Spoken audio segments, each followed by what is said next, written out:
Good day, everyone, and thank you for joining us today. It is my pleasure to welcome you all, the panelists and the participants, to today's workshop on writing with integrity. Yesterday, actually, whilst I was browsing through the blogs and newsletters that I get into my inbox, I was struck by how every single one of them addressed an element of research integrity, or rather the lack thereof. There were stories on plagiarism, on image distortion, fake papers, trusting science disappearing. So research integrity is not something new, but it does seem that it has been brought to the fore now with the ever-increasing pressure to publish and all the ways in which it seems to have become easier to take shortcuts. So we are very privileged to have our esteemed panel with us today to take us through some of these challenges and how to do it the right way. Before I introduce our panelists, just some general housekeeping to keep things organized. We are expecting a big group joining us today. So as I mentioned, the format of this workshop is a Zoom webinar, and we're also live streaming on YouTube to be able to accommodate large numbers. So for those joining us on Zoom, you will not be able to switch on your mics or cameras. So please post your questions for the panelists in the Q&A and reserve the chat for sharing general comments. For those of you joining us via YouTube, please post your questions in the chat. My colleagues will relay them to the Q&A for you. They will get answered, so please do put your questions there as well. My colleagues, Louise, Nadia, and Pumlani, will be monitoring the chats for your questions and comments and posting answers and resources in there. The recording will be available on YouTube after the event, and we will share the link with all the registrants after the workshop. But now I'm excited to introduce you to our panelists.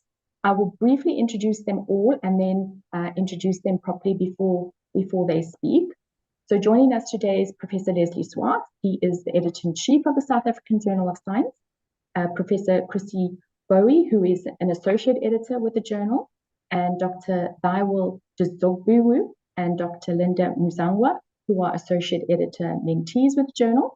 And then we are privileged to have two guest speakers today, Taahira Goga, who is the first author of the SAJS Outstanding Article for 2023, and Dr. Kirstin Krauss. Dr. Kirstin Krauss has extensive experience in leading research capacity building initiatives and coordinating research projects, and more recently in business development for a scholarly services company. He is a leading authority and subject matter expert in the field of artificial intelligence and academic writing, and has over 25 years of extensive experience making a notable impact in business, education, and research. Kirstin holds a PhD in informatics from the University of Pretoria. He is part-time research advisor at Worldwide Information Services, WWIS, and in prior roles as a professor at UNISA and associate professor at Rhodes University, he focused predominantly on postgraduate student development and supervision capacity building in information systems. Kirstin, thank you for joining us today, and we look forward to hearing more from you on how to use AI tools responsibly when writing. Over to you, Kirstin. Thank you so much, Linda. It's really a privilege to be here and to see so many people. I thought by introducing this topic by just giving a brief definition of scientific knowledge production, just to show how that could help us use and identify proper use of artificial intelligence in academic writing. The key issue here is really ethics and research integrity. But what my core argument is, you can't separate integrity and ethics from relevance. If you produce rigorous rubbish, you pollute the ecosystem with irrelevant stuff. So in this definition, it's basically three parts. The first part says it's about crafting scientific arguments. There's two parts to this. It's about the actual arguments that you need to make and then the crafting of it in writing. The second part speaks to that it's any argument starts with a knowledge gap or a purpose or a reason, but a key part of that is to really read the right literature safely. A third part to that is that when you present your arguments, those arguments should be presented in such a way that your readers can follow the logic. And one of the key problems with artificial intelligence is it hides the logic of scientific inquiry, both from the author and from the reader. So I want to just delve into that by just addressing the following very briefly 7 points. The first is basically speaks to the early processes of doing lit reviews, reading, reflecting, generating ideas while you read your papers, and then internalizing knowledge. The second one is, and all of these actually relate to several experiments that I've run, using ChatGPT and other tools, including where I generated a mini dissertation using ChatGPT and all the struggles and sort of shortcuts that I've discovered. The second point speaks to artificial intelligence and how good it is in following the principles of scientific argumentation. I'll talk to AI and theoretical elaboration if it's possible. I'll briefly talk to AI and its worldview bias. It's really serious in some cases, especially if you're not coming from a mainstream sort of worldview. Looking at hermeneutics principles and text analysis and how AI can absolutely not do any of that. And then if you want to use AI for proofreading, how to look at that. I'll just briefly mention a few things then there. And then lastly, there's so much said about, that we need to mention our use of AI, but we really need examples of how to actually incorporate that as part of the scientific argument.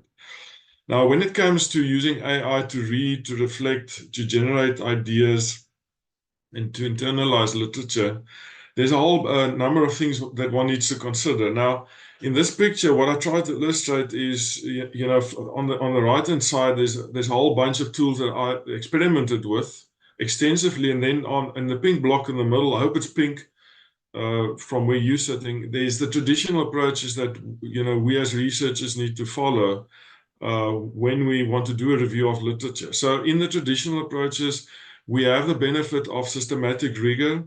If you use the library website, you have access to trustworthy, quality, peer-reviewed sources. The sources that you have access to are relevant sources mostly. Obviously, there's trusted and curated databases. We understand predatory journals, all kinds of other fake science coming in.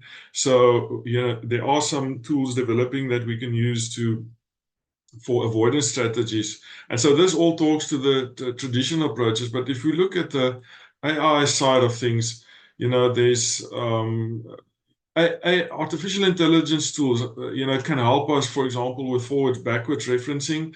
One of the difficulties, but possibly also a strength, but it's something to watch out for, is that these AI tools mostly train on data that's available and accessible. And, sometimes the good stuff lie behind paywalls on library websites, and we don't know if AI can train on this, if we trust it.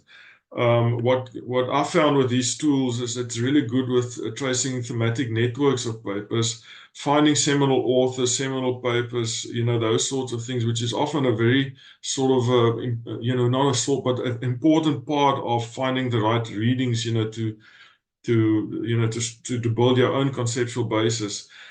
Some of these tools, especially if you're second language reader and you read a very difficult paper, can do reading assistance. But a risk around that is that you have AI summarized or AI paraphrased text. And if you really want to, understand this stuff, you need to go back to the original source. So the point here is that there's a bunch of tools that we can use, but it's AI driven and AI complemented, meaning that we cannot do away from traditional approaches. Now, in that, in the process of developing a conceptual basis, these AI tools can help you identify and organize. But when it comes to summarizing, and reflecting, it's really the role of the author. Otherwise you don't ever internalize. And the essence here is that you don't know what you think until you haven't written it down. You don't know what you're reflecting about until you haven't written it down. So in the generic lit review process, reading and reflection is really a very important part. And we cannot to be responsible, cannot outsource this to any form of AI support. Writing is a form of thinking. You need to brainstorm ideas. You need to contextualize and particularize, and you need to internalize the knowledge. And when it comes to developing an argument, you as an author need to select the best evidence to connect to the claims. So the question, the issue here is, don't outsource your thinking to an AI tool, because then very little is internalized. Reflection on findings will be very difficult, if not impossible. And it's going to be very difficult for you to reflect on how you want to add to the body of knowledge. Now, in terms of the principles of argumentation, my view, my observation is that understanding principles of scientific knowledge production is becoming our only robust defense against questionable scientific trends. Now, there's a whole bunch at the bottom there. AI-generated content is one of them. But what I see in this whole story is that there's so much in the sort of, I call it mediocre or low quality publication outlets. It's basically rigorous rubbish or just fake research, and we run the risk of having to face a publication divide, potentially, building onto the idea of a digital divide, where the top journals really look after the quality, and then you have, the rest just pulling away and blowing leaves down the road, if you want. So in terms of scientific knowledge production, there's really 4 core principles, I believe. It's, in terms of ethics, at least, it's rigor, which we understand. Rhetoric. The key thing about rhetoric is research should sustain the rhetoric, the conversations and the discourses that we have. We cannot argue that our work is relevant if the research cannot sustain it. And the reality, especially in Southern African context, is we are confronted with a unique reality, and we can't argue that our models of research represents that reality. And so what I want to put forward is that all 4 of those R's need to be in place in order to argue for scientific integrity and research ethics. And so this is just a very brief, I know Chrissie is going to talk about this, but this is just a brief discussion on Toulmin's model. But the thing that I want to highlight here is that in any argument, you want to be able to trace the steps and how you got from evidence to claim. So I'll come back to that in a bit. I'll skip these 2 examples just for the sake of time. But the point here is that if you outsource the responsibility of argumentation to an AI tool, the logic of scientific inquiry is hidden, if not untraceable. Readers cannot corroborate or replicate the process of linking evidence to claim. And this could potentially, just exacerbate the process of getting this publication divide, where we see top journals getting better and we see the rest getting worse. In terms of theoretical elaboration, I've done a couple of experiments. I just want to briefly touch on some of those. Firstly, what we need to understand is that theory is about a linguistic device to organize complexity in an empirical world. And it's when a researcher is confronted with phenomena and data that they cannot explain. But the main thing about theory is that claims generated as a result of employing a theory should be fully tested empirically. And therefore, there should be a link. The link between theory and data should be completed. The link between theory and the empirical content should be completed. So I did a number of tests, basically follow these principles. And what I wanted to see is if I can auto-transcribe the recorded interviews, can I extract themes from the data, especially inductively? Could I determine if those themes align with research questions? And then specifically, could I get consistency and rigor and analysis, thinking about the 4 R's? And so I wanted to see if I can get the same themes if I prompt, different ways. Can I see if those themes are contextually correct? And should I use all the themes generated? And then, sometimes you want to bring in a quote. I wanted to see if I can extract those quotes. And could I connect my discussions and findings to a theory? And what sort of worldview biases did I pick up?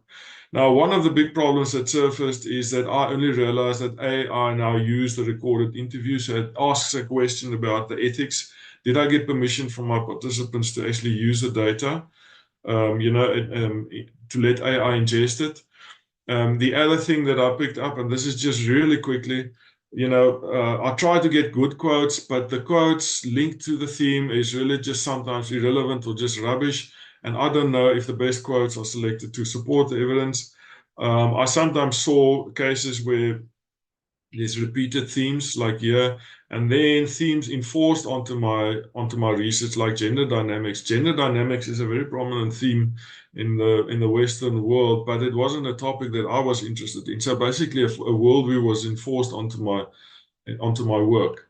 Now, so my conclusion as a researcher is that I should not outsource theoretical elaboration to artificial intelligence.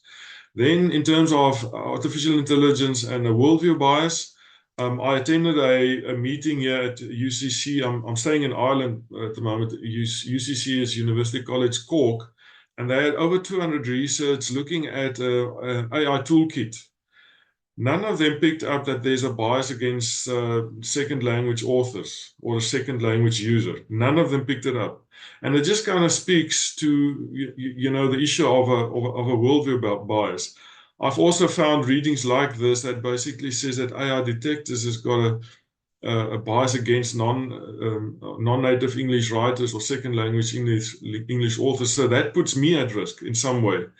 I've mentioned the issue of gender dynamics here, but a very critical example that I picked up is where I use Bordeaux's theory of practice, which is a very complex theory, and I put it on top of some data around Zulu culture, and it basically says that traditional leaders oppress their people, which is absolutely wrong, totally, completely wrong. But this is just an example of the extreme sort of biases that one can come up, get when you deal with AI. The big thing is that we now sit with AI pollution and AI delusion. It's really where AI eats itself, and there's much less variety, and that variety becomes more sort of mainstream and less relevant to non-mainstream cultures, worldviews, context, that sort of thing. And so the question to ask is, are you inviting a dominant or a foreign worldview into your research situation if you depend on AI? And then in terms of principles of text analysis, AI really deals with text, if you think about it. And if we think about hermeneutics, hermeneutics got a couple of very important principles developed over several decades and tested. It's the hermeneutic circle, and I'm just saying, I'm just running through this very briefly. You've got the hermeneutic circle. You need to reflect on the social and historical background. That's contextualization. There needs to be interaction between research subjects and the researcher.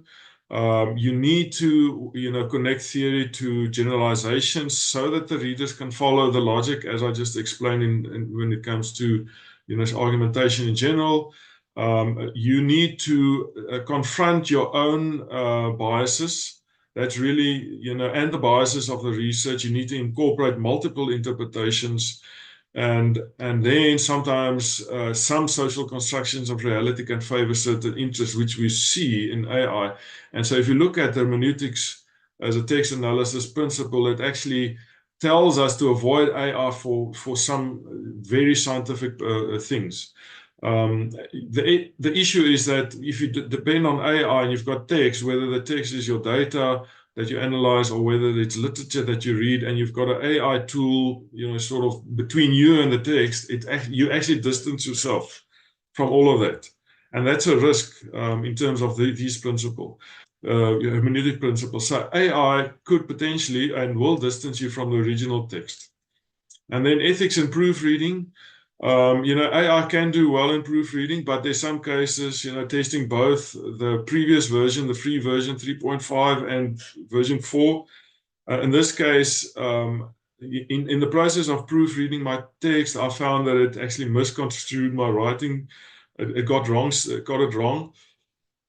ChatGPT 4 was a bit better, but in some cases, I found that ChatGPT 3 was better than ChatGPT 4. So it just depends. The thing is that, what you need to do in this case is you need to ask it very specifically. And I tested this to see whether when it gives you the key changes that it actually did those changes. But that's an important, sort of principle after you've developed your argument, you can do proofreading, but, produce evidence like this to your examiner or your reader to show them, how you've used AI for proofreading to really articulate this scientific logic, especially now in terms of AI.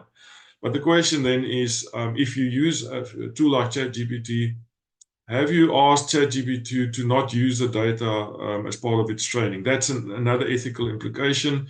But also, if you've got a new idea and you give it into a ChatGPT before you actually publish it, then ChatGPT's got your idea and could potentially run with it, and you'd never know what it's going to do with it. And then the final point is, and I just briefly mentioned it in the beginning, one needs to now articulate one's use of AI as part of the scientific argument, and that talks to a claim.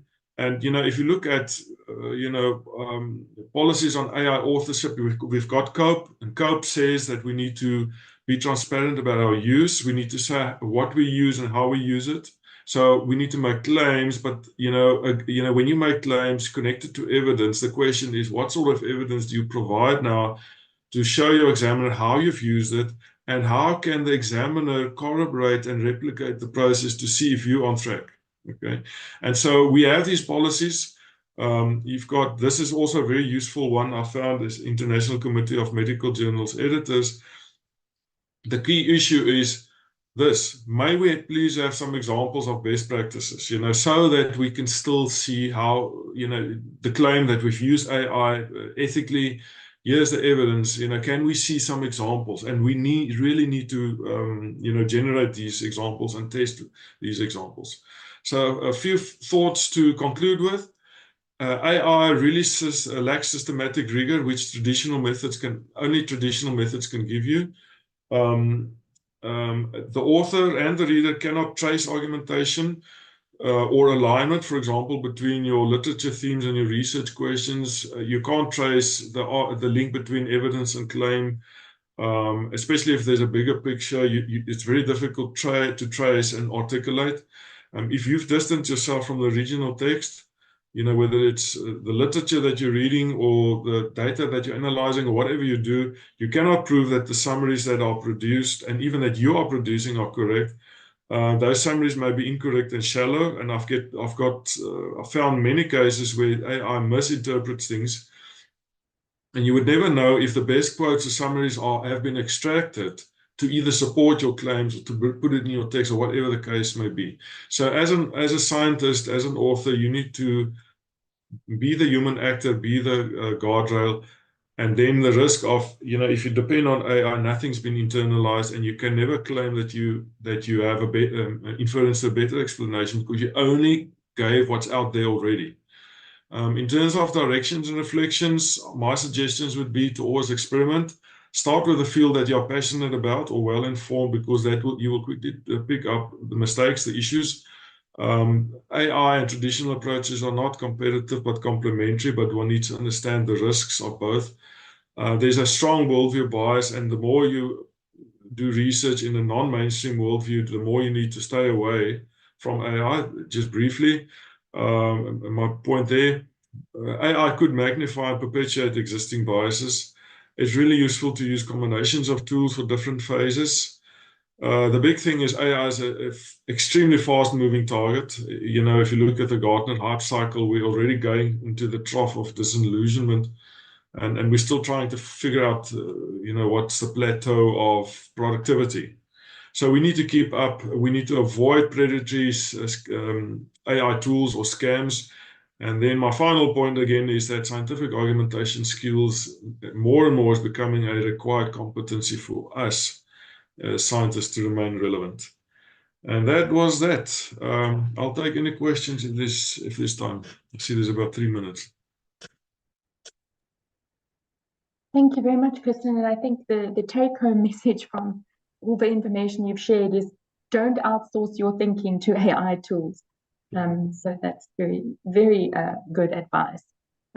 We have quite a few questions in the Q&A. Just a reminder to please put your questions in the Q&A, and a couple of questions in the chat relating to this bias against non-native English speakers. And if you can elaborate on that, and Jean specifically asking, how does the AI know that person is not a native English speaker? Well, I'm not somebody who can explain, how things happen in the background. But if my observation from literature, and it's a type of article, a type of reading that you see often surfacing, on all kinds of platforms, that these AI detectors sometimes misclassify, non-English speaking English, like myself. I write Afro-English. And the argument is 100% correct. I sometimes have these double-barrel writing, sentences where I should have split it up into smaller sentences. But then these detectors think it's AI generated. And it's because the AI detectors most probably build their training on English first language author written text. So that's really a thing. But this is just a small manifestation of a bigger problem, and the bigger problem is that there's a strong worldview bias in artificial intelligence. And as I said earlier, the more AI trains on itself, the more narrower that worldview becomes. And so we need to be aware of this. Yeah. Sounds sort of counterintuitive to me. You would think that if it's trained on English first language speakers, then it would recognize, non-first language speakers as not AI. Yeah, that's same with me. Yeah. Katerina asks, are transcription websites such as otter.ai considered to be part of the questionable ethical sharing, even if it is a closed domain?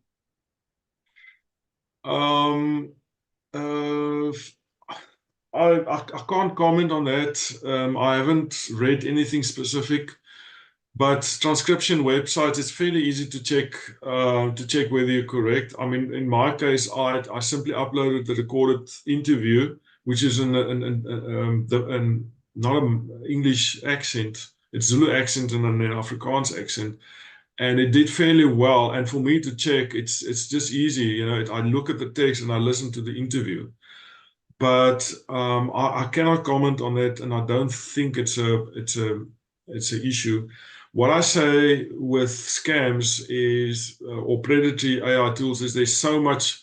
It's a market opportunity, and you get these youngsters. I call it youngsters, but these techies building AI tools to try and sell, and everyone's desperate and they buy these tools, and you lose $20. Hey GPT apparently was one of those, and I haven't seen Hey GPT feature again after a while. I might be incorrect, maybe things have changed, but I tested Hey GPT. It cost me about $40, and I discovered no, don't use it, so I had to discontinue. But the thing is, a way to identify whether the tool is reliable or good or tested is to search the tool name and then see if there's a LibGuide available. And there's also a site called, there's an AI for that. You can go on that site. It's an aggregator of AI tools. Quite interesting to go there. But if I want to use a tool for research, I look at the tool, like let's say SciSpace. I see if I can find a LibGuide. And if I find a LibGuide, I know it's been checked and tested at least by one university. And then I'm more comfortable to know that it's not some sort of short-lived scam. There's also a few questions around declaring AI use, and Sanalisa is asking, is it appropriate to use AI to paraphrase a paragraph for clarity? Yeah. Now, the thing there is, it's my experience, and there's an entire 2-hour workshop on how to deal with this. But the thing that I picked up with artificial intelligence, now specifically ChatGPT, is if you give it big pieces of text, it can get lost in the process. So if you want to proofread, take small snippets, ask it to tell you exactly what the changes were, record those prompts, record those screenshots before and after, and then put that in as, let's say, an appendix into your thesis, to show, okay, these are the prompts that I used. This is how I prompted ChatGPT. This is the version of ChatGPT that I used. This is the original text, the new text. This is how I picked up the issues. And and this is how I changed it, and this is what I did not proofread, because you don't have to proofread everything. Take small snippets, but then what I would say, to just speak to, allowing your reader to be able to trace your claim that you've used it ethically, specifically, and be very particular in how you use it. Screenshots, what prompts did you use? What version of AI did you use? ChatGPT, what sort of tool did you use? What were the outcomes? How did you reject some of the changes? Because sometimes that's necessary. Because for me, as a reader, seeing an author rejecting some of the changes, is a good sign that the author reflected about the paper. And then there's evidence, I can follow the logic of scientific inquiry when it comes to making claims about AI use. That's just in a nutshell. I think from a perspective of a journal as well, like transparency and more information is certainly better than too little information in that book. Neboge is asking about navigating the bias of AI towards non-English speaking authors. I think you've answered that, but I'm not sure if there's, as a user of AI, whether there's something you can I think, just to reiterate what I said in my presentation and earlier, it's something we need to be aware of. And we need to be vigilant in order to protect the relevance of our research. I mean, even before AI, it was very difficult to present science that is contextually foreign, if you want, to the international community. Now you potentially have AI dilution, or a worldview bias, and a worldview bias that could potentially, even make your research less relevant, because it moves away more and more from, the particularities, the nitty-gritty of the context. And so we need to be vigilant, and it really speaks to the topic of, are we using AI responsibly? For us, and I'm including myself as a South African, we need to be more vigilant than, for example, somebody staying in Ireland or in the UK. Awareness is what it's awareness, saying. So we have run out of time for questions now, but we have a big question session after the next presentation. So please keep putting your questions in the Q&A and we will get to them. But Kirstin, thank you very much for that. And the last question was about where postgrads and scholars can find useful tools. If you have any links that you could share perhaps in the chat with us, you mentioned a few sites as well when you spoke. So I'll pop in a few things there. Thank you. So thank you again, Kirstin, and we will get to the rest of the questions in the Q&A. I have the pleasure of introducing our next speaker, Professor Chrissie Boughey. She is Emeritus Professor of the Center for Postgraduate Studies at Rhodes University and a Professor Extraordinaire at Stellenbosch University.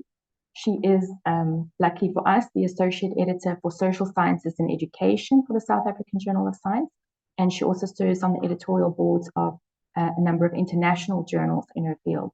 She has a DPhil in Linguistics from the University of the Western Cape, an MA in Applied Language Studies from the University of Reading, and a postgraduate certificate in education from the University of Wales. Her field of interest is higher education studies, and she has supervised and published extensively in this field. Chrissie, thank you very much for joining us today, and we look forward to hearing from you. I know that there was an instruction for participants to please bring along a journal article, either a printed copy or a digital copy, and a means of highlighting it. So I hope all the participants have done that and that they have their articles at the ready. And Chrissie, I'm handing over to you. Thank you very much, and thank you for inviting me. I'm very happy to be here. So I'm going to pick up on a lot of what Kirstin said, particularly what he was talking about in relation to the claims and evidence and how you get to make those claims and evidence through reading and writing. And ultimately, I want to try and demonstrate very practically how they work together to help you structure your argument. So I'm going to switch off my video because I think some people might want to save bandwidth. And I'm going to share my screen. There we go.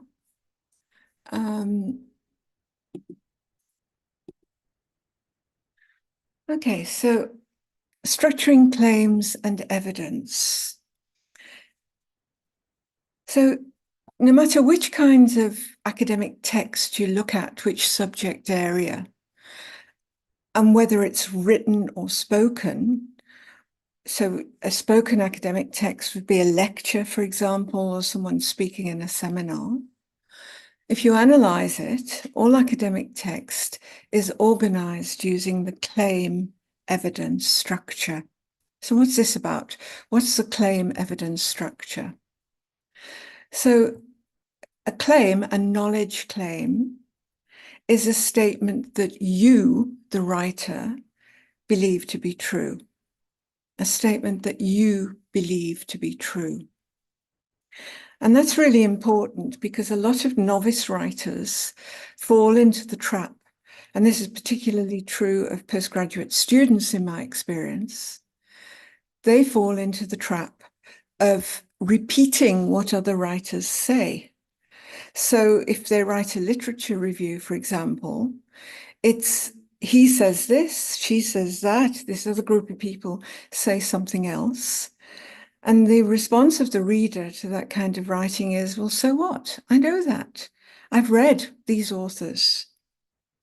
So repeating what other people say isn't the point of academic writing. The point of academic writing is to contribute to new knowledge, to the making of new knowledge. And in order to do that, you have to make these knowledge claims. You have to produce these statements about what you believe to be true. And of course, you arrive, as Kirstin said, at these knowledge claims as a result of reading, lots of thinking, lots of discussion. And I'm also going to argue later on as a result of writing. So you've got to have these knowledge claims, statements that you believe to be true. But importantly, a knowledge claim is always supported by evidence. So outside the university, in the street, you can give your opinion. You can literally say, oh, well, I think, and there you go, you give your opinion. But in the academic world, that's not allowed. In the academic world, we want evidence to support the claim, and your readers are going to scrutinize, they're going to examine your evidence to see if it truly supports the claim. Now, evidence can come from two sources. It can come from the literature, your reading of the literature, and it'll take the form of references.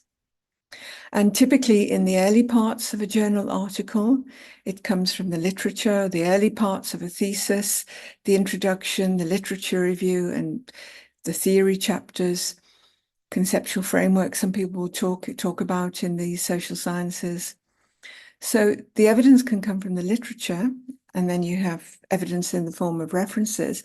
Although, as I'll try and show you, it differs in different knowledge areas. To the extent we describe the evidence more or less. So it can come from the literature or it can come from your data.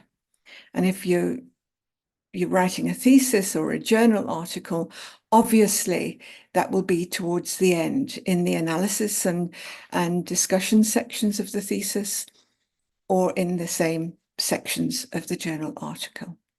So two forms of evidence, from the literature or from the data. But basically, at this point, what I really want you to get into your heads is that when we write, we use this structure of claims and evidence, where a claim is a statement that you believe to be true, not what other writers are saying, what you believe to be true, and that a knowledge claim is always supported by evidence. Okay, I'm going to pause there. I'll give you a chance to do this later. I'm going to stop my share and I'm going to bring up something else to show you, to demonstrate what I mean. Okay, so I hope you can see this now. No, I've got the wrong one. I'm sorry. I've got a lot of things open because I've got several different things to share with you. Just let me find it by going to my actual, it's in a Word document, so just a minute. Okay, let's hope I can get it now.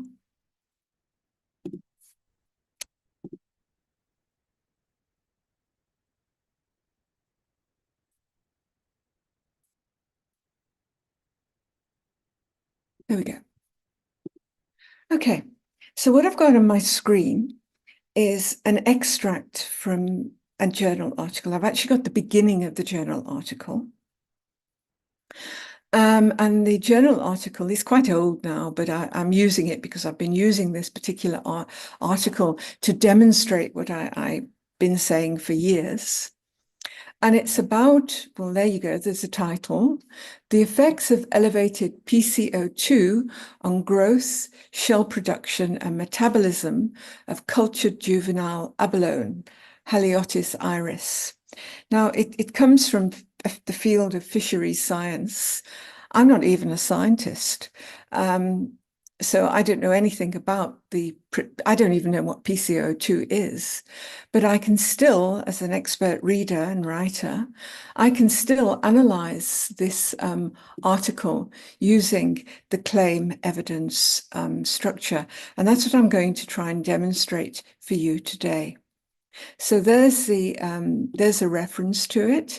You can find it online and you can do more of the analysis on this one, but I'm going to try and demonstrate what I mean when I talk about claims and evidence. And I'm going to use different colors to try and do that. So this is copied directly from the article. Let's begin by reading it.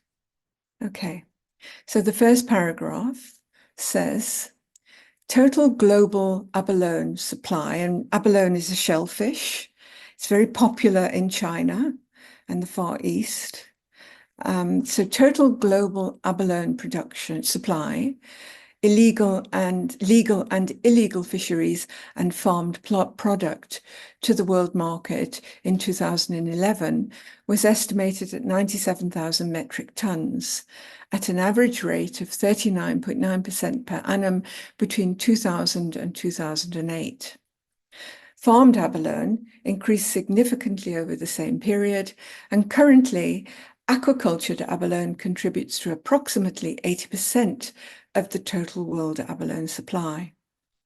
In 2011, 85% of the farmed abalone was produced from Chinese abalone farms, these being predominantly sea-based. Okay, let's have a go at analysing that using the claim evidence structure.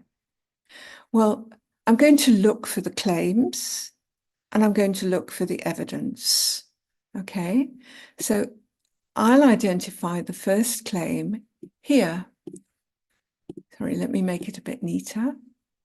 Okay, so I think the first claim is this statement, and I'm going to color it red.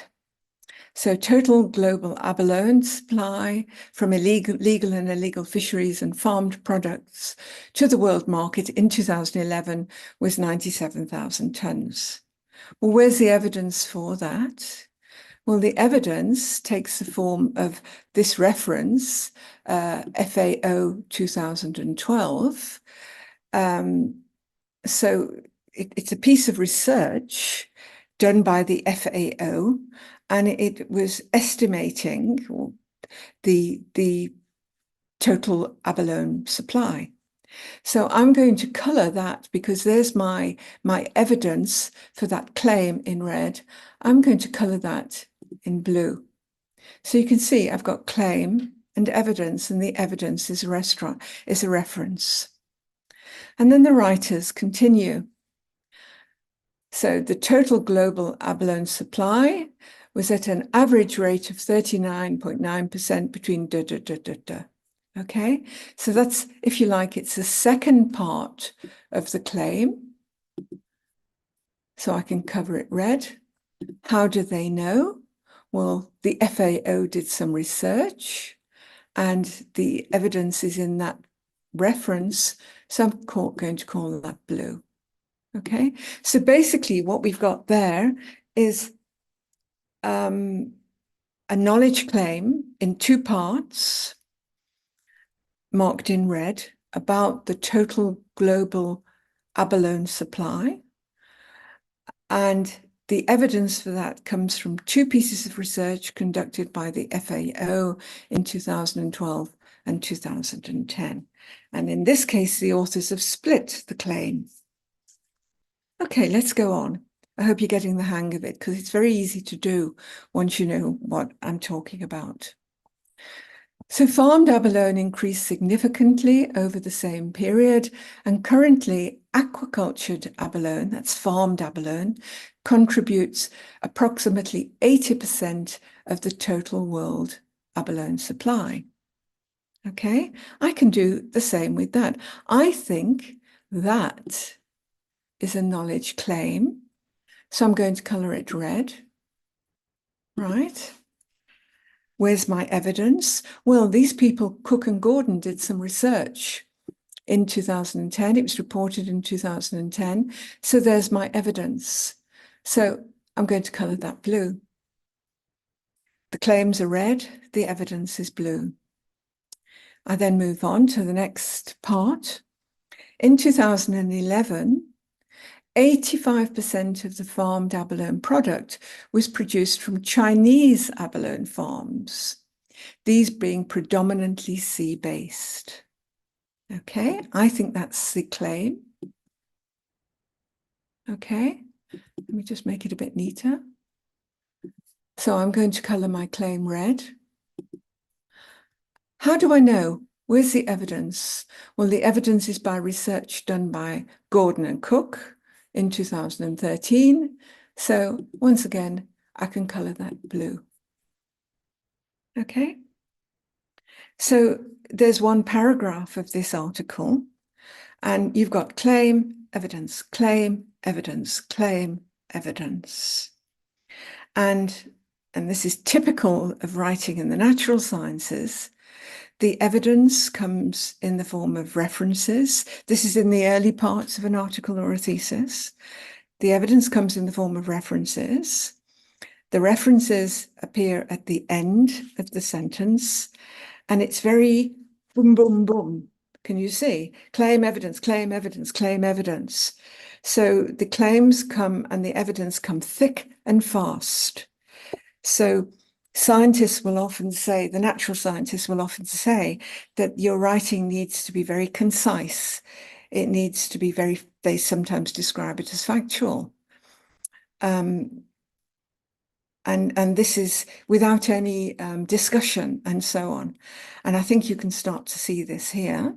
I'll analyze another piece from the social sciences, and you'll see that it's different in the social sciences. You can discuss more. But the natural sciences, they like it very matter of fact, if you like. So here you go, they've got claim, evidence, claim, evidence, claim, evidence in this particular structure with the references at the end of a sentence. Let's continue.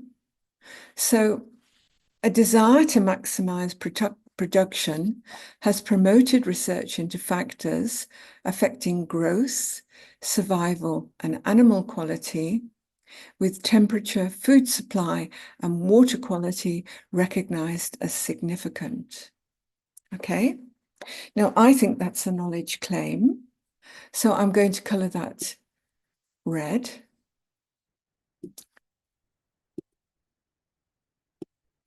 Where's my evidence?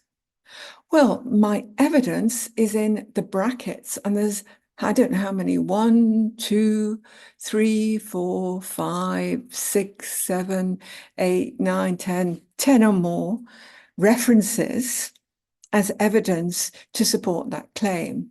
So you can see that there's quite a lot of evidence to support that claim. And if you go, and I have gone, and even though I'm not a scientist, I'm not a fisheries scientist, I have been to look at these writers, these publications, and you can see that what they're doing is they're reporting on different factors affecting growth. Okay, so the factors they're reporting on, I can't remember which authors are reporting on which factors, but they're reporting on survival and animal quality.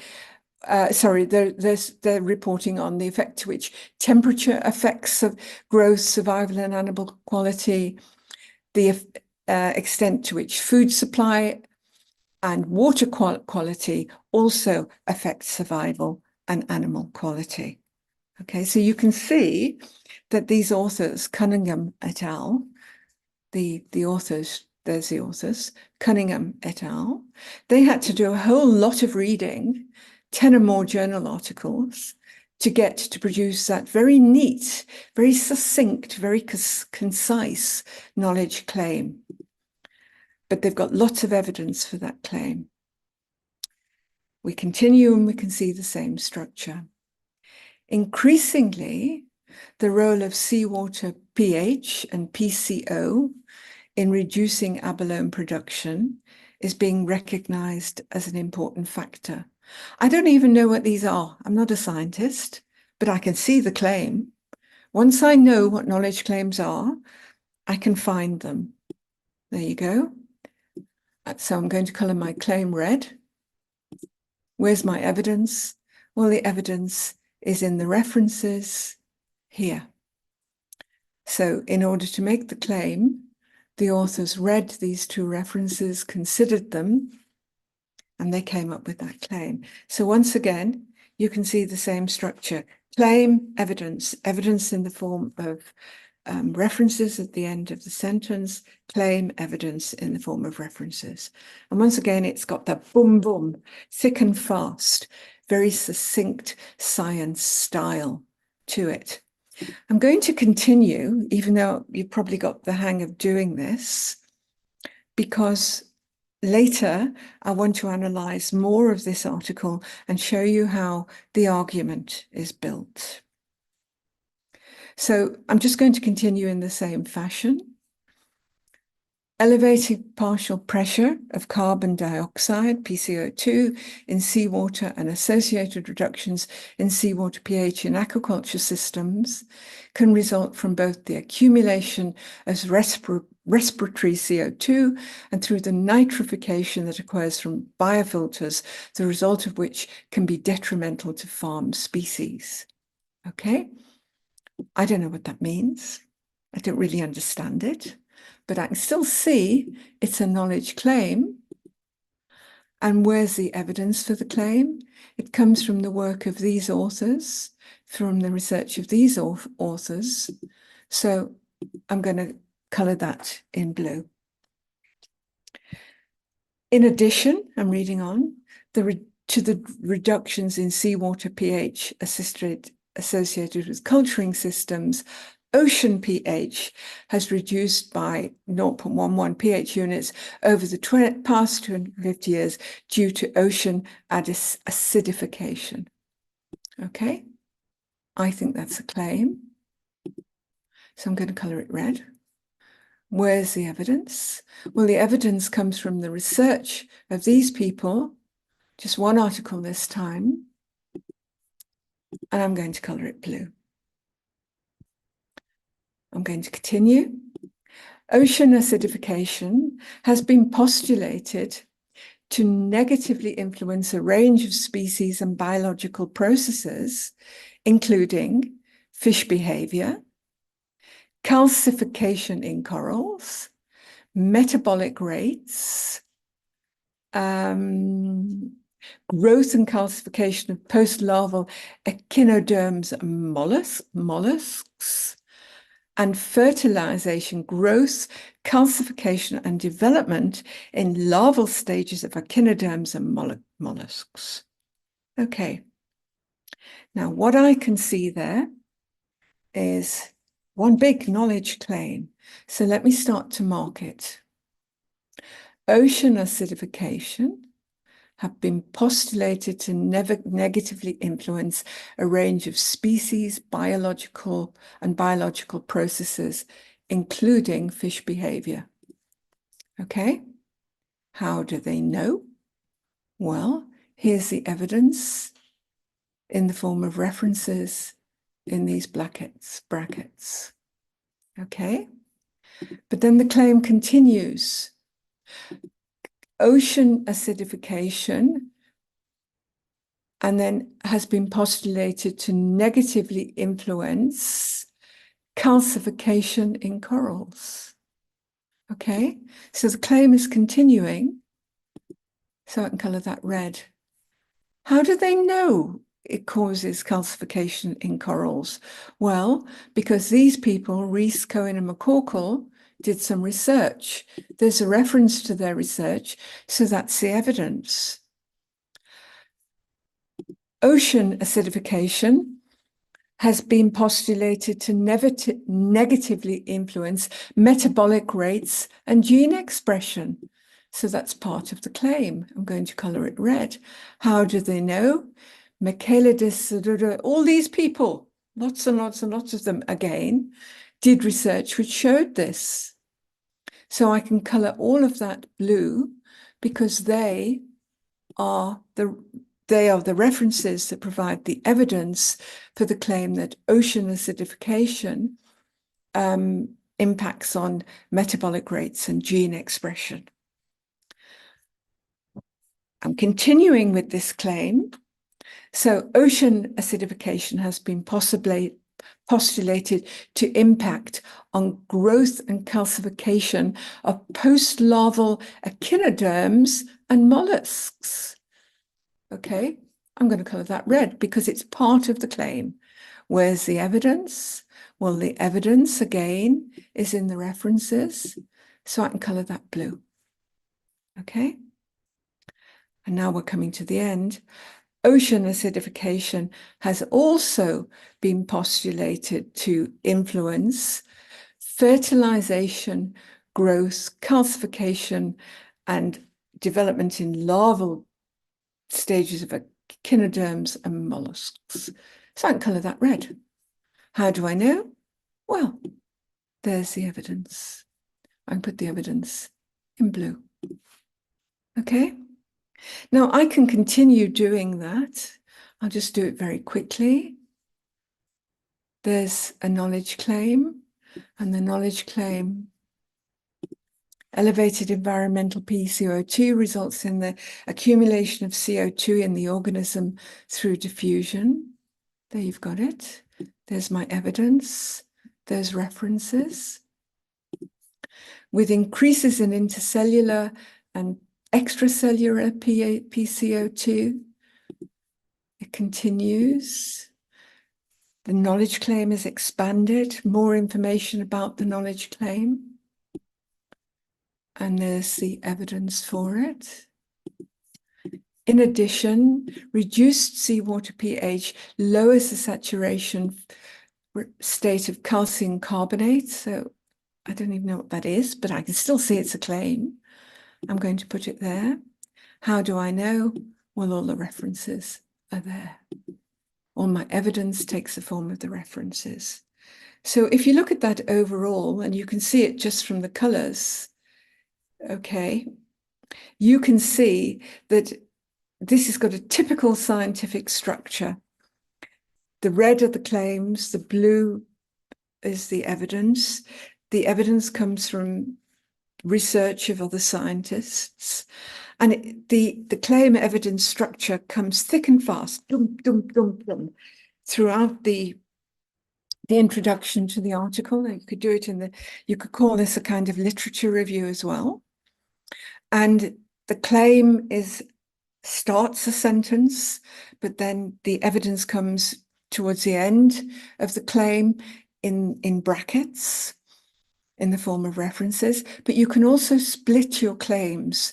And so this claim here, in the second section here, it's quite complicated, but the authors have split the claim, and they've inserted the evidence to support various parts of the claim. It's actually down here that they do that, okay?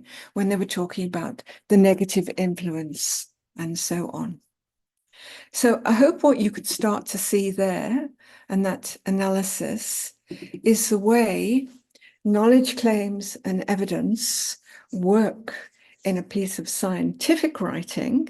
In the natural sciences, it's all scientific writing, of course, but in the natural sciences, this is an example, to structure the argument. Now, I'm going to come back to the argument in a minute. I'm going to try and find or demonstrate the argument in this piece of writing in a minute. But I said earlier that, that scientific writing, it's very succinct. It's very, natural scientists often describe it as fact-based. It's very factual. And it's not like that in the social sciences. So I'm going to give you an example now. I'm going to stop this share. I'm going to find another article to analyze from the social sciences. Let's see. No. Okay, now I'm going to go back and hopefully, where am I? Share screen.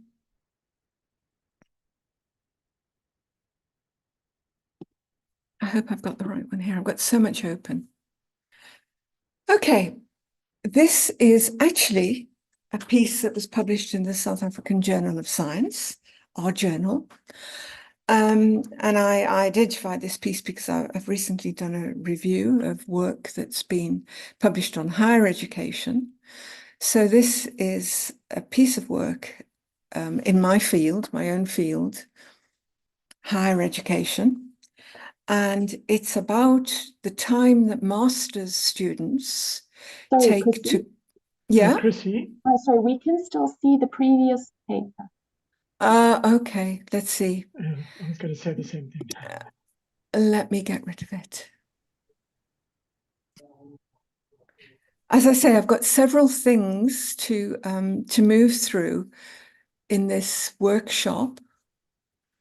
So I have got them all open on my screen, and that's making it difficult for me to find them. So bear with me.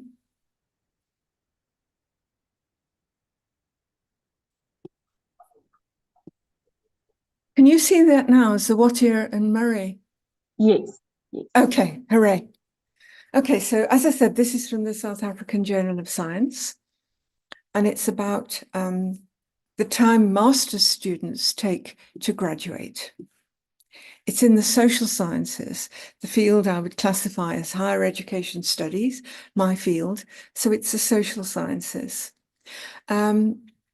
I'm going to get rid of that colouring for the minute. I can come back and take that. I'm just going to colour it all black for the minute. Okay, and I'm going to find the claims and the evidence here. Now, the South African Journal of Science has got a different referencing system. It uses the Vancouver system. So the references appear as endnotes at the end of an article. So the references are here. Okay, but I still thought it was a good thing to look at the way it works with a different referencing system. Okay, so I'm going to read this article, and I'm going to try and find the knowledge claims and the evidence. Okay, so they begin. Over the past few years, the traditional concept of what constitutes a knowledge base for a given country has evolved to include knowledge production and the development of innovation at the highest levels so that the country can stay ahead in a globally competitive world. Because PhD graduates have the necessary skills to make greater contributions to the knowledge base of a country, universities, which are the prime producers of this high-end knowledge, have become tasked with increasing this pool of graduates. So I think that is a knowledge claim. So once again, I'm going to colour it in red. Where's the evidence for the claim? Well, the evidence is there, and it's only a footnote because of the particular referencing system used in this journal, but I'm going to colour it blue. And if I go down, the evidence comes in this particular article written by Barnacle and Usher.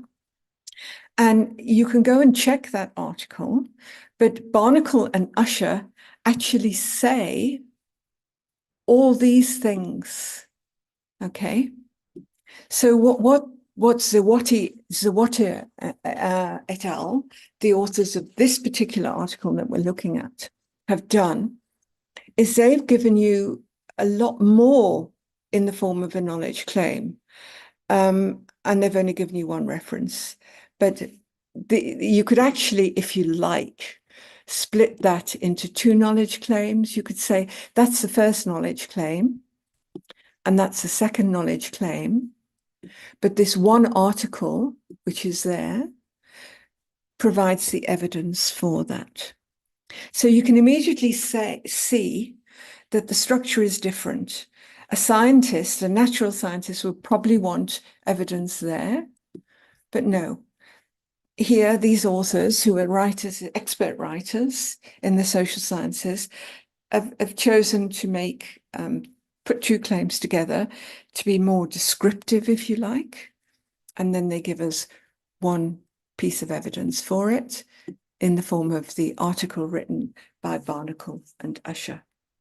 Okay, so it's got a different feel to it. It's got a different style to the natural sciences, where they go boom, boom, boom, where the reference is coming literally at the end of every sentence. Knowledge claim evidence, it's still got that claim, but there's more discussion, if you like, in the social sciences. Let's continue.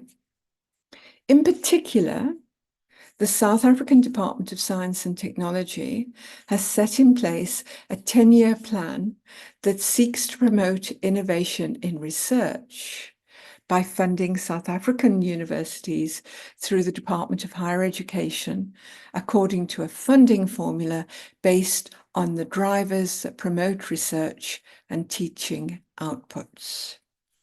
Okay, I'm going to find the knowledge claims there. So the knowledge claims, there's the first part of it, and there's the second part of it. Okay, so the first part of the claim is, in particular, the South African Department of Science and Technology put in place a 10-year plan that seeks to promote innovation in research. Where's the evidence for that part of the claim? Well, it's there in that reference. Okay, by funding South African universities through the Department of Higher Education and Training according to a formula based on the drivers. So where is it? It's there. Okay, and if I go down to look at the evidence, what the writers are doing there is they're referencing this journal article by Khan et al. And they're also referencing this. Okay. I think you could have actually put other evidence in there. I think they could have put there also the actual 10-year plan. They could have referenced the Department of Science and Technology's 10-year plan. And I think they could also have referenced here the actual funding formula, because that's a document. So they could also have put another reference here in the form of the funding formula. So again, we've got the knowledge claim and the evidence structure. Okay, but look what happens now. There's a whole lot more explanation of the claim in the social sciences. We continue. I'd say this is explanation of the claim. The funding formula is heavily weighted towards rewarding institutions that graduate PhD candidates, with the result the registration and throughput of PhD students have become a very important area of focus for all higher education institutions in the country. Likewise, master's programs are geared to promote contribution to research. The higher education institution funding formula is weighted in favour of research-based master's programs throughput rather than structured master's programs based on structured course modules taught through lectures, seminars, laboratory work or distance learning. A research-based program requires a student to undertake his or her own research project in a specialised field of study.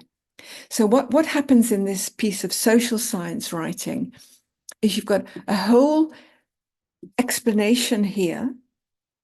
So if you like, this is a continuation of the knowledge claims there. Okay? So it's more explanation. You've still got the same two references there in the blue, and there were two pieces of research, but I said you could also reference the actual documents, the 10-year plan and the funding formula document, but the authors are just explaining more.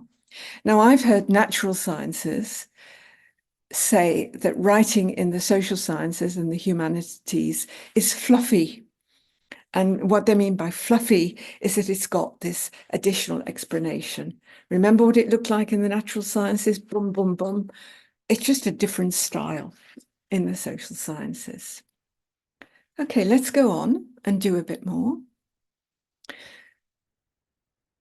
A study conducted by the Academy of Science of South Africa on all the universities in the country found that South Africa is lagging behind other countries with regard to the production of PhD students. So there's your knowledge claim. It's in two parts. There, right? Where's your evidence? Well, your evidence is there. Again, it's the referencing style. It's in a footnote.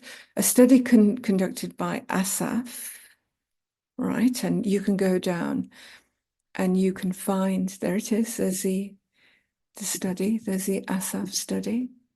Okay, so you can go back and find the evidence for that claim. So the study, the ASAF study, found that South Africa is lagging behind other countries with regard to PhD production.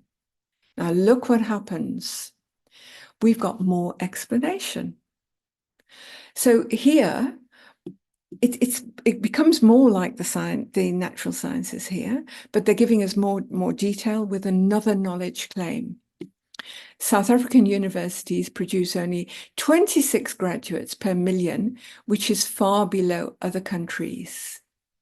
And they've got Brazil, 52 million, Korea, 187 per million, Australia, 264 per million, and Sweden, 427 per million. Okay, there's your claim, right? And your evidence, again, is in the reference to another piece of research. But what you can see is that there's more information, there's more description in the knowledge claim than probably might have been in the social sciences. So the social sciences, the style of writing, you give more, it's more discursive, more descriptive, but it's still got the claim evidence structure. If we move on, if I go and look at there you go, there's the evidence. What is it? It's number 5. There it is. Michael Samuels and I know the work, Renuka Vital, an article. Okay. Let's move on. South Africa's inability to produce enough doctoral graduates who can at best help to build the knowledge base of our economy, or at worst, simply replace the existing cohort of academics in our higher education system, has therefore become a huge challenge that needs to be addressed by all universities. There's a claim, so I can colour that red. And where's the evidence? Well, again, the evidence is in the form of a reference, which I would find in the footnotes. Okay, and once again, you can see that the knowledge claim in the social sciences, it's more descriptive, it's longer, it's containing more information. Okay, last little bit, I'll just do it. A study conducted by the Department of Higher Education based on a cohort, and then it's telling you how many students dropped out. So there you go. There's the claim. First time, and this is about undergraduate students. So what it's basically saying, 30% of students who undergraduates who registered in South African universities in 2000 had only 30% had graduated 5 years. 56% had dropped out, and the remaining 40% were still pursuing their studies. So they moved to undergraduate level, but they're showing us what the dropout rate is in higher education. So they've got evidence for that. And I know that evidence. It's Scott, Yeld, and Hendry. There you go. It's down there. So I can colour that blue. Okay.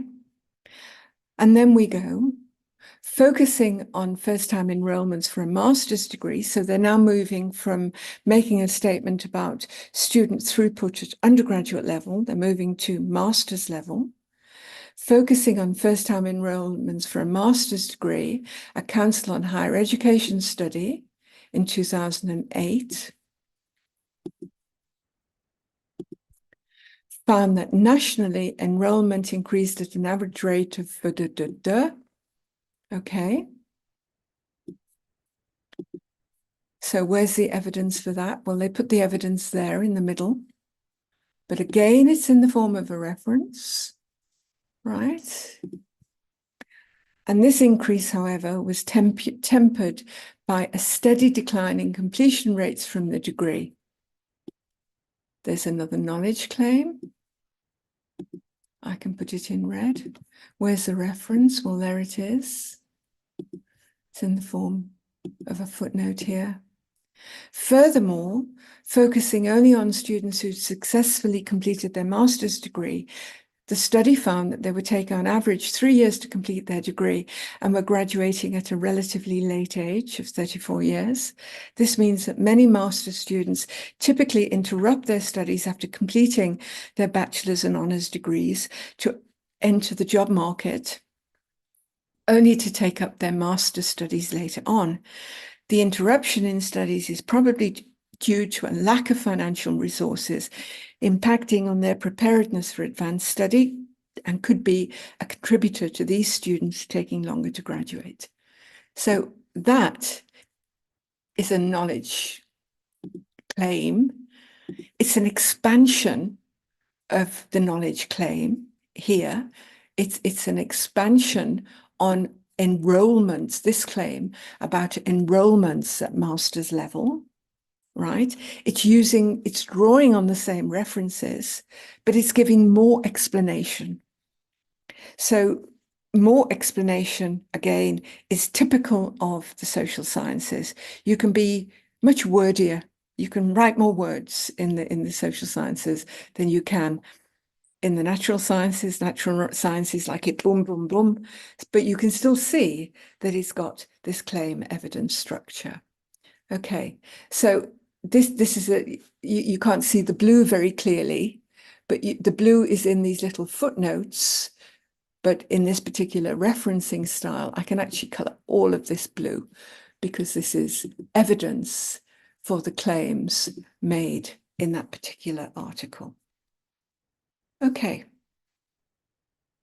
So I've tried to demonstrate to you I'm going to stop the share.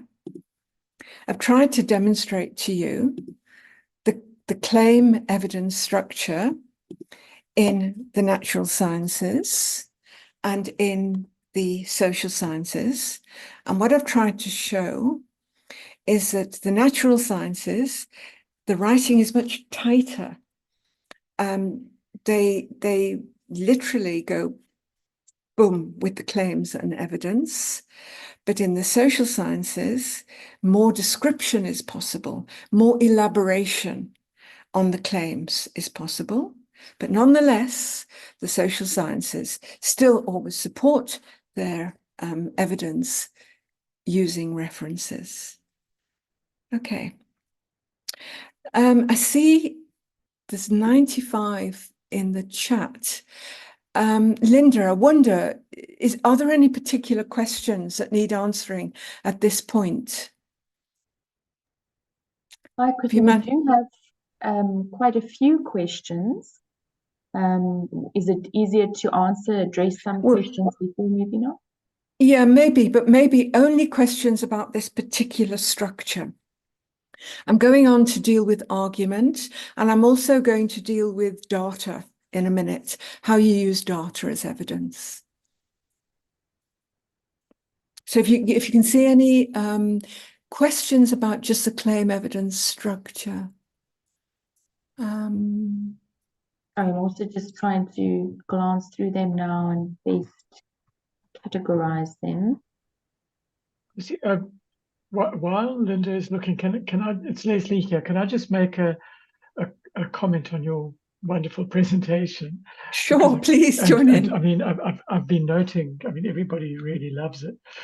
Just one thing that I find a lot as an editor is that, you know, you're talking about the claim evidence, is that I find people make a claim and then they'll sort of randomly put references in which actually have nothing, they don't provide the evidence.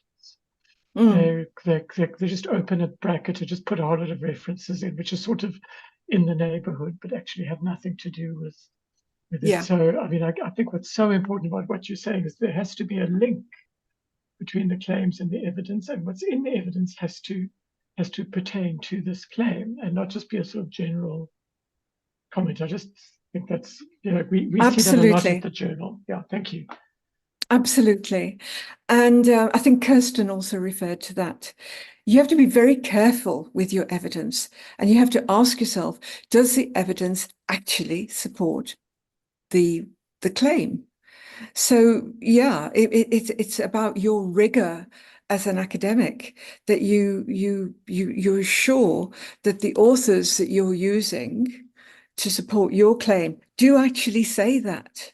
And I often have the experience of, I see myself referenced and I think, oh, I didn't say that.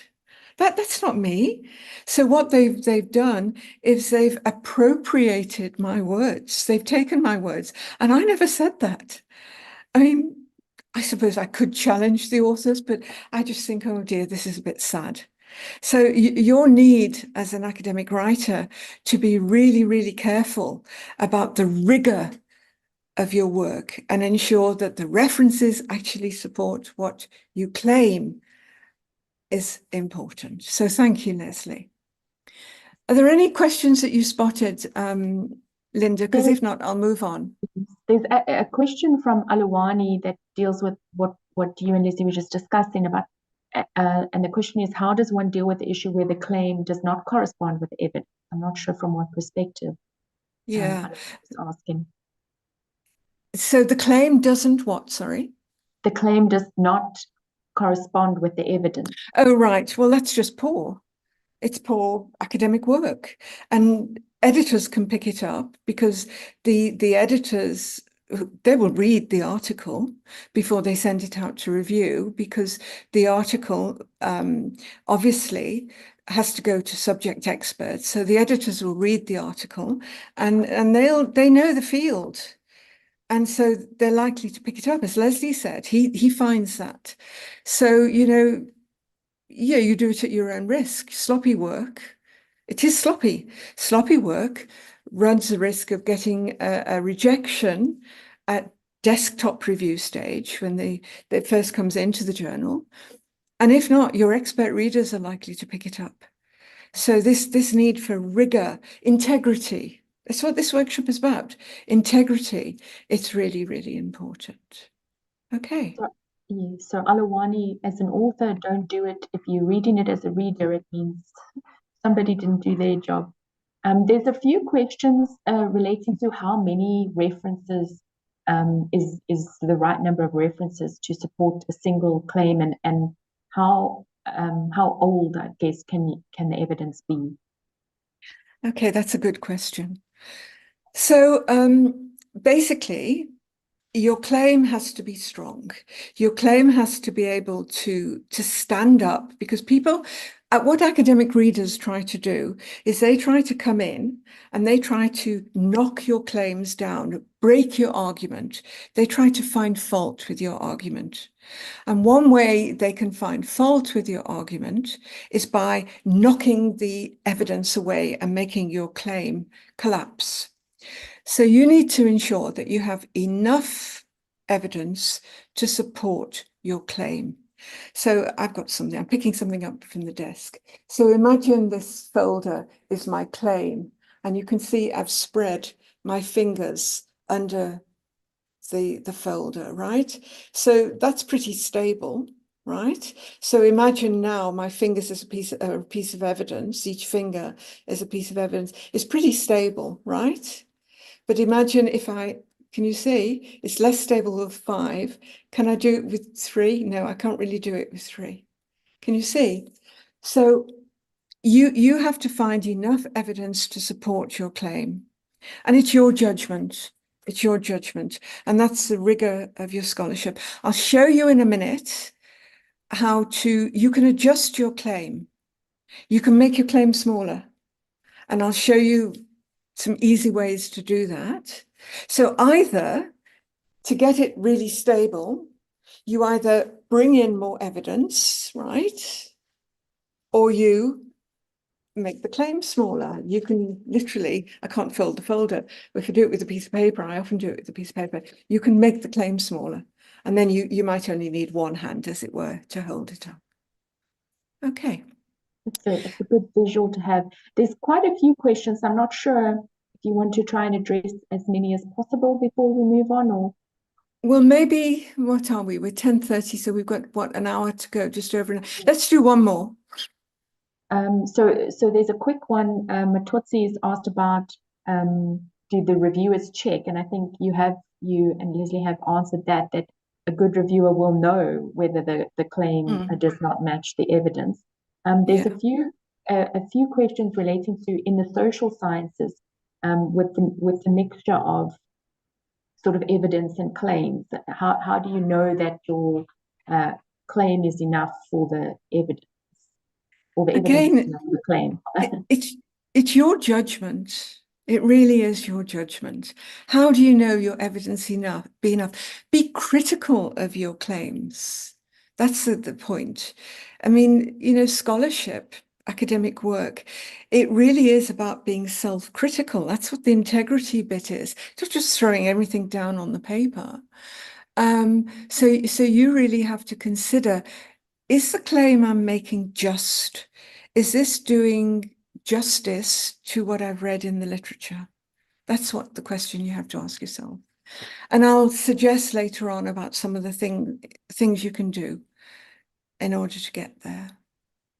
There's one quite important question from one of our YouTube attendees is, what happens if one of your evidence claims is later a paper that is retracted? Oh, I don't know, Leslie, maybe you can answer that one. Leslie, are you there? I mean, yeah. Okay. I was sort of laughing. I mean, that's a really interesting question. I've never seen it happen. I think though that you were probably doing this in good faith. What you might want to do, if you discover that you've made a claim based on evidence which you now no longer believe, you can write a letter to the editor and ask for a correction. We have a a system, if you look at our policies and say, always, I mean, I think Chrissie's making 2 points. You know, the more modest your claims, the better. And if you find out you are wrong, it's better that you admit to that in public rather than waiting for somebody else to point it out. So I would actually write to the editor and say, look, I've found this. You know, would you like a very brief corrigendum? And just say, we once thought such and such and such based on this. We've now discovered this doesn't work. Therefore, it has these and these implications for our article, which now we would like to amend in the following way, or whatever. So that's how I would do it, Chrissie. Thanks. Yeah, I think that's a good idea, Leslie. There was one other point of the first question that I missed, and that was about the recency of literature. Now, my examples were old, because I've been doing this workshop for years for other groups of people. So I just used these articles, you know, from that I had. But yeah, in any field, you have work which is sort of like really, really important, seminal work. And it doesn't go out of date. And that's particularly true. And look, I can talk best about my own field, the social sciences, where you've got big thinkers. Kirstin mentioned Pierre Bourdieu. You've got big thinkers in the social sciences. So those big thinkers, their work is there. It still stands. People are still using their work. Now, I always tell my PhD students to be careful, because certainly as a PhD student, you need to demonstrate to your readers, if you're using the work of a big theorist, that you've read the actual theory, you've read the actual work. And so I always tell my students that you need to read it. I insist they read it. So if they're using Bourdieu's field theory, I want to know that they've read Bourdieu's field theory in the original. And I also want them to reference it in the original. So what some students do, novice students, is they'll say Bourdieu in somebody else. And the somebody else is often another PhD student who's used Bourdieu. And that PhD student is just, you know, a PhD student who's tried to explain Bourdieu in their own thesis.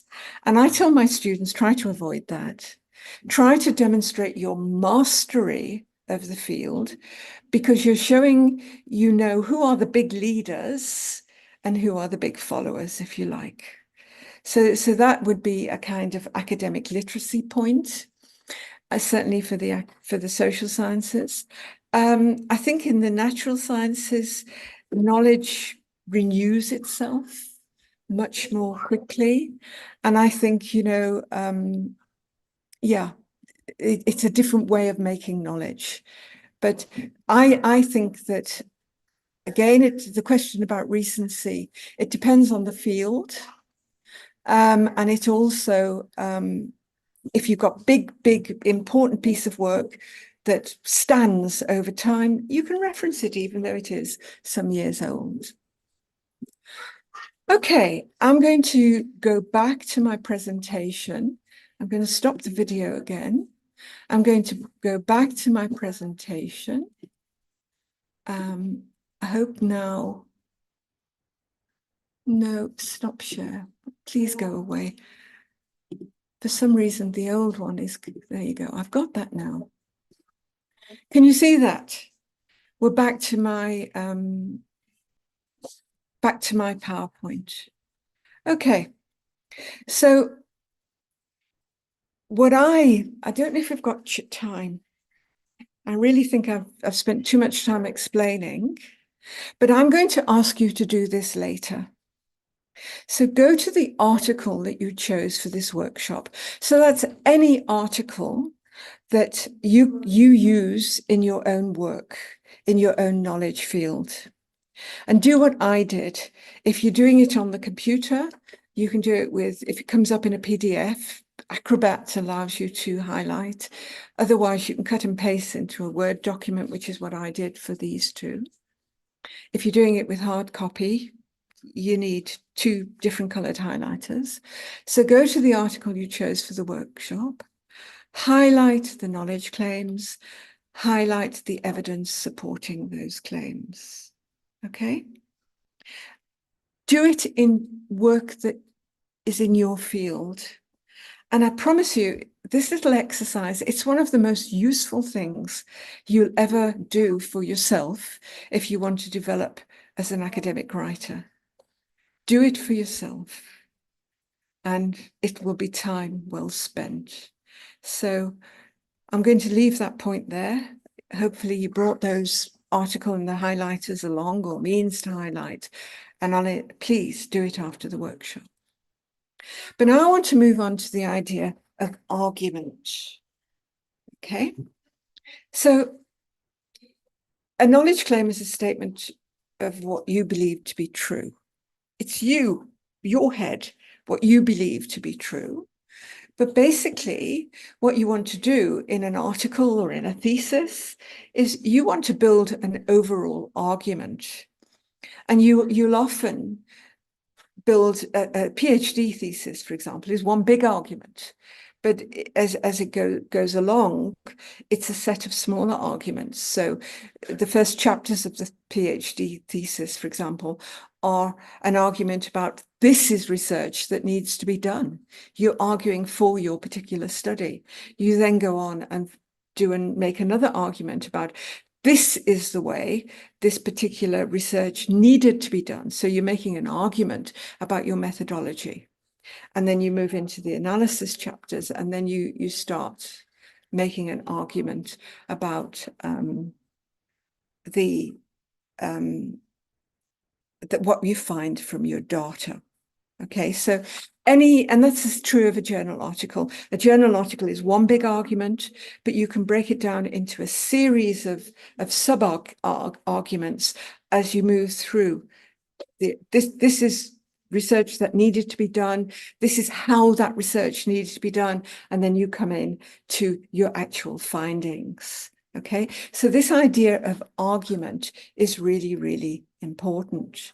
Now, I'm going to pause once again, because I'm just going to go back to the claim evidence structure, because I want to show you how data works to support a claim. Let's see if I can just get it open on my own screen before I confuse you by opening the wrong one.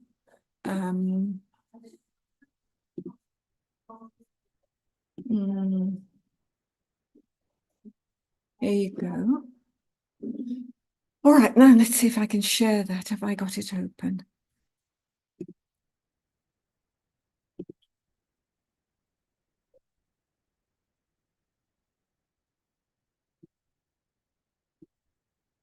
Okay, I hope you can see that. It begins figure 2. Is that right? Can you see it? Yes, we can. Okay. Yes. Okay. So this is from that same article that I've just showed you about the throughput of master's students, how quickly master's students complete their degrees. Okay. But this is from later on in the article, where the authors are using their data, the data from their study, to support the claims that they make. Now, one of the claims that supervisors often make about their students, and maybe if you're a PhD student, your supervisor said this to you, is that you're describing the data, you're not analyzing the data. Okay? So describing the data, I think it's not really about making knowledge claims. If you're analyzing the data, you're making these claims about what your data is telling you to be true. Okay? Now, again, this is a social science one, but I used it because I think you would also see similar things in the natural sciences. Forgive me if I'm making a a wrong assumption here, but the data is in the form of this graph, this figure 3. The cumulative hazard and survival functions for master's students who graduated and dropped out of study at the University of KwaZulu-Natal. Okay, so this is data. And in a way, drawing up these two graphs was describing in their data. They had whole loads of figures, numbers, and they use these two graphs to describe the data. But now they have to make the knowledge claims. They actually have to analyze the data. And you can see how they do it by referring it to figure 2, by referring the readers to figure 2. So the evidence is in the figure and the claims are in the paragraph. So, and you can actually color all of this red, because that's what the authors are doing. They're making knowledge claims based on this evidence in the figure. Oops. So figure 2 shows student status at the end of the registration period. The modal number of students, and they go on. Okay. After 2 years of registration, 46% of these students. So I could say that the first claim is here. These two, I could, let me subdivide it. This is a kind of introduction. Okay, let me do that green. And then I've got knowledge claim 1. After 1 year of registration, 11.6% were able to graduate, 35.4% had dropped out, and 53% registered for the second year. That's the first claim. Where's the evidence? It's here in this figure. The second claim, after 2 years of registration, 40.6 students successfully completed, 21.5 did it right. Okay, so again, I'm sorry, it keeps flipping when I stop the highlighting, the shading. Again, you could say that those two claims are still quite descriptive of the data, but what they do here is they make a bigger, more overarching set of claims. Figure 2 shows that the majority of students who completed their master's degrees did so in year 2. In year 3 and 4, the probability of degree attainment is much higher than dropping out or extending the study for another year. After 4 years, only a few students remained in the master's program. After year 4, dropout rate remains small, with an equally likelihood of graduating or continuing with the study. Okay, so I think that here, these are the big claims, right? I'm sorry, it keeps flipping. Towards the end, these are the big claims. Figure 2, shows majority of students completed their master's degrees in year 2, and then they elaborate, because that's what social scientists do. In year 3 and 4, the probability of degree attainment was much higher than dropping out or extending the study. That's another claim. After 4 years, only a few students remained. Okay, so this is an example of how the data is used as evidence by referring the readers to a figure. Okay, and I don't think I've done it particularly well, but try and think of the distinction between describing the data. Maybe you are going to have to describe some of your data, and you still in those descriptions make knowledge claims, and moving up to bigger claims, which actually analyze your data, make bigger claims about statements that you believe to be true. And in this particular example, I think those bigger claims are there. Now, again, I'm working in the social sciences. It's a field I know. I don't do quantitative research. I always do qualitative research, but I chose this particular example because I know the scientists do things like this, but I'm still conscious that this is in the social sciences. But I invite you at the end of this workshop to go to that journal article that you've chosen, and once again to use your highlighters to in the data sections to show how the data functions as evidence for the claims that the knowledge makes, and try to make a distinction between claims that are more descriptive and claims that are more overarching, and let me call them analytical. Okay, so I'm sorry that's maybe a bit rushed, but time is going on. I've still got quite a lot to do. So that's using your data. But come back to this idea now that knowledge claims are linked together into an argument. So I've already said this, the readers of your writing want to know your argument. That's what they're interested in. What's this person saying? And they do this by identifying your knowledge claims, identifying the evidence that support them, and seeing if the evidence supports the claim. So basically, they're trying to find faults with your argument. That's what they're trying to do. They're trying to knock your argument down. The editors and the reviewers will do that, but your readers will continue to try and do that. And that's good, because that's the way knowledge works, knowledge making works. We advance by being rigorous and critical of other people's work, and then we can make stronger and stronger knowledge. But anyway, the point is that this idea of argument is really, really strong. So we've already talked about this. You have to match your evidence to the claim. So for you, the big question is, does the evidence I have provided support my claim? That's your question. So I'm coming back now to what I promised to do earlier. So if your evidence isn't strong enough, you can do what linguists call hedge your claim. You can literally make your claim smaller. Okay? Remember, this is your judgment. But if you think you don't have enough evidence, you can make your claim smaller. You can make your claim more tentative, not so certain. Okay? And you do that by using a number of linguistic devices, a number of phrases and words. So hedges are phrases like probably. So something probably shows that. Another way to do it would be with this last one, arguably. Something arguably shows that.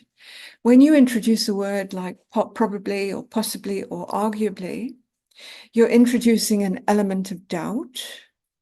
And it's like you're saying, well, you know, this is what I think, I best think at the moment, but I'm not 100% certain, but hopefully, I don't know, I'm fairly certain. But you're introducing an element of doubt. So you're admitting to the readers there's your integrity, your honesty, by hedging your claim, by using a word like probably, possibly, or arguably. You could also say may, and you could also say might. Okay? It may be the case, something may be true, something might be true, and so on.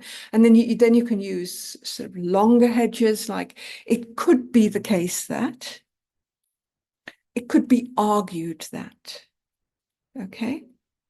Now, if we go back to, you remember that article about the abalone, there weren't hedges there. I didn't see any in that particular case.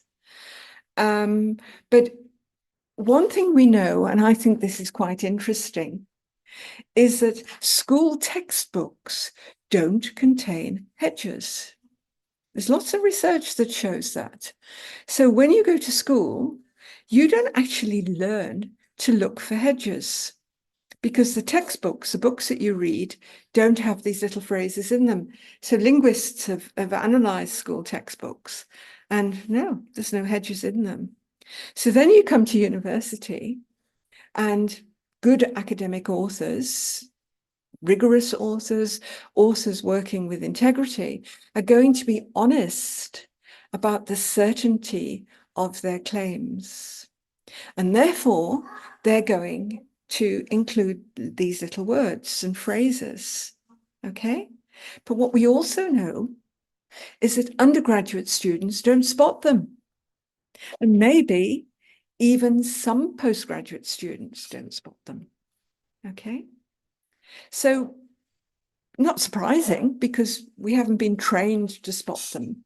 And it's only as you become more expert as an expert reader and writer that you do identify these hedges, these little words and phrases that make your claims more tentative, because they're signals to the reader to go deep. They're signals to the reader. They're an invitation to the reader, if you like, to interrogate the claim. And it's honest to put those in. So it's only as we become more expert that we really start spotting these in our reading. And I'd argue that it's only that we become more expert writers that we learn how to use them. So again, if we go back to that journal article that I asked you to bring along, I'm going to ask you to, as you read that article, to interrogate the claims in it and try to see, have the authors hedged those claims? Have they written the claim as though it's 100% certain? Or are they using some sort of device or word or phrase like the ones on the screen to indicate that the claim is less certain? So again, I invite you to do that analysis of the journal article and to look for those hedges, because recognize them is important to your ability to read critically.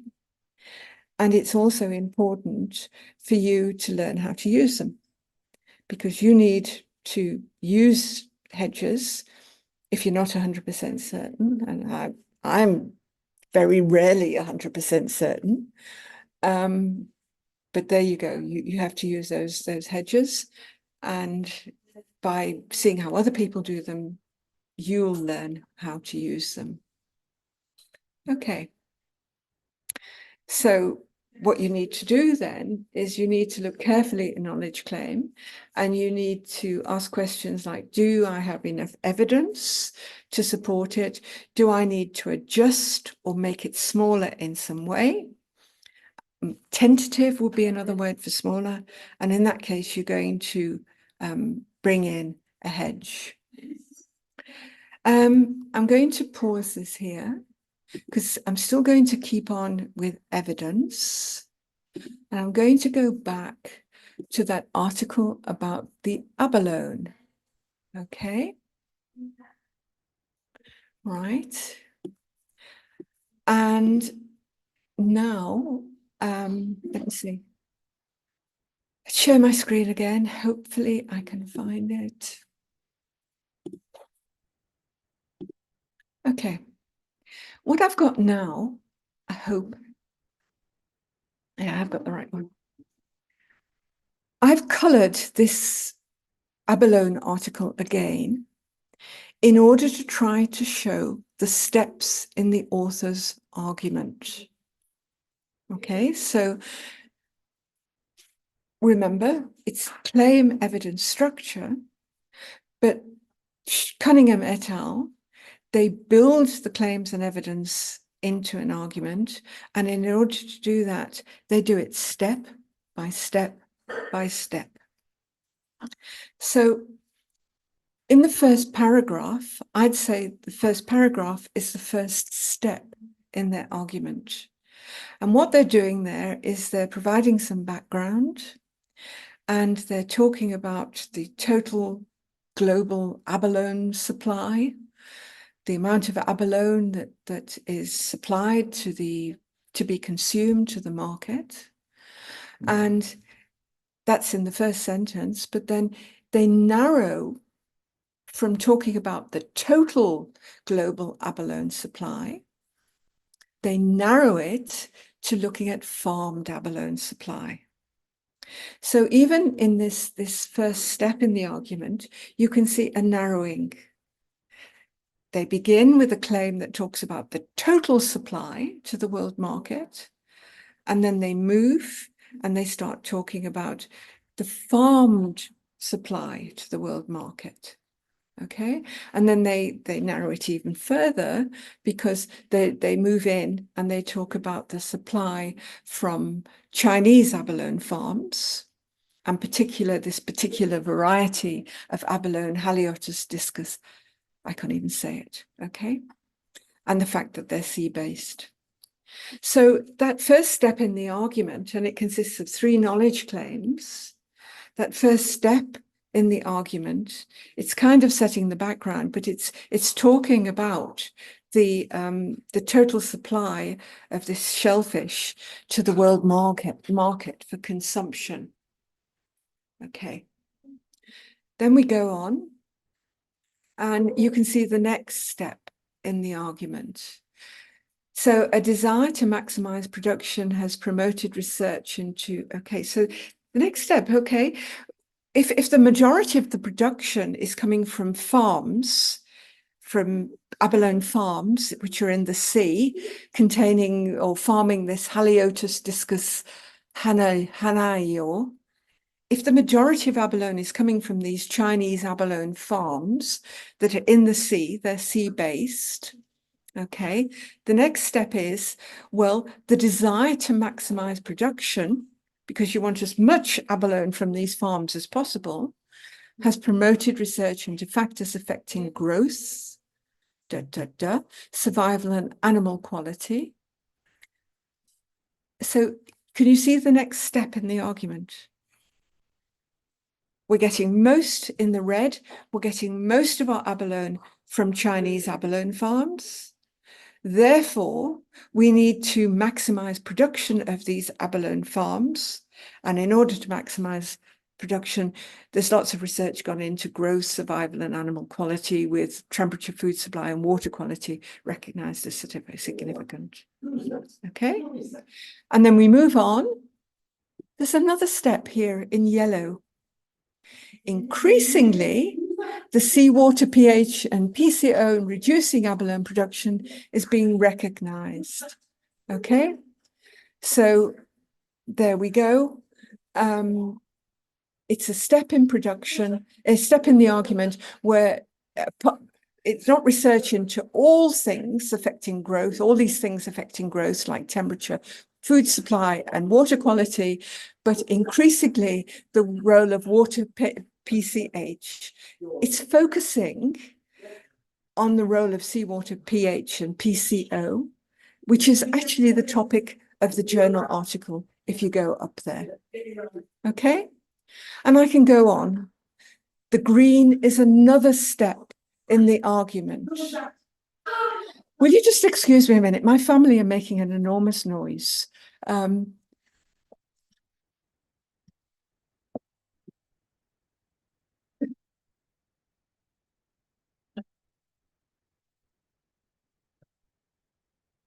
I've got apologies. Okay, so my granddaughter arrived and my husband is playing with her. Okay, so the green is another step in the argument. So remember, the yellow narrowed in to seawater pH and PCO2, and here what you get is steps in a very scientific argument, and I did check this with a fisheries scientist who, I didn't understand it, but it's a very scientific argument which actually could be expressed using scientific formula. But even though I'm not a scientist and I don't know the science behind this, I can, and I've already done it, I've colored the different sections, green, purple, and red, to show the steps in that scientific argument. Okay, and it goes on, that particular scientific argument goes on. So what you can see is, in this example, the authors start wide by providing some background about supply of abalone, and then saying that, yeah, most of the abalone comes from Chinese abalone farms, and so on.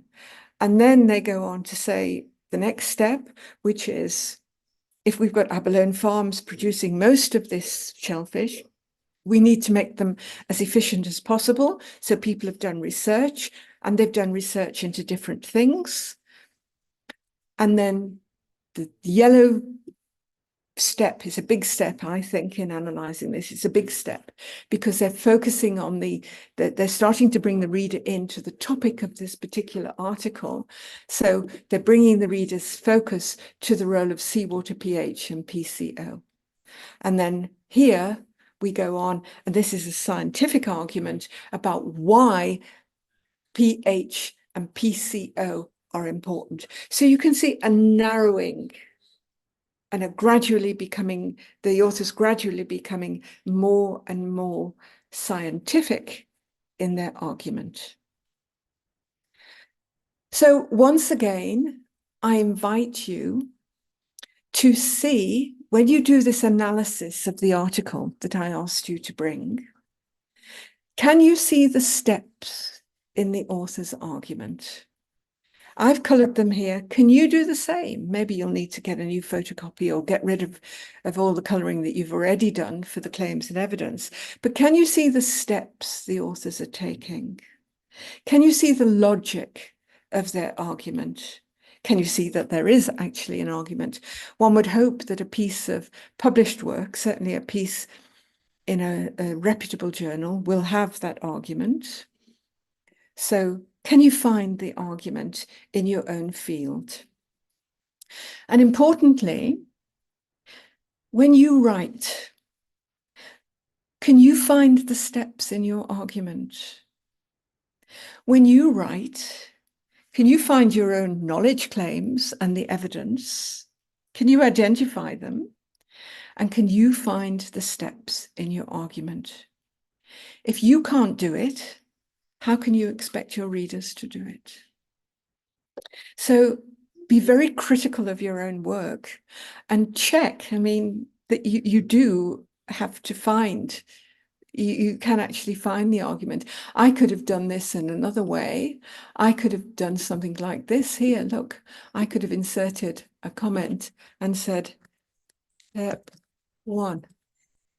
I could have done it here. I could have done step 2. I've already got one here. I could put here and say step 3. Okay, do that with your own work. See if you can find those steps in the argument. Okay, but first have a go at doing it with the writing of other people, because that will really help you to see how you need to do it yourself. Okay, stop the share, back to another screen, back to this, because now I've got some advice for you. We've done the hedging, because an argument still begins with these knowledge claims. You can't build an argument unless you've got the knowledge claims. And finding knowledge claims, and Kirstin was talking about this, takes time and a lot of thought. It's not easy. And of course, the problem is that when you read articles like the one I've showed you on the screen, you think, oh, it's all so beautiful and it all looks so easy. But those authors didn't get to that beautifully produced text immediately. They did a lot of work before they managed to produce something that was publishable in the journal. So if you find it difficult, it's not unusual. Everybody finds it difficult. And don't be seduced by the beautiful text that you see that eventually appears in the journal, because a lot of time, a lot of thought, and a lot of writing and rewriting has gone into the production of that text. Okay, so I'm going to give you some very practical advice now of some ways to find claims, some techniques that you can employ to actually try to find knowledge claims for yourself in the preparatory work for writing an article or writing that thesis. And I'm going to suggest two things that you can do. The first is a reading journal, and the second is free writing. And I find both of these really, really important. I supervise a lot of PhD students, and I insist that my students keep a reading journal. I'll explain it in a minute, for at least the first 6 months of their study. And then I say, well, if you don't think it's useful, you can tell me.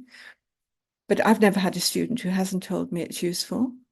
And I also find free writing enormously useful for myself and for my students. And often I free write with my students. So I actually sit with them and we both do free writing in order to prompt our thoughts and find things that we want to say. So let me explain them. Okay. When you read, what's your usual method? Do you make notes? So you've got something that you're reading, a book or a journal article, and then you've got a pad of paper, and you note down the important points. Okay, and by the time you've finished, you've got many pages of notes. Another method people often use is that they underline or highlight. So they've got the yellow marker or the pink marker, and they highlight, or with a pencil, they underline the points that they think are important. And sometimes when you look at what you've done, it's nearly all yellow or it's nearly all underlined. Okay, but that's two techniques that people often use with their reading.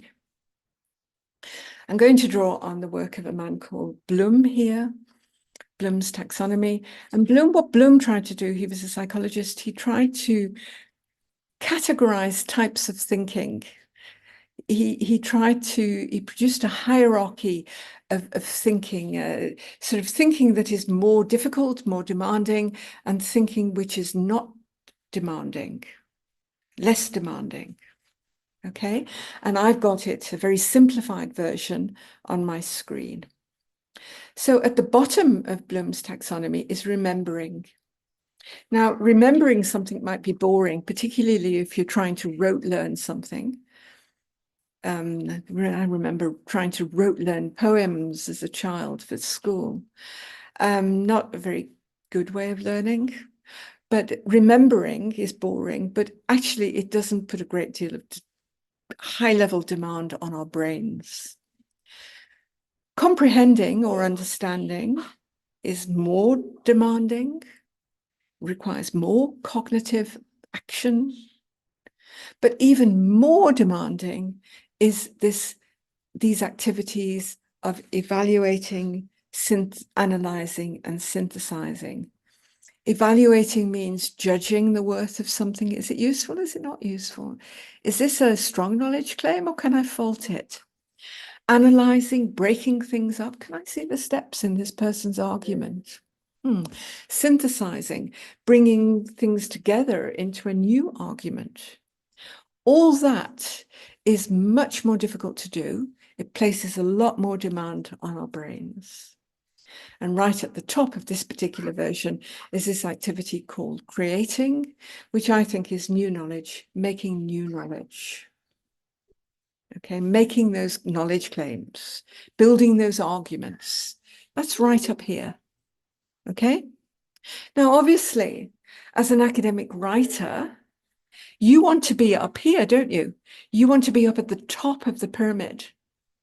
You don't want to be down at the bottom. But if you do the old note-taking technique, or if you do the highlighting and underlining, you're keeping yourself down here at comprehending and, even worse, remembering.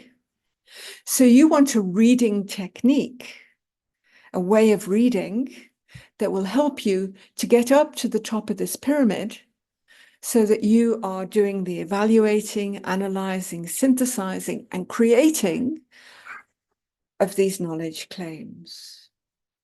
So my argument is that the reading journal will help you get up here. If you continue with the old note-taking and highlighting or underlining, you're going to keep yourself down here. So it helps you to move from lower order to higher order thinking when you read. So how do you do it? Well, you buy a notebook or you open a new folder on your computer. A lot of my PhD students like to buy those black notebooks with the red spine, and then they carry it around with them. And I've known students who, by the end of their study, they've got about 6 of these notebooks. Importantly, you write a complete reference at the top of a new page or file for whatever you're going to read. You must do that, because what you don't want when you're actually trying to write, or when you're trying to submit to a journal, is end up trying to find the references. So be organized from the beginning and write the reference at the top of a new file or a page for whatever it is you're going to read.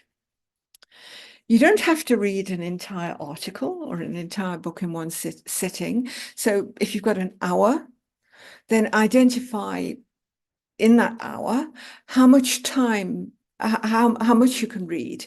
So in an hour, I can read this section, because you also want to be able to write. So it's not just reading time, it's also writing time, because a reading journal combines writing with reading. Why does it do that? Because we know that you only learn when you write. Writing, lots of research on this, writing is the premier tool for learning. So it's not that you learn first and then you write that learning down. You only learn when you write. So you've got to write as you read to maximize your learning. So if you've got an hour, you'd say, okay, well, I can read this much and I can write on it. It's a guess of how much you can do. And of course, that's quite an effective way to manage your time as well. I find it's better to read and write in smaller blocks of time. If I say I'm going to read and write all Saturday, well, I don't spend all Saturday doing that. I find lots of things to distract myself. So I quite like the idea of giving myself smaller tasks and particular time periods to do that. So you've got this book, or you've got a file on your computer, you've got a reference, and you've got an idea of what you're going to read in the time that you've got available. The next thing is you can sit somewhere comfortable. You don't even have to sit, you can lie on your bed, because you are not going to have a pen in your hand. You're not going to take notes or highlight. What you're going to do is sit somewhere comfortable and read and focus on identifying and following the argument. No distraction from taking notes. When you pause to take notes or run that highlighter on the page, you often lose your focus. So try and keep your focus and really just try to understand the argument this person is making. And then when you've finished whatever you've identified as you wanted to read, you then turn to your journal and you write. What do you write? Well, you write, what interested me about that text, this text? What was interesting? How does it relate to my research? How does it relate to my article? Importantly, you write, what do I agree with? What do I disagree with?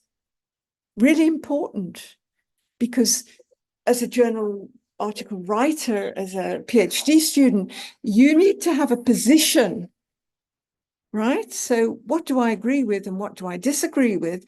Those questions will help you to find that position, that argument.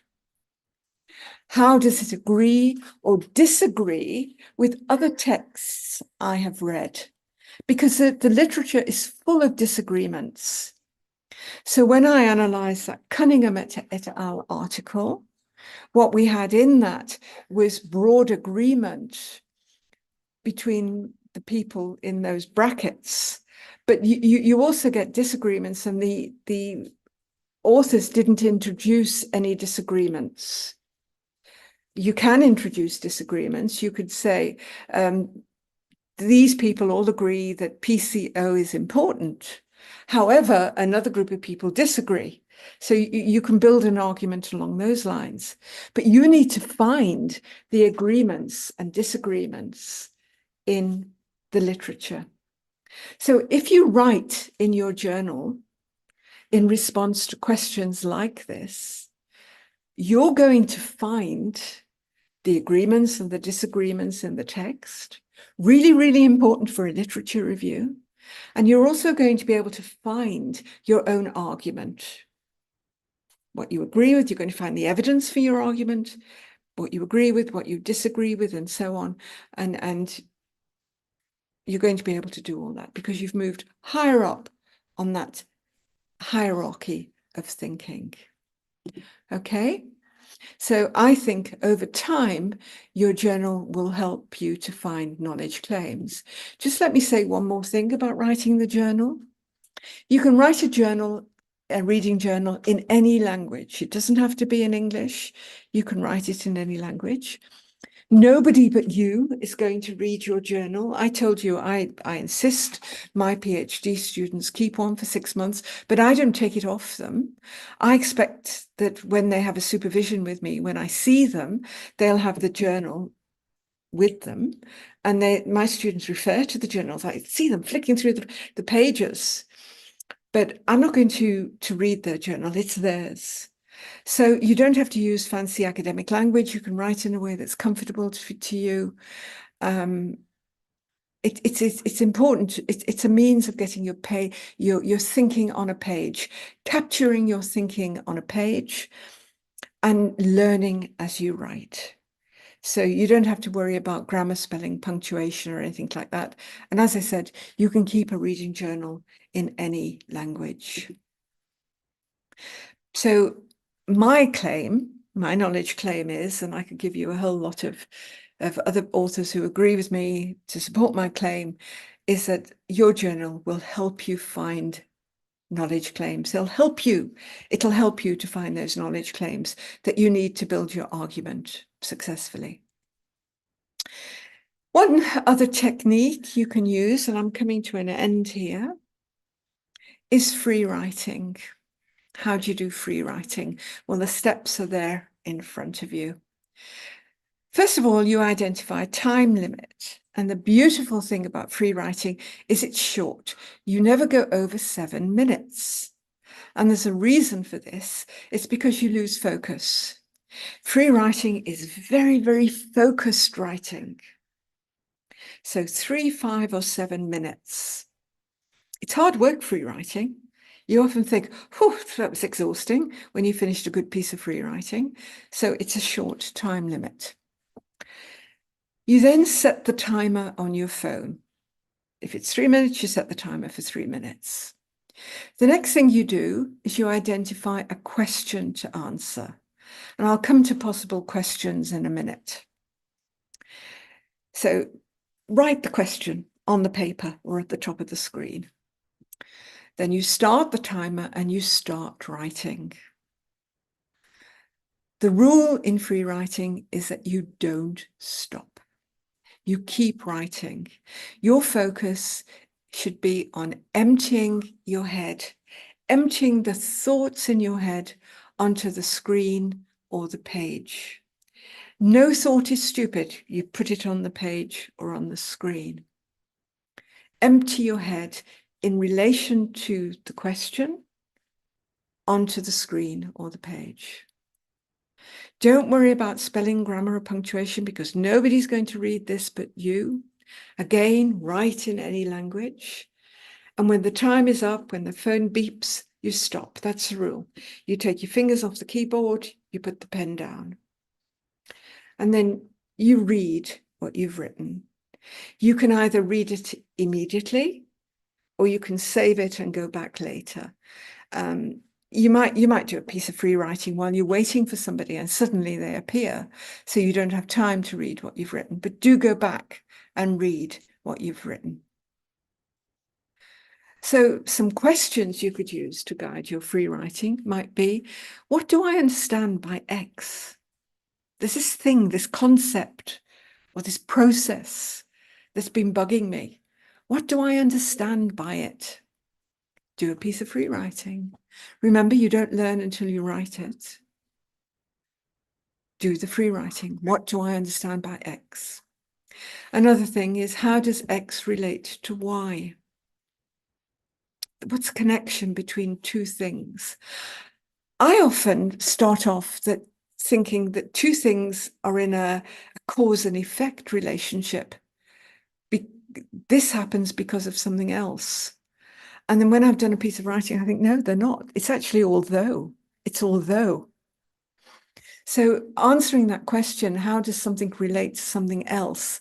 It can show you that the connection between those things, it isn't cause and effect. It's actually contrast, the although, the however relationship. So it's very, very useful for that. You could write in response to the question of what does this author say about something, particularly good if you're dealing with a theorist and you want to know what they're saying about concepts in their theory.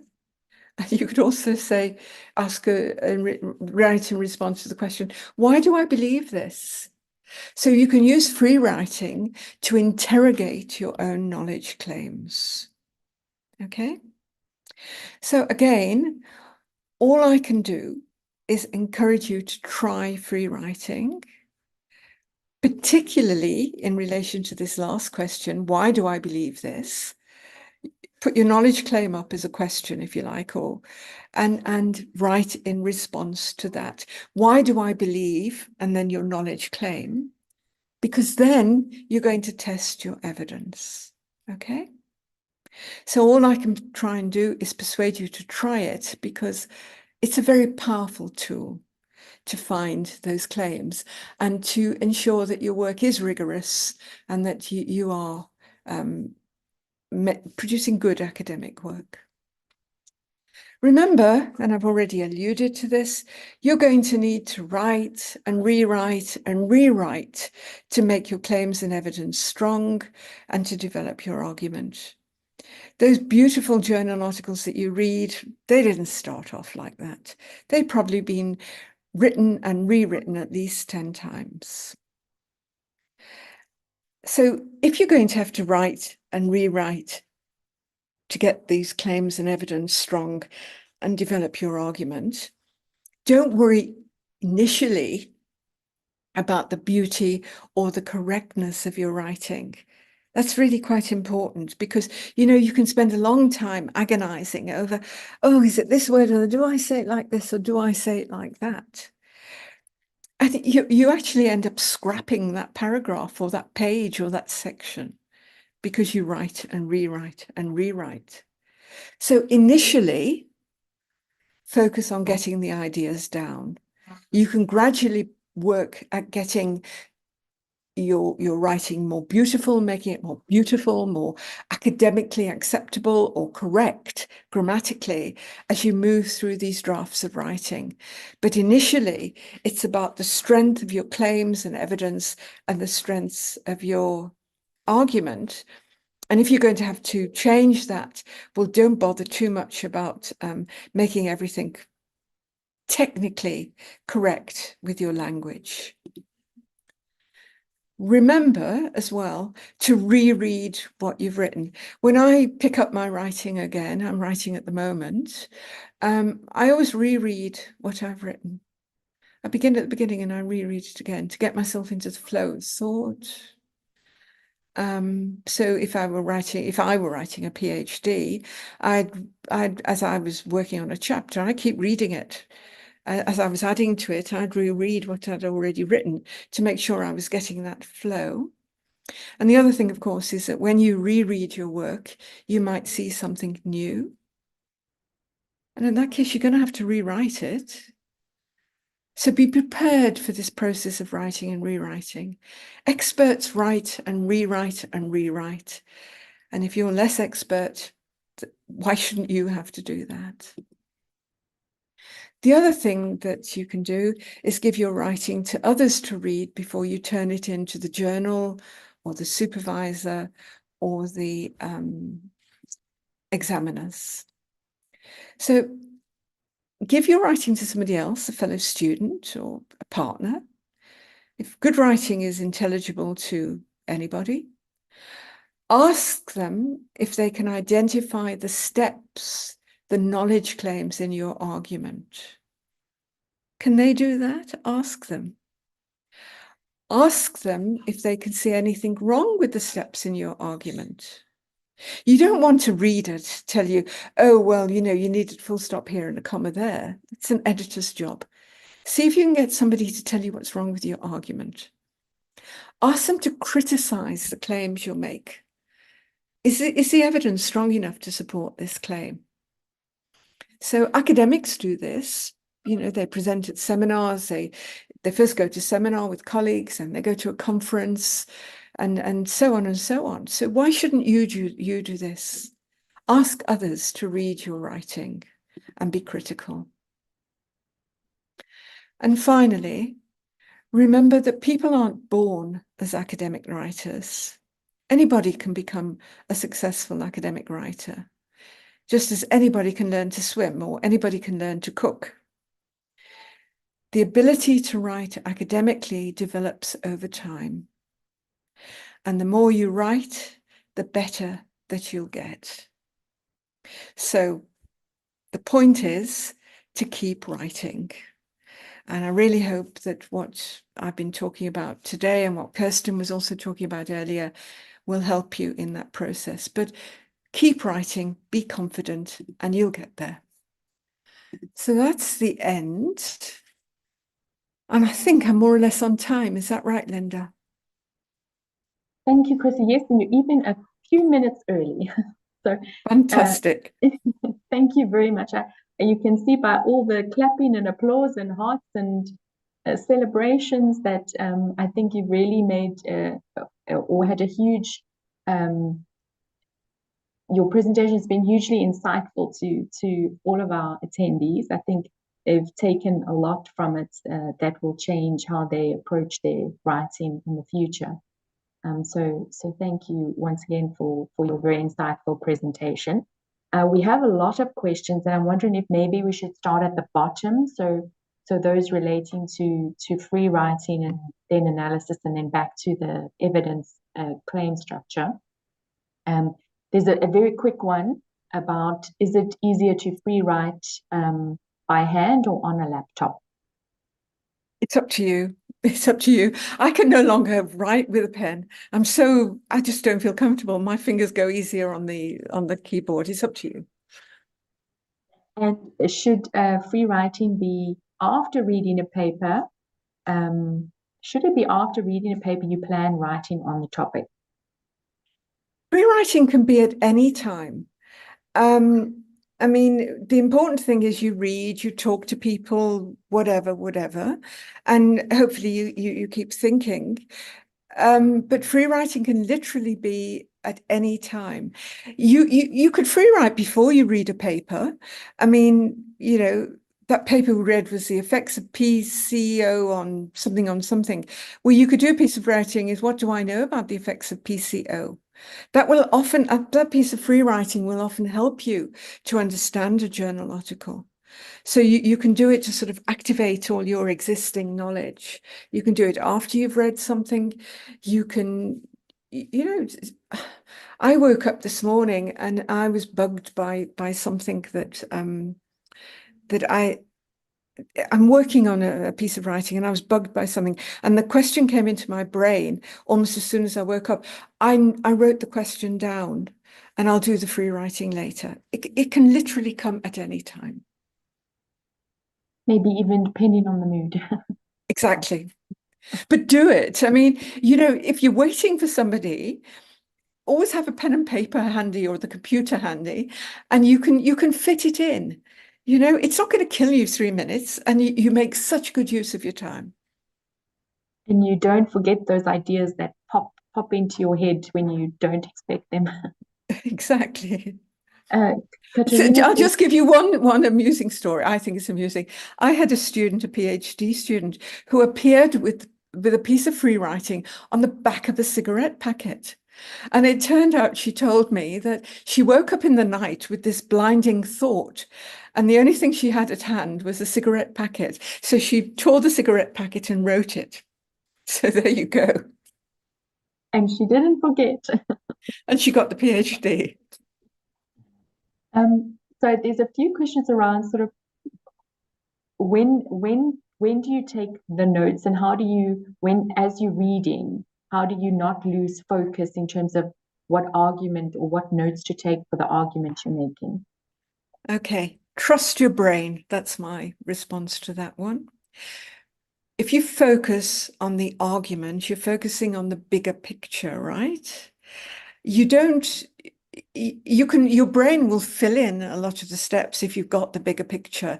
It's like, was it Giotto who drew an incomplete circle? But if we draw an incomplete circle, our brains finish the circle. They complete the circle for us. So my advice is, don't worry about the remembering, the understanding of the smaller steps. Focus on finding that argument that the author's trying to make. And you will trust your brain. You'll fill in a lot of the steps. Just one point might be that if you're reading complex work for the first time, it will be more difficult than if you reread it. And if something is difficult, you might need to read and do an entry in your journal, and then do it again. And you'll find that the second time you do the entry in the journal, it's a lot better. Okay, so you'll see through the reading and the writing your own understanding of the author's argument growing. Okay, but trust your brain. That's you know, if you're focusing on getting the importance down, I'll remember, I'll forget. You're not doing justice to what your brain needs to do. Okay. I think there's also no shortcuts. You've got to do it. So I think that also answers Herman's question about when do you write, at every sitting or at the end. I think you've just answered that. Don't think of reading without writing. You know, remember, you don't learn and then write that learning down. That's why writing is so hard. You only learn as you write. So you might think you've got the gist of an article, but have you really? You'll only really know when you try to write or use that, draw on that article. So you always think of reading and writing as, you know, together like that. Mampatla asks, how do you inspire postgrad students to understand and embrace that writing for research is a process of writing and rewriting? It grows on you. There was a time in my life when I was scared of writing. And I think it goes back to the way I was taught to write. And I think writing teaching is generally very bad. I was taught at school to make a plan and then write to the plan. And then when I was an undergraduate, I tried to do that. And I could never write to the plan. And I was always asking for extensions. And I decided I was a poor writer. And it was only actually I was doing a master's degree in linguistics, and I came across all this research about writing as a tool for learning, that I then realized, oh, you know, my teachers were wrong. And I then allowed myself to do some of the things that I've been trying to persuade you to do today. And suddenly I found writing became so much more easy. And then suddenly I realized, oh, I love it. I can honestly say I love writing. And my family always complained that I always have my computer with me. My favorite thing is to get up early in the morning, drink tea and write. So yeah, it grows on you. It grows on you. But I'm not at the point where I love writing, but we have a question from one of our YouTube attendees, Aubrey. Can the writing journal be customized to act like a reading framework for a project or a research paper? Well, yes, it could. I don't think you're going to get that immediately. I would be inclined, if you're writing that research paper, Aubrey, you're going to have to do some reading for that research paper. I'd be inclined to write journal articles as I read for the thing. And then I think the framework might come out of just writing the journal. I wouldn't try to force the journal into a framework. I don't think so. I'd just do it, as I said, for each piece of reading that you're doing in preparation for writing the article, I do the journal and then the journal entry, and then I think the frame will come up. Yeah. I think it comes clearer in your head as soon as it's clearer on the paper. Yeah. You'll learn by writing. The framework emerges as you do the writing. That's what I'd argue. Mm. So there's still a lot of questions. I'm trying to get to those that were sort of more common. There was some around data and analysis. And can you just elaborate on the difference between analyzing the data versus describing the data, and would your describing typically be in your results and analyzing in your discussion section? Okay, and what are the qualities of good analysis? I'll have another go, but Leslie, if you're there, you please come in. So yeah, I said a lot of supervisors complain that students are only describing the data. So you get analysis chapters of a PhD, and they say, I can only do it with qualitative research because I don't do quantitative work. So people are analyzing a survey, for example, or using a survey, and they'll say 26% of respondents said this, 38% of respondents said that. A large proportion of respondents said something else. Okay, that there to me are just descriptions of what's in your data. For me, the analysis would be, what's the significance of the fact that 38% of my respondents said this? What's the significance of the fact that a large proportion disagreed with them? So it's moving up to those higher order questions about the significance of your data. That's the way I describe the difference between describing and analyzing. Leslie, can you help me on this one? I think you're muted, Leslie. I hope I can help. It's apologies for muting.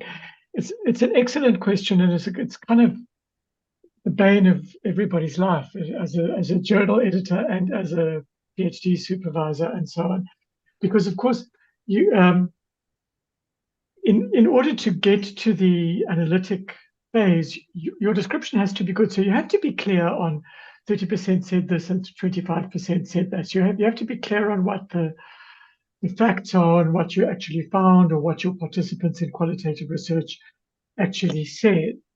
And sometimes people actually try and skip that part and go straight on to the analysis with, and I often say, why did you bother to collect the data in that case? But but what you build on is exactly, if people listen to Chrissie, if I could just use you, the minute you got to the point of analysis, you started asking questions of the data. You weren't saying, this looks like this, that looks like that. You're saying, why is it that so-and-so? Is it the same in the literature? Why do we find in South Africa that this is different? Were we surprised in any way? And so it's actually starting to ask questions so that you're re-looking at the findings in order to ask questions. And there's a similar thing, I mean, try and shut me up now, which you were demonstrating right at the beginning, Chrissie, is one will often see people writing literature reviews even at the beginning. So it's, because writing a literature review or introducing an article, as you've shown, is an analytic process. It's not just a descriptive process. And so many people will write literature reviews. This one said that one said that, this one said that one said that. That is not an argument, as you know, it is actually just lining up evidence without making any claims. So just like I'm trying to link, what we're talking about now to what you were saying earlier, just like in the beginning, you want the evidence must be there, but the important thing is the way in which you're organizing your claims.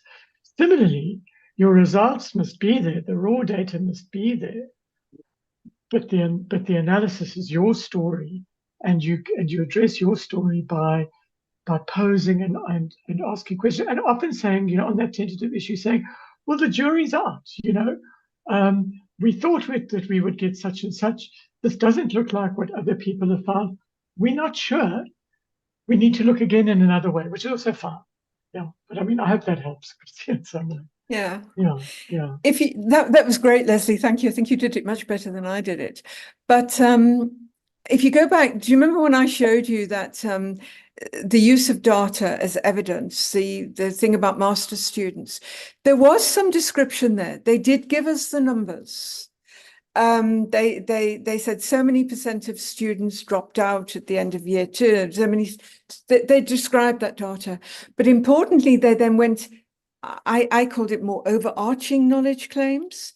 They went into describing the significance, or they went into saying why they thought they dropped out, what the reasons were for that.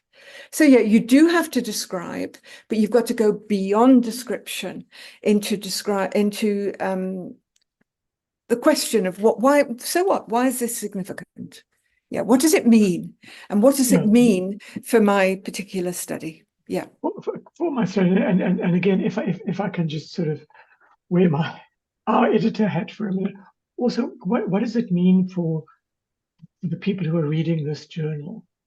So for my particular audience, and that's an analytic question, because it'll be different depending on which journal you go for, which audience, and so on.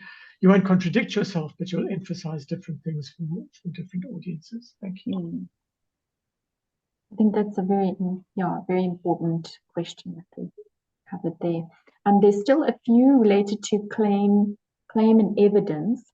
And Lorata asked, does hedging not lessen the rigor of your research? I'd argue the opposite. It's about being honest. It's about writing with integrity. Don't pretend something is 100% certain if it's not. And it's much better as an author to acknowledge your hesitancy, the fact that you don't have a surefire claim, that it's not 100% certain. Much better to be honest. Yeah, I think the voice, this idea of voice. As somebody who writes a journal article, you want to come across as somebody who's pretty certain about the overall argument they're making. They're confident about the overall argument that they're making. But, confidence can involve degrees of uncertainty. And so I don't think hedgers do that at all. I think they do the opposite. Thank you. It's sort of linked to that then, there's a question about, isn't it also appropriate to cite evidence against your claim as well as for your claim? Absolutely. I mean, I don't think any of the examples I had today did that. But if there is evidence, don't ignore it, because it's going to come and hit you. So you have to deal with contradictory evidence.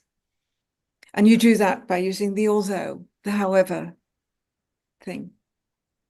And then I think just a last question, there were a few questions around sort of with the social science example you had, is how valid are claims without evidence? And if you are expanding on someone else's claim without evidence, does that just mean that's your opinion then?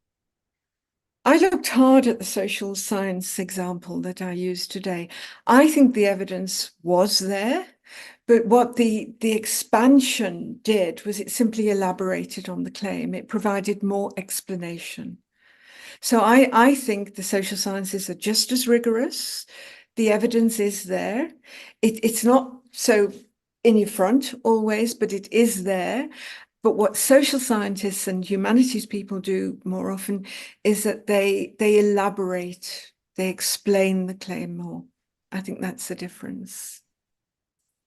Thank you, Chrissie. And unfortunately, I think that's all we have time for. We do have another Q&A at the end of the workshop. So hopefully we'll get to some of the questions we haven't been able to answer. But I know, Chrissie, that you are leaving to the airport at 12. So I'm going to move on to some AI questions before we say goodbye to you and break for lunch. But hopefully, if we haven't answered your question, the rest of the panel will be able to address them later. But Chrissie, I'm going to steal someone's comment from the chat and say that what you presented is methodologically infectious. So I'm sure that everyone's going to be doing things differently from now on to help their writing. So thank you for your presentation. Thank you. Move on to some of the questions. Come back to the AI questions that everyone's been upvoting. And the first one, Kirstin, I think you have shared some links already, but there's are there any reliable and credible platforms for proofreading academic work? I suppose one's right. So Grammarly is one of them, but Grammarly is sort of general English. There's a platform called Writeful. What Writeful does is it's specifically for academic writing, and it's really nice in the sense that it shows you the suggestions, and you can decide you're going to select or reject it, you know. And it's really it's like Grammarly for academia. So Writeful is something to consider. Unfortunately, it's a paid-for tool. But as a university, you know, or let's say a journal, you can decide, well, we want to use that or get our users to use it. Yeah. And is that Writeful, W-R-I, right? Sorry. Yeah, there we go. It's in the chat. Thank you, Katerina. Then there's some questions around how do you protect your work when you're using AI, and can you ask, how do you select the settings to ask ChatGPT not to use your data for training? Yeah, there's in fact in the presentation there were 2 links that I shared. You can go back to that, but if there's a way where you can ask ChatGPT to not use your information or data as part of the training data. So you need to submit a request. It could take an hour, and then they respond and say, okay, it's now excluded. So there are ways, but that's ChatGPT. I'm not sure about all the other tools. Many of the other tools are what they call wrapper tools. In other words, they got their own tool, but they wrap around ChatGPT. They use ChatGPT as a sort of a back end. And then Fiona asks, can you trust AI more when using it for quantitative stats or more quantitative things than qualitative things? I haven't used, to be honest, I haven't used it myself. I've read a little bit about it. In the beginning, I had people saying, you know, it really helps with coding. My own daughter is in data science. She said she stays away from it as far as she can. I read an article that says it's most of the time bad. I have a colleague who does presentations on optimizing statistics using AI. So there are ways to do it. It's just really a case of, you know, obviously there's different types of tools, you know, Atlas, TI, SPSS, etc.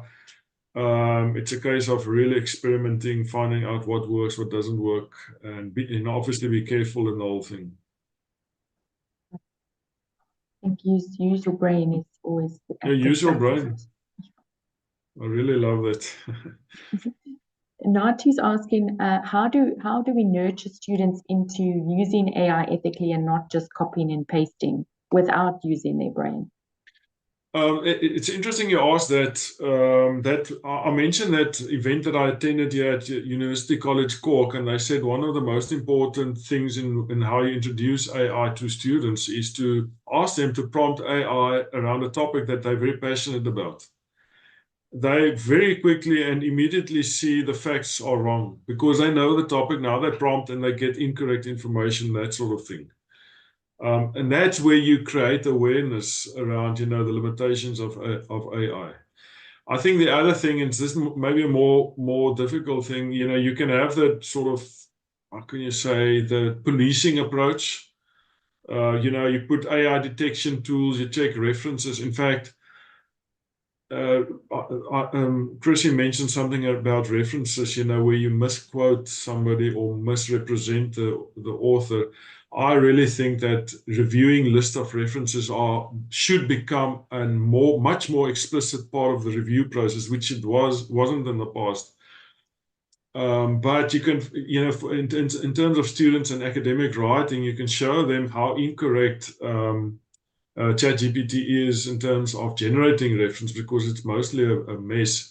You can show them, for example, where they use some of these tools like Semantic Scholar, connected papers, and then get them to investigate the databases where they get the papers from, because those tools draw on databases and they will quickly realize that it's limited. And if they want to get the right stuff, they need to get that. And then there's other ways of checking. AI detection, in my view, doesn't work really well. But you don't pick up plagiarism a lot. But one thing that really stands out, and this is now if you want to check on the policing part side, in-text referencing versus a list of references. If there's a lot of misalignment, it's most often an AI-generated piece of text. If you want to put in the effort to get your alignment ready after you generated a piece of text, you can just as well write the piece. But that's on the policing side. I think what's more important is to instill responsibility, accountability. Like when you've got a mountain, take the most difficult route, because when you get to the top, you're going to be the fittest, and that's a thing that we need to really embed, and not push this thing of getting citations, not only that, it's important to get the citations, but good citations from the right people. You don't want to get citations from anyone. So it's a value system, I would say, debate as well. I think, when you try and take shortcuts, you're only shortchanging yourself in the end. Yeah, it's a waste of effort. So hopefully we'll get to the questions we haven't gotten to during the workshop or in the final Q&A. I think in the last 5 minutes before we take a lunch break, we're going to just run the poll on AI just to see how much we are knowing and using AI. So I'm going to ask my colleagues to share the links in Zoom and YouTube to that poll. But before they do so, I just want to thank again our speakers, Kirstin and Chrissie. And Chrissie, thank you and goodbye. We know you have to leave us. And Kirstin, we will still be seeing you, I think, for the rest of the workshop. So thank you again for two incredibly insightful presentations. I know that from the comments and everything, how much everyone has learned. So thank you. And please, we're going to leave everybody with the poll questions. Please answer those questions. And then we will come back after lunch and look at the results. And we will see everyone back here at 12:30. Thank you.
Hello, everyone. I hope you managed to grab some lunch quickly and are back with us.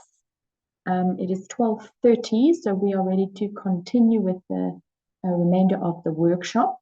Thank you to those who did complete the AI tools poll.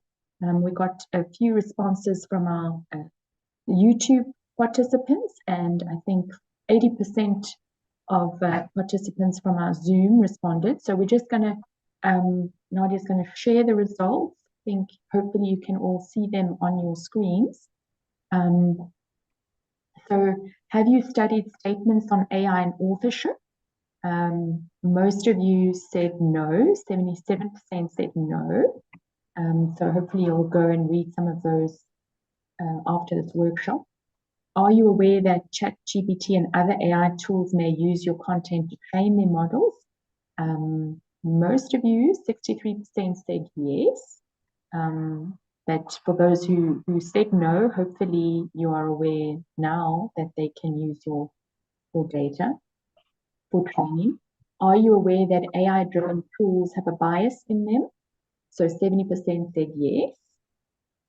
So that's quite a high figure. Have you used AI-driven tools to assist with summarizing or paraphrasing papers? About half said yes, just slightly more than half yes, and less than half no. Have you used AI-driven tools to assist with literature searches? Most no, 56% no, 43% yes. Have you used AI-driven tools to assist with proofreading your own research manuscript? So most said no, 67%, 31% yes. Have you used AI detection tools? Again, most people said no, 64%, but 32% have. So I'd be interested to hear from that 32% what they used and what they found. Have you used AI-generated text in your research manuscripts or assignments in the past? Most said no, 65%, but quite a high percentage, 34% said yes. Have you used AI-driven tools to assist with data analysis or statistics? So this was quite a high figure, no, 86% said no. And have you used AI-driven tools to generate graphics or pictures for a research paper? And most, definitely most, 93% said no. Have you generated references or reference lists using AI-driven tools? And again, most said no at 83%.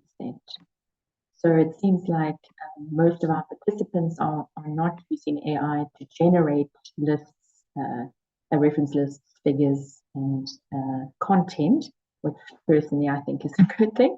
So that hopefully that was illuminating for us all. And yeah, we will share those results when we share the other resources from this workshop for your interests. Thank you, Nadia. Can close it. I think perhaps everyone needs to close it on their own. So we move on now to the next two presentations on our workshop program. And I'm going to introduce both speakers, and then there's a very quick poll just relating to these two topics. So what we're going to be discussing next is deciding on authorship and curating your data. And we have two associate editor mentees from our journal presenting on these topics. And I'm very pleased to introduce them to you. Dr. Thywill Dzogbewu is a postdoctoral research fellow at the Central University of Technology and an associate editor-mentee in engineering and technology at our journal. He holds a PhD in mechanical engineering from the Central University of Technology. His research focuses on the use of green manufacturing processes smart materials and topology optimization strategies via advanced manufacturing technologies to produce 3D and 4D structures. So, Thywill, thank you for joining us today, and we look forward to your presentation. I'm going to introduce Lindah, and then when Thywill is finished with his presentation, we can move to the next presentation without interruption. So Dr. Lindah Muzangwa is a lecturer in agricultural sciences at the Royal Agricultural University in the UK and an associate editor mentee in agriculture and forestry with our journal. She holds a PhD in agriculture from the University of Fort Hare. She is a dedicated crop scientist and agronomist, I hope I said that right, with over 15 years of expertise in open field agronomy, crop experimentation, laboratory analysis, and teaching. Her work has significantly advanced the implementation of sustainable cropping systems in face of evolving climate conditions. So we look forward to hearing more from Lindah, but first let us run our poll just to get an idea of our participants' knowledge of authorship and data. So we will, it's 2 quick questions. We'll leave it up just for a minute.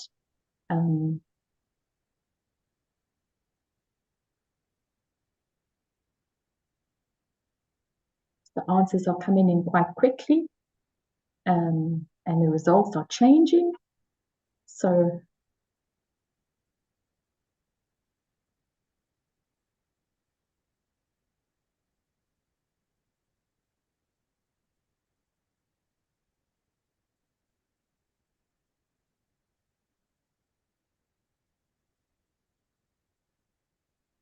I think we'll wait until we get to 50% participation, and then we will close the poll and see what the results are. I think we're almost there. So I think we can end it there. So we've got just over 50% participation. So are you confident that you know who your co-author should be when you write your manuscript? And very promising 57% said yes, so that's good to see, but still a high number of no's and not sure's then. And do you have a data management plan for your research? And 47% of you said yes, so that's almost half, which is encouraging, but yeah, that leaves half still unsure of what that is. So thank you for those answers. We can stop sharing and end that poll. Thanks, Nadia. And yeah, so hopefully, if you had any doubts about anything relating to authorship and data, then the next part of our program is going to clear that up for you. So, Thywill, I hand over to you. Thank you very much. Thank you. Just to confirm, Lindah, can you hear me? Yes, I can hear you all. And the slide showing? Yes, we can see it. Thank you very much. Okay, so it's about writing with integrity and how to determine authorship.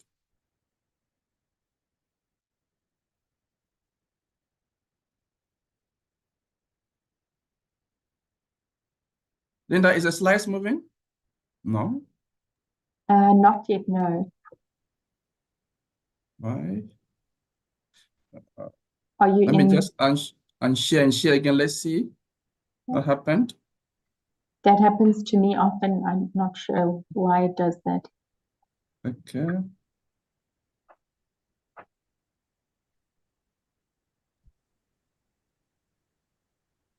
Sometimes if you share your screen rather than the window, it sometimes resolves itself. Okay, I'm just trying to sort it out.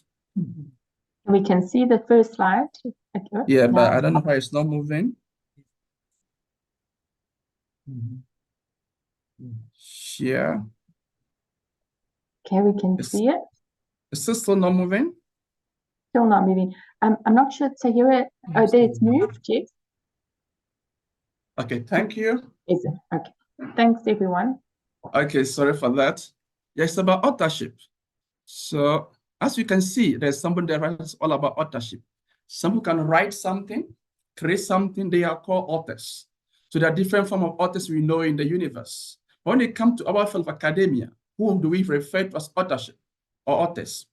Anyone who makes substantial intellectual contributions to a publication be called an author. Now, the challenge here is this. What do we mean by substantial intellectual contributions? That is where the difficulty comes in academia, because when you are doing a publication, many people will contribute to the paper, but to what extent of their contribution may not be an author or just be acknowledged. So we'll take the journey and understand who can you put into your paper and who should not be in your paper, and how can you guard against any unethical thing happening in your publication process. So why is this authorship issue so important to us? It is important because in academia, publication is a currency for getting recognition in academia. Your promotion is tied up in that. Your academic value, important relevance to the institutions, they are tied up in publication skills. Reputation is tied up in that. Who you can collaborate with, kind of people that you can work with, or is tied up with how much you can write about publication. That is why it's so important to know about authorship issues, and that helps bring the challenges as well. The visibility of your research center all tied up in the authorship issue, the grant you can attract or you can actually apply for. All these things make authorship a key issue, because if you don't have your publication coming through, you may not get grant or promotion. That is why we must all understand how we can go about authorship, because that's the only currency we have in academia. It's either you publish or perish. So how do you make sure you have the right currency and you don't do any ethical issue in getting your way to the top? To actually do, some journals are coming up with some unique ways to actually do that. When you are actually want to publish your paper from the manuscript stage, they actually make sure that you tick some boxes. Actually, in a Sylvia journal, you can see who do the consolidation of the information, methodology, software, until writing, reviewing, and editing the final manuscript for publication. So those journals come with those things because they want to be sure, has Mr. ABC name on the paper contribute or not? But the key challenge is this: substantial contribution. So how much should somebody put in to be substantial? That's what our challenge is now. Some journals will indicate if somebody have ticked about 50%, let's say consolidation to somewhere, project administration or resources, the person should be added. Some journals will say almost all of them. Some journals say about 4 of them. So there is no specific standard to know substantial contribution. That's what the challenge is. It's up to the researchers to determine, based on a particular field, what is substantial, what is not substantial, which along the way we'll try to find out how do we do those criteria to know what I've put, is it enough or is it not enough? Another issue also is order of authorship, to know which author comes first, second, third, fourth. All is tied up in the same issue as well. Based on their individual contribution, they can be first or second. So you can see the diagram over here or the image here. The lead authors are normally known. So the lead author wants to start publication. But doesn't have all the ideas, so you went ahead and actually invite 2 co-authors. These co-authors also don't have all the ideas. They went and invite other co-authors. So you can see that the number of authors keep on increasing. So from the lead author, you have 2 people getting there, and other people also coming in board. You have all this make a high list of people want to be part of the publication or contribute to the publication. But to what extent would their contribution become very substantial or not? We'll soon get to those integrities to know how do we actually measure or criteria to determine substantial contribution or unsubstantial contribution. Another author I will not actually talk about is corresponding author. That one is the one is more of being the secretary between the journal and also the co-authors and other people. Somebody will be able to do that particular job to liaison between them. So now let's get to it now. How do we determine substantial contribution, and which order will the authors actually be? You can see the table here below. Some people have come up with some nice tables to actually list from conceptualization to the very end of the research, the methodology, funding, administration, all that goes into the research. They listed and then they put some weight on them. Based on the weight put on them, they can calculate to what extent have each person participated in writing that particular paper. Because the first one carrying 9 being the maximum. So they look at the amount of work involved, then they put a weight on each particular item. And we can see other contribution, that the small table below, no contribution, 0. Partial contribution, 1. Full contribution, 2. So when you have your weight down based on the difficulty of each of the stage, personalization, maybe initial writing, methodology, analysis, based on the field of research, the expert in that field can weigh how much weight we prescribe to each particular item on the list. If that is done, then we know about each author. Let's say author XX here. We know how much is fully part of the consultant. We give him 2 for that one. Literature review 1, can see it flows to the bottom. Then we multiply it and see. Total for author XX is 8, 81. Author 2 or YY is 64. So you do it for all the authors you have on that contribute to the paper. We can have a threshold. Whoever score below 30 or 40, whatever threshold you have, will be considered not significant. Let's say if you contribute above 40, if you score above 40, then it means significant contribution. So such strategies can actually make you know who should be on the paper. The one that actually scored the highest must be the lead author. As other people come and contribute to the publication, then they can also follow in that particular, then we can know how the process is going. So with this kind of arrangement, you can also know the order of authors, which author should be first, second, third, fourth, and fifth. Then things can progress in a nice order. Then what about if 2 people contribute equal? Let's say we have 64, about 3, 4 authors. How do you do in that situation? In most cases, it's just good to actually put asterisks behind those that contribute equally. These are ways and means that are currently being used to actually solve authorship challenges as research progresses. To meander all these challenges also coming up because of let's assume that a paper is rejected or a major revision required after the first submission. So the puzzle are not fitting in at all. Things are not looking right. Then you bring in another author who came in so fresh. His ideas make the things work.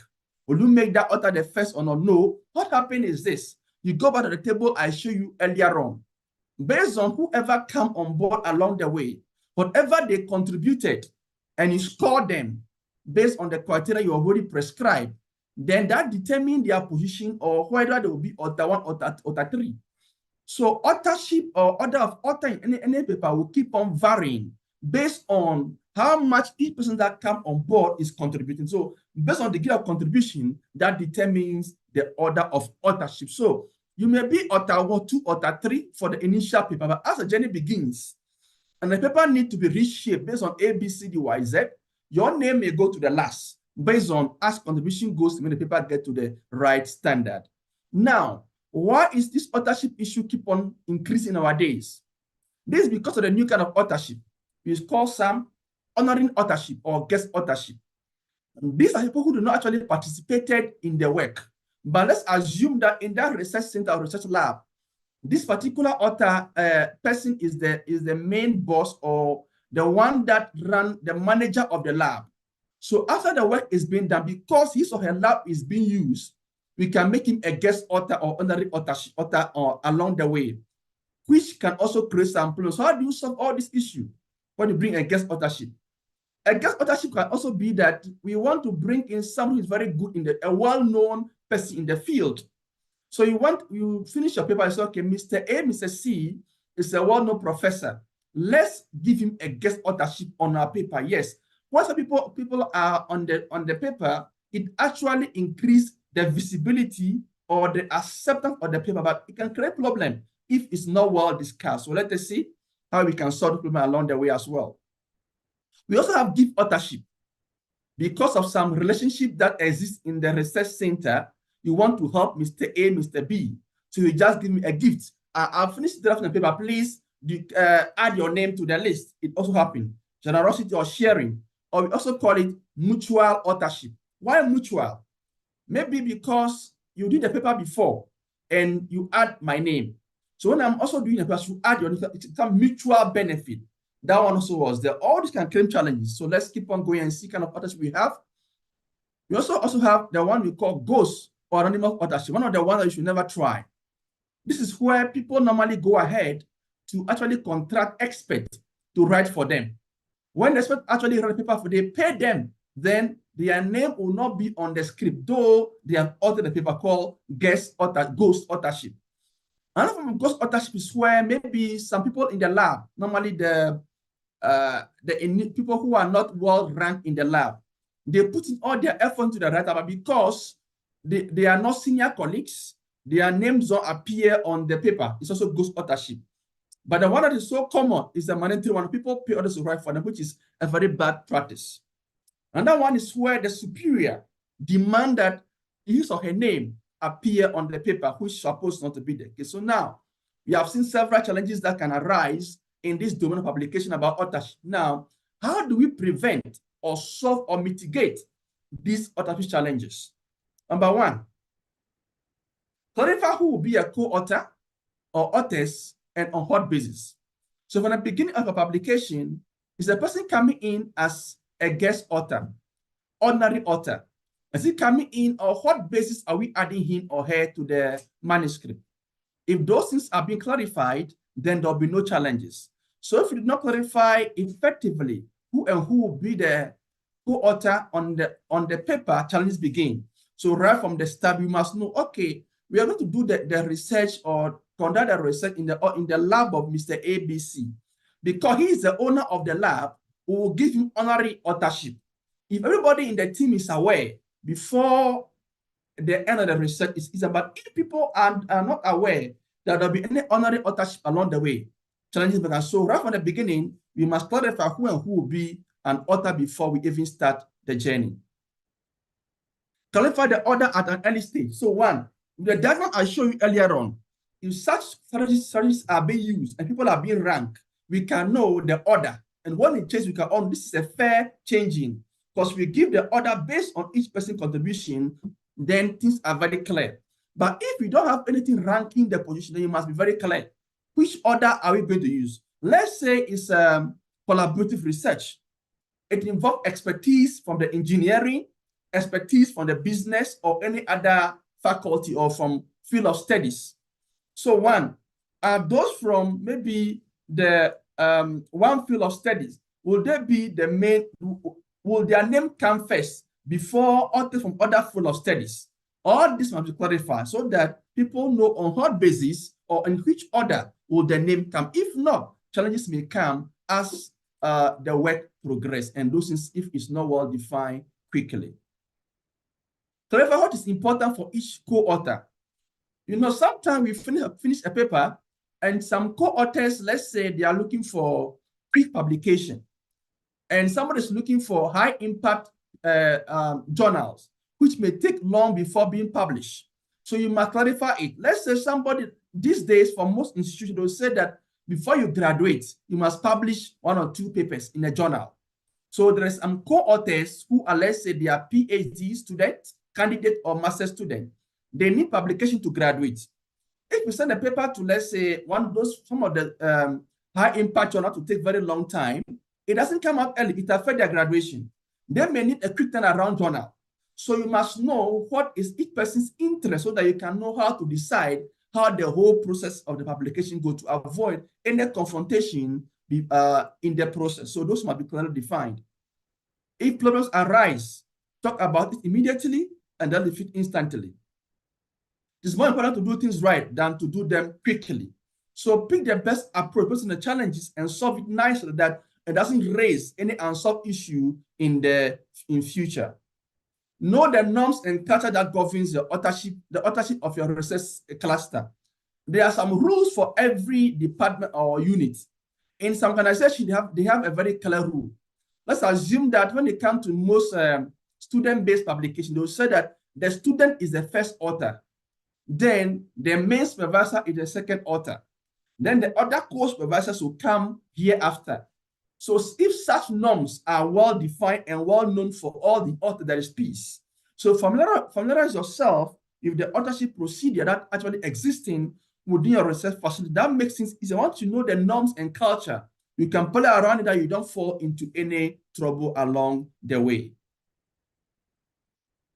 Now, things that we must actually take home terms now. Authorship is more than article. It is how you treat people. So when issues happen, don't just consider paper. Look at all the values and customs and ethics involved in publication. Consider all and determine what is the best way approach, because how you handle those matters define you, not the article. So it's more of a personal, a character-based issue than an academical writing issue in reality. Difficult even with guidelines. There's no prescribed jacket, which is the best. You have to know the norm persisting in your individual research cluster and how best you can deal with those things and deal with them more effectively. There's no bulletproof solutions. That is part of everyday challenge in academia. You need to select the best approach to handle each situation carefully. So based on the challenges happening there, you know how best you can solve those matters and how well you can deal with them. Boundaries governing authorship are unclear. We need to figure out which one works best for you. There's a big gap between the ideal world and reality when it comes to deciding who should receive an authorship credit.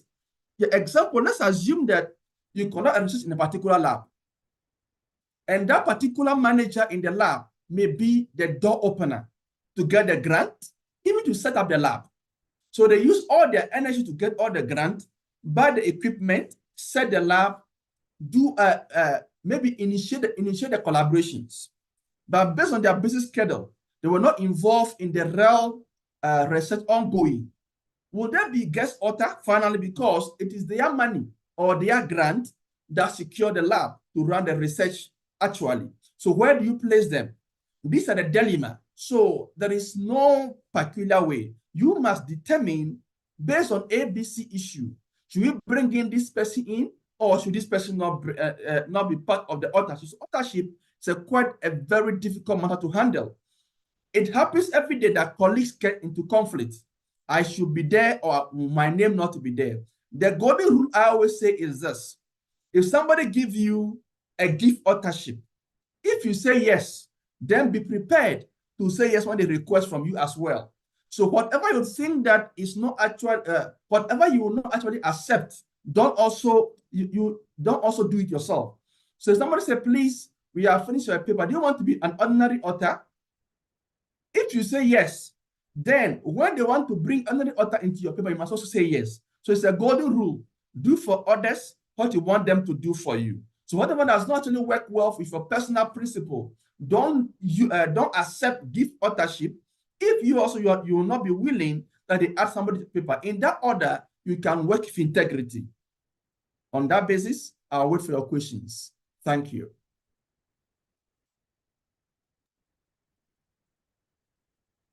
Thank you, Thywill. I think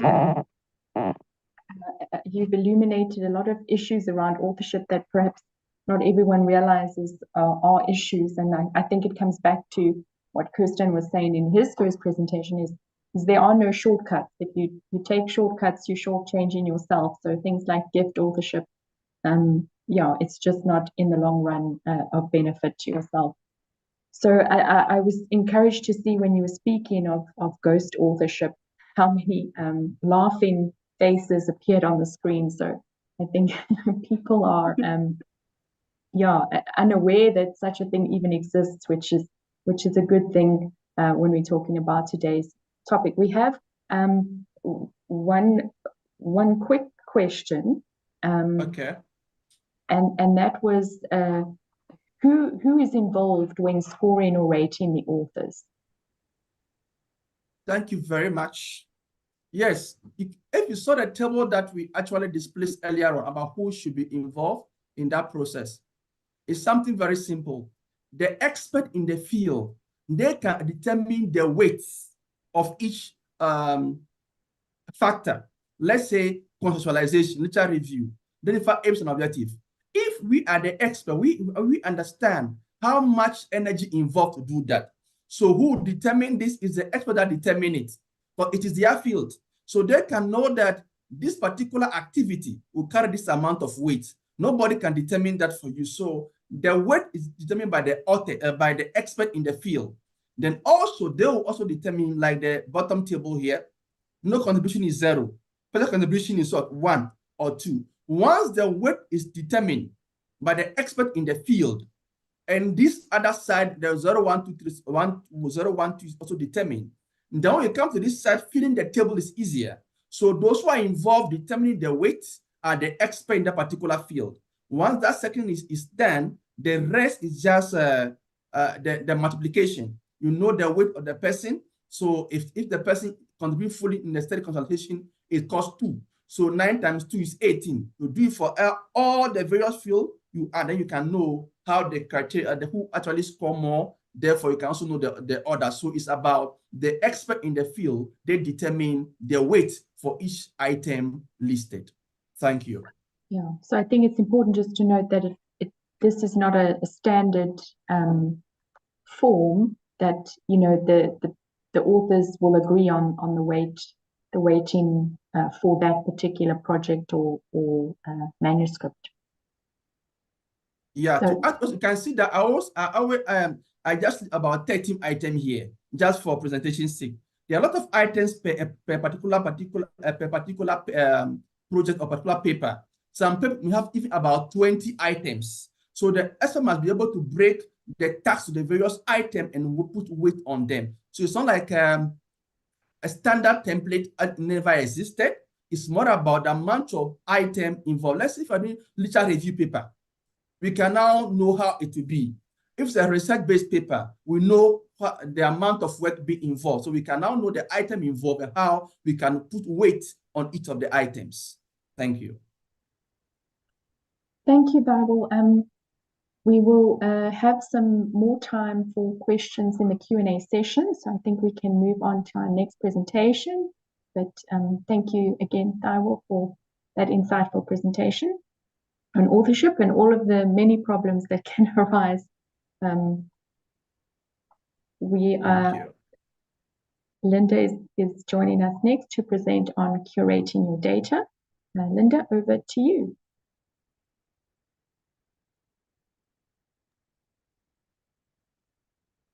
Yes, thank you, Lindah, for the introduction, and thank you, Thywill, for a brilliant presentation.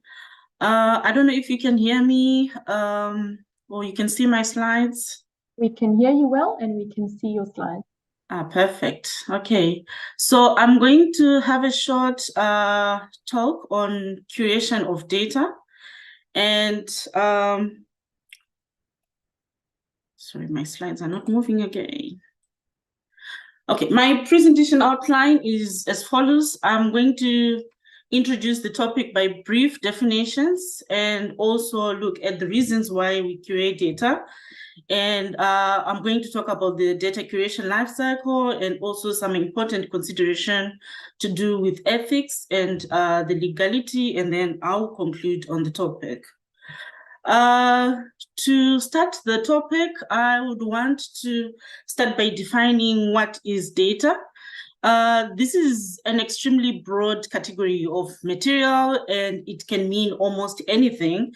But I came across a definition which sort of touches on many disciplines of science or academic, which is any information that can be stored in digital form, including text, numbers, images, videos, audio, software, scripts, algorithms, equations, animations, models. So just about anything which can also be in tabular form. And most often it's a set of structured values that can be organized, analyzed, and also manipulated by a software. But one of the defining characteristics of any data that we need to curate is that it has to be machine readable. And we gather data from quite a number of sources, and these include digital manifestations of literature from laboratory, from the field, surveys, and it can be observational data or generated or compiled by humans or by machine. Moving on with definitions, there's also one interesting aspect, which is the open data. I'm sure you've had quite a lot of talk about open data and how it's being encouraged in recent times. So open data is data that is openly accessible, exploitable, editable, and shared by everyone for any purpose. And the rationale behind open data is that we derive more value if we share your data and it's used widely by a lot of people. And then when it comes to data curation, which is the topic under discussion, I would want to say that curation without the data, the word, it just refers to the work of organizing and managing a collection of things to meet the needs and interests of specific group of people. So when we refer to data curation, we're just referring to the active and ongoing management of data throughout its entire life cycle of interest and usefulness to scholarship. And this should not be confused with data management, which refers to the general practice of data throughout its life cycle. But with curation, we are trying to make sure that the data is maintained and it's also accessible. And with data creation, it's active and ongoing, which means it's dynamic. So you will find that there will be some changes as you maintain your data. And also there is also an opportunity to add value to the data that you are maintaining. And by life cycle, we are saying that it goes all through the stages of creation, which is your data collection, management, and also sometimes destruction when it becomes not useful. And the major aim is to maintain the utility of the data. And what is the rationale behind creating data? One of the major reasons is that I just want to say that generating data is quite expensive. Projects are expensive to carry on. So really the opportunity cost of losing data is quite high.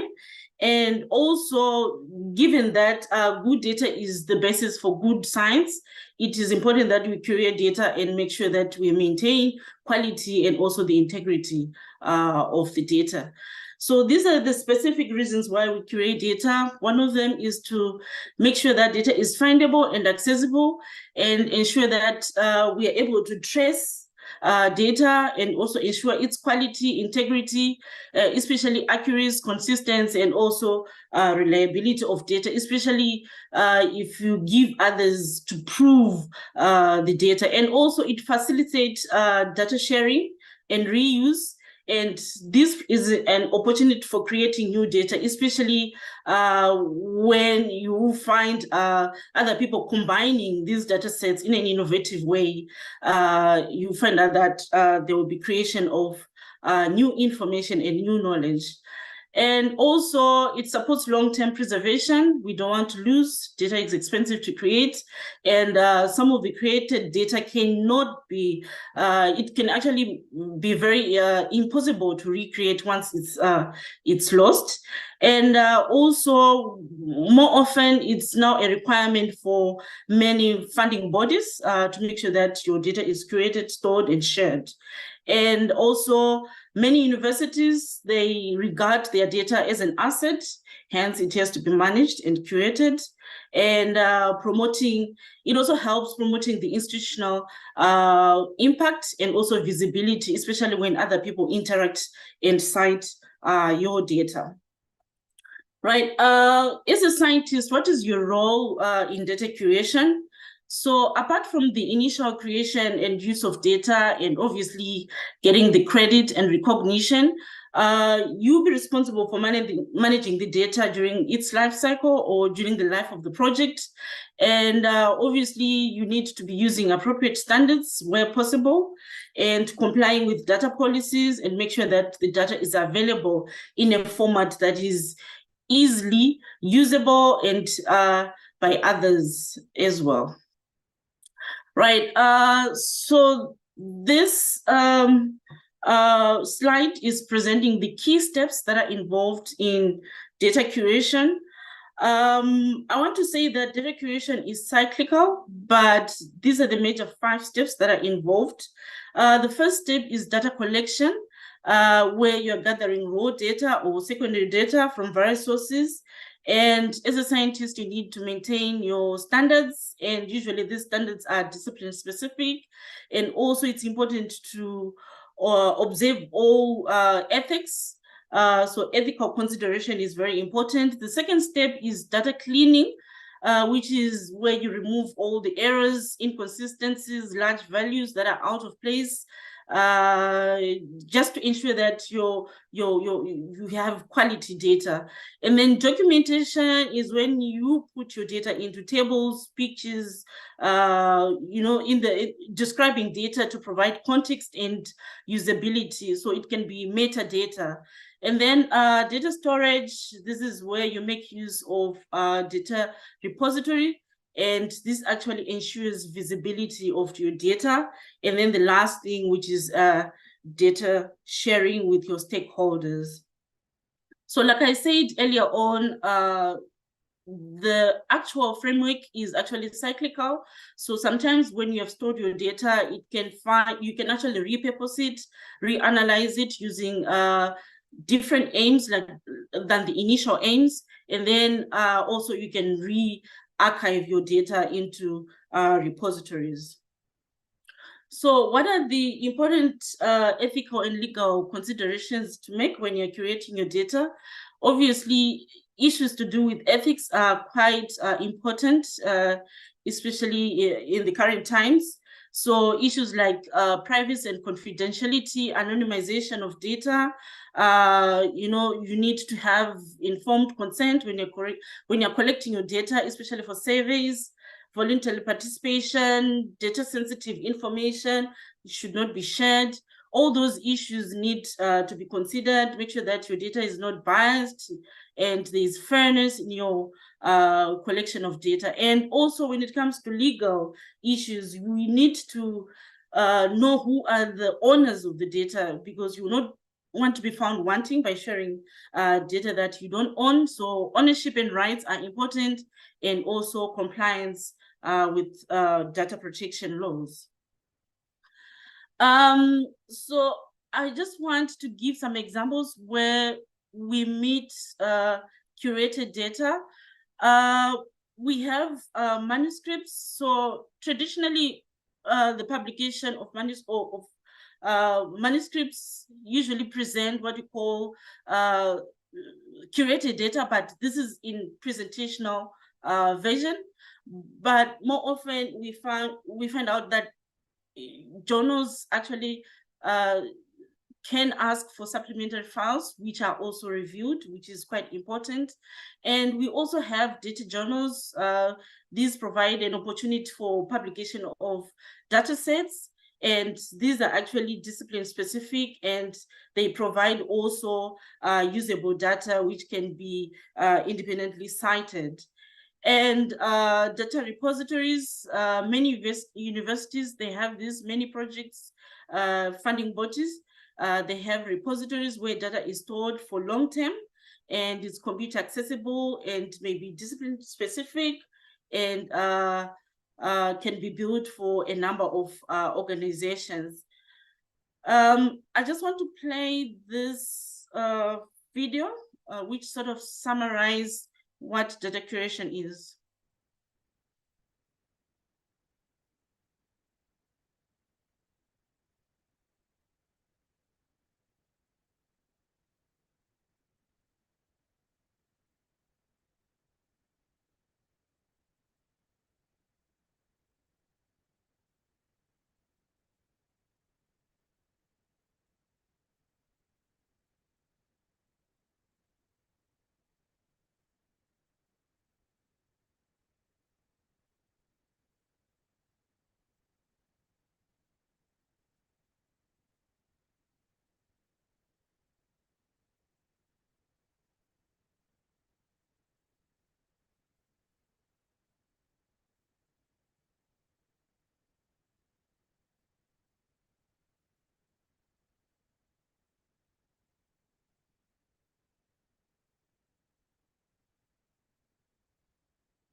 All right. So in conclusion, I would want to say that apart from fostering data integrity, actively curated data will remain technologically accessible and will be easier to understand, and therefore it will be used by many.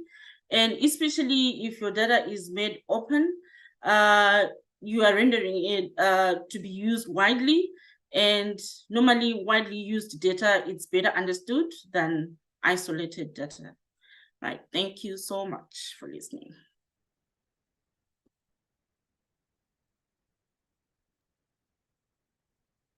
Thank you very much, Lindah, for that presentation and explaining so well what data curation is and why it's important. And I think what you said specifically about how valuable data is, and I know that lots of us kind of think, well, once the paper's written and published, we don't need the data anymore. And, forget about it. But it's really important that it is curated and archived somewhere accessible and safe because of its value, and also because of transparency and reproducibility and all of these things which have become so important in the context of research ethics. We have one quick question for you related to whether data curation is practical. Sorry, and as I'm reading the question, it all jumped because everybody popped more questions in the box. Just find it again. Is data curation practical in qualitative research with issues of confidentiality? Yes, it's quite practical and it applies to all research or academic disciplines. So the idea is to make sure that you look at the ethics aspects. So if you need to anonymize data, you need to do that. So one way of doing that probably is to maybe code the data and make sure that you don't share sensitive data with everybody else. So that's quite key, and observe all the ethical considerations. So the practicability, yes, you can do that to very much every data from all disciplines, whether qualitative, quantitative, because you should have seen from my definition, I define data which covered both qualitative and quantitative as well. So you can practically apply all these principles to all the disciplines in research.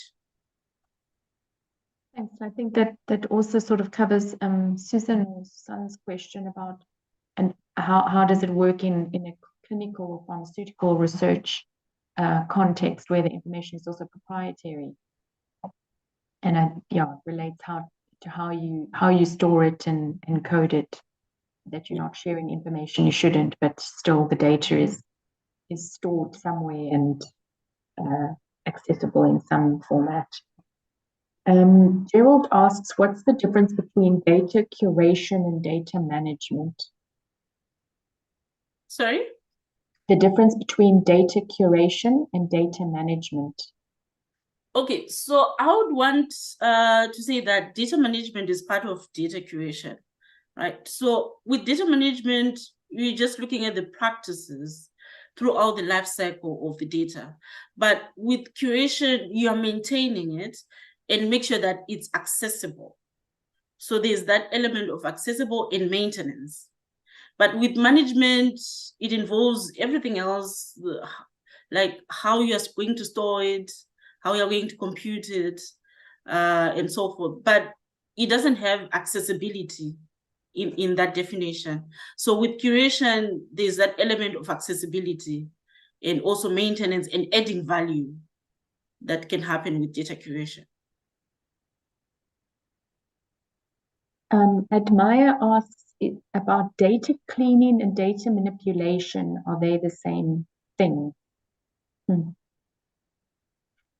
Data cleaning and data manipulation. Is that what you say? Yes, that's the question. Okay, I'm not so sure about data manipulation, but I would want to think with data cleaning, I've explained that is when you try to look at your data and see if there are any errors, any missing values, any outrageous figures that do not conform to the norm. So that's part of data cleaning. And you can do that using quite a number of tools.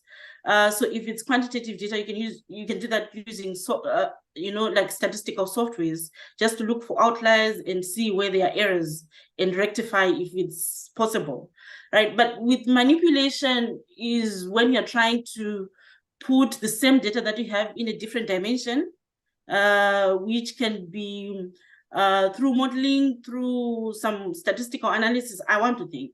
So with data cleaning, you're just looking at the errors, making sure that what you have is correct and you don't have wrong data. I don't know if you want to chip in there, but that's my understanding.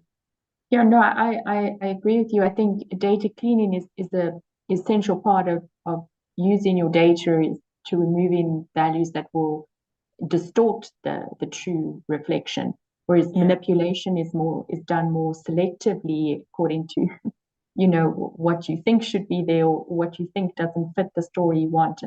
And data cleaning is important, but data manipulation is something you shouldn't do. I'm not sure, Leslie, did you want to add something there?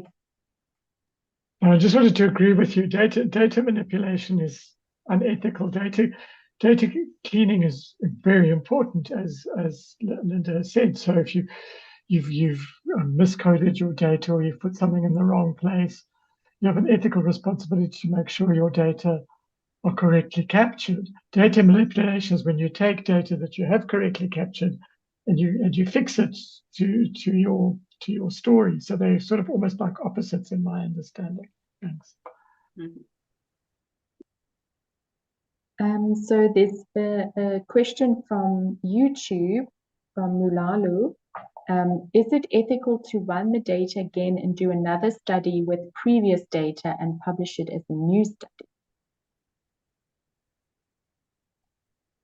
Sorry, I didn't hear the question quite. Like, is it ethical to use published data and for a new study?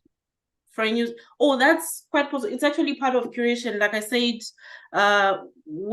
with the curation process, it's cyclical. So sometimes the data can repurposed with new aims. But the idea, like I said, you need to make sure that you you agree, you conform, you are aware of who owns the data, so that you acknowledge that and make sure that you get the right to use the data for your new study. So that's what is important there when you want to use published data or data that is available in repositories. So you need to get approval first and make sure that you acknowledge the data for your new study. So it's quite possible, and there are quite a lot of studies that have taken that form. So it's quite ethical, so long you satisfy the ethical consideration and the legality around the ownership of data. So it's possible. And I think it that is what reproducibility studies are all about, is using data and testing the results against a different situation. And if it is your own data, then you can reuse it in another study. Obviously, you would have a different question for that other study. It would be exactly the same question, and you wouldn't be using it in exactly the same way. So thank you very much, Lindah. I think we've got some more questions coming in, and we do have a Q&A now until 1:30. So I'm just going to... that's a question from Maria about data cleaning for qualitative data sets, like interview data.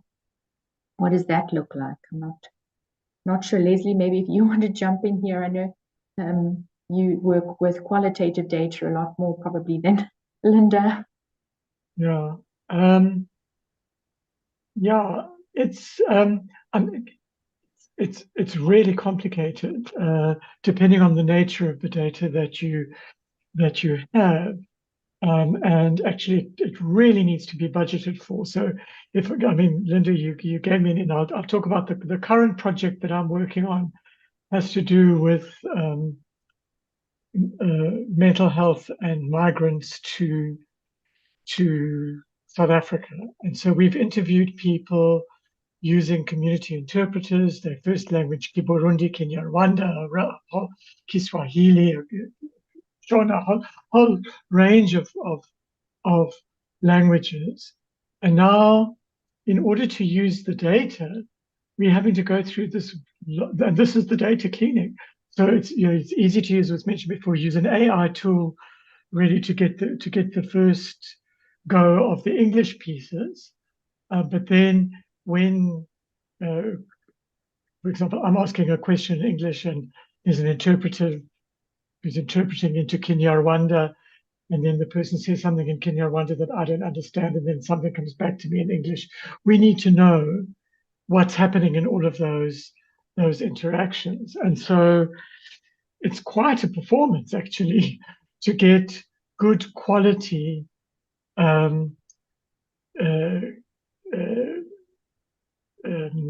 transcriptions into a range of African languages, and secondly, translations from those African languages back into English. And you have to use, you give it to one sort of set of people and they'll translate in this way, and you give it to somebody else and they'll translate in that way.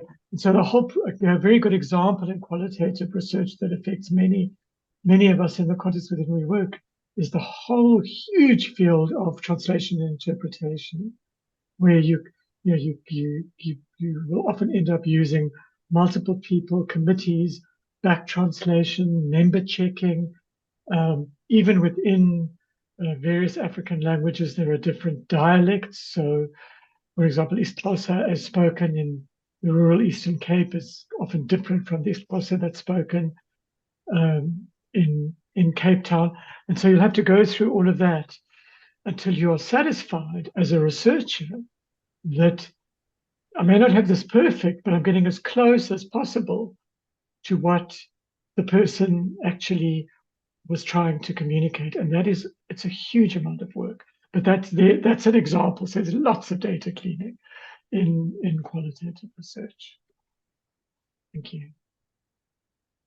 Thanks, Leslie. We have possibly time just for one more question. There's quite a few questions relating to authorship and supervisors. Thywill, I'm not sure if you want to comment on sort of how to deal with sort of supervisors and who add their own names or other people's names to papers. Thank you. Coming to supervisors and students work, normally it more depends upon the for whatever the institution decide on. Let me use where I work normally. Once the person is a supervisor and really supervisor work, who will surely be a co-author to your work. So normally in our research cluster, the student is the first author. So the student is first, and the main supervisor comes second. Then the co-supervisors come third. This is how that's how our policy work. So I believe it works the same. Normally the student will bear the main load.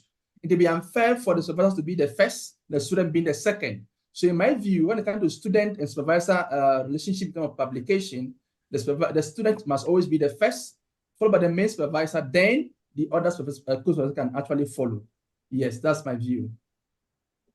Thanks, Thywill. I know you come from an engineering background. I'm from biology, and ours is, similar, that the student will normally be the first author and the supervisor the last author. But I think perhaps in the social sciences, it's a bit more complicated, because sometimes, in the natural sciences, through the course of doing a study, that supervisor has contributed as authors should. But sometimes in the social sciences, when the research is writing the paper itself, that those lines become a bit blurred. So I'm not sure. Maybe one of the panelists in the social sciences wants to comment on the social sciences particularly. I mean, maybe would you mind if I just say something as a social scientist, but also as an editor who gets presented actually with authorship disputes? And editors can't do anything. If you send something to a journal and you say this person was an author or wasn't an author, the editor's not a detective. I mean, he or she's not going to go and find that out. So it has to be decided, in fact, by the authorship team. And I think that was given us some, some ways in which it tends to go. There are very different conventions in different fields. So in many medical fields, the last author is the senior author, and so on and so forth. But the big, I think the most important thing, really, with all of these is, particularly if you're a young and vulnerable researcher and you're concerned about other people taking your work, which unfortunately does. I think it's rare, but it does happen. Is before you start writing anything as a group, you should have an in-principle agreement about authorship. It's deciding on, and as a research group, generally you should have, so the sort of thing that for example, that Thywill is suggesting should ideally, if there's a research group that Thywill is part of, before they've actually written any papers, they will have all agreed this is the process that we're going to follow. And it may differ from context to context. It's much more difficult often in the social sciences because, as you say, Chrissie was saying, I don't know what I think until I write. And so often, the data actually are the writing. But authorship disputes, I think, occur across the board when the issues have not been thought about in advance, and when there are concerns about exploitation of more junior researchers, and when authorship, I will mention this, authorship is kind of used as a medium of exchange. I'll put you on my paper and you'll put me on your paper. That's not, these are not ethical practices, but just, think about these things. Look at what the different authors said. Look at publicationethics.org. I've put it in the chat. But think in advance about these things, because it's much easier to deal with if you can go back. Similar to, we had a webinar recently around policies on journals. I'll talk a little bit about this later, but it's much easier to deal when something goes wrong or there's any kind of conflict. It's much easier to deal with if you've had an in-principle agreement in advance. Sorry, Lindah, it sounds a bit like I'm preaching from the chapel, hey? But you know what I mean. Thanks. Thanks, Casey. I think what we've learned from both authorship and data is it's something you need to plan from the beginning and to prevent problems at the end. So thank you very much to Thywill and Lindah for their presentations. There are some more questions. I know we haven't got to all of them, but we do have a long question and answer session at the end, so we will come back to them. But I am going to introduce our speakers for the last part of our workshop. And we have joining us first, Taahira Goga is a doctoral candidate in chemical engineering at the University of Cape Town. Her study revolves around the use of industrial ecology tools to predict and assess current and future impacts of the South African plastics sector. She's also employed as a researcher at the Council for Scientific and Industrial Research in Sustainability, Economics and Waste Research Group. She has tutored and mentored several students, and although her research interests revolve around the themes of the circular economy and sustainability, her passion lies in the development of students and early career researchers. She's here by invitation as the first author of the SAJS Outstanding Article for 2023. And we are so glad to welcome her. And before she begins, I'm going to introduce Leslie, who is Professor Leslie Swartz, is a professor of psychology at Stellenbosch University and the editor-in-chief of the South African Journal of Science and also of the Scandinavian Journal of Disability. His research focuses on disability rights and mental health issues in Southern Africa, and he has a particular interest in developing academic writing skills and increasing access to academic publishing. First, welcome Taahira, and she's going to be speaking to us on how to respond to reviewers' feedback. So Taahira, well, over to you. Thank you. Good afternoon to everyone. Thanks, Dr. Vic, for that introduction. Can I just get a verbal confirmation that you can see my screen? We can see your screen and we can hear you. Lovely, thank you. Before I start with my presentation, I just want to use this opportunity to very briefly mention, and on behalf of my co-authors as well, to express our gratitude and to also acknowledge the honor of our article being selected as the Outstanding Article Award for 2023. And then also, just to thank the South African Journal of Science and the Academy of Science of South Africa for this opportunity to present at this workshop. So I was given the luxury of selecting my own topic, and I decided to use this opportunity to speak about how to respond to peer reviews feedback. And the reason for this was twofold. During my time as a postgraduate student and also as an early career researcher, I haven't really seen this topic being discussed and spoken about. So I thought maybe this is the opportunity to give it a bit of airtime. The second reason is a bit less altruistic and a bit more selfish.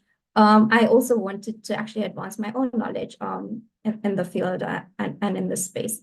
And I think one of the previous presenters actually alluded to the fact that the best way to actually test and review your own knowledge in a specific field is to be able to communicate it. So let's see how it goes.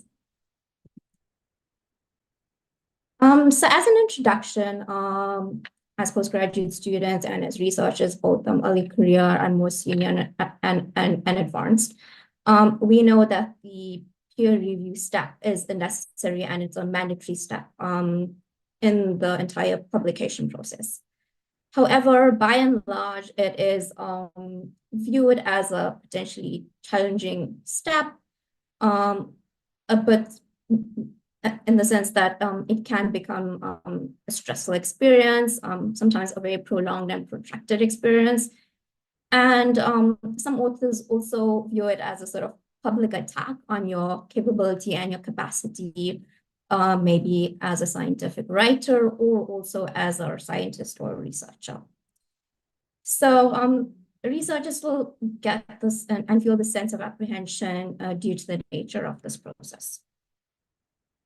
However, I'd invite everybody, including myself, to actually maybe shift their mindset and their perspective a little bit by taking, these 2 points in particular into account. Firstly, your reviewers, and they're often scholars with, useful expertise on your particular subject matter, are generally giving off, their time in a sort of voluntary sense to ensure the validity of your results and to also provide you with critical, useful feedback. And then I think the intention of everybody involved in the process, so not just the authors, the editors, the reviewers, is to get the best version of your manuscript out there, something that is, the most clear, the most accessible, and that is the most useful in your particular subject. And I think if you sort of view it in this kind of light, then that has the capacity to actually change your own perspective going forward. And it's something I'm certainly going to try. Now, just to actually frame and to place where exactly this peer review process takes place in the sort of, article submission journey. And this is just a very brief overview and summary. I've divided it into 3 stages. So the first stage, I've listed it as you're going to sit down, you're going to look at whatever research you want to write about. You're going to look at a potential journal for publication. You're going to draft your article using, the specific instructions and guidelines that are provided by the journal article, and then you're going to submit it either via email or by uploading it through some sort of portal. Then this is the step that I specifically want to present today. So you receive some sort of decision from either the editor, associate editor, editor-in-chief, someone in charge of communication, together with the receipt of your reviewer's comments. And then you would want to address these comments in a meaningful manner. You'd want to also revise your manuscript based on the comments that you've received, and then you'd want to resubmit. Thereafter, subject to the recommendation from the reviewers. It might go through an additional round of review, or the editor might just have a look at it. And then hopefully your article would be accepted and published, and then it would go on to the production process. So what form does this initial communication actually look like? You'd receive an email from the journal with the editorial decision, also with your peer review comments and some sort of additional steps. So for today's presentation, and because it is a SAJS workshop, I've decided to include one of the communications from them. You'll see right on the top, it's titled Edited Decision. So the two important things I actually wanted to speak to, and you'd see that the instructions are very clear, it's well structured. So there are some instructions in this second paragraph speaking to what they want to see in the manuscript, and I'm going to discuss this further in my suggested approach. There's also some guidelines to authors speaking to the fact that, you know, your manuscript needs to be anonymous, the referencing style is correct. And then lastly, right at the bottom, the deadline that you need to take into account when you're submitting your revisions. So in terms of reviewer feedback, this is my personal approach. I like to look for something like this when I'm given feedback. Before I get into the individual comments from the reviewers, some sort of indication as to what type of class this revision falls in. And I've made some remarks here that this should feature somewhere either before or after the reviewer's comments. It may not be explicitly stated, like in this case where it was a table and it mentioned exactly where the revision kind of fell under. Also to note that this is in my own experience, but it's also when I've done some research, that it's very rare for a manuscript to be accepted upon your first submission without any sort of revision. So moving along, this is another type of structure for how the reviewer's comments kind of get forwarded to you.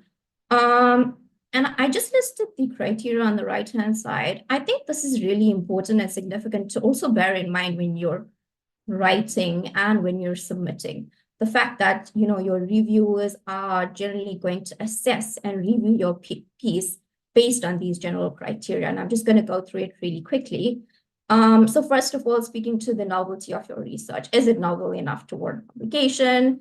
Thereafter, looking at, you know, some of the important sections. So the abstract stroke the research problem, the methodology, the quality of the manuscript, and also the style that it's written in. Is it, you know, good enough to warrant publication? The references, what references have you included? Are they relevant? Are they recent? Are they appropriate?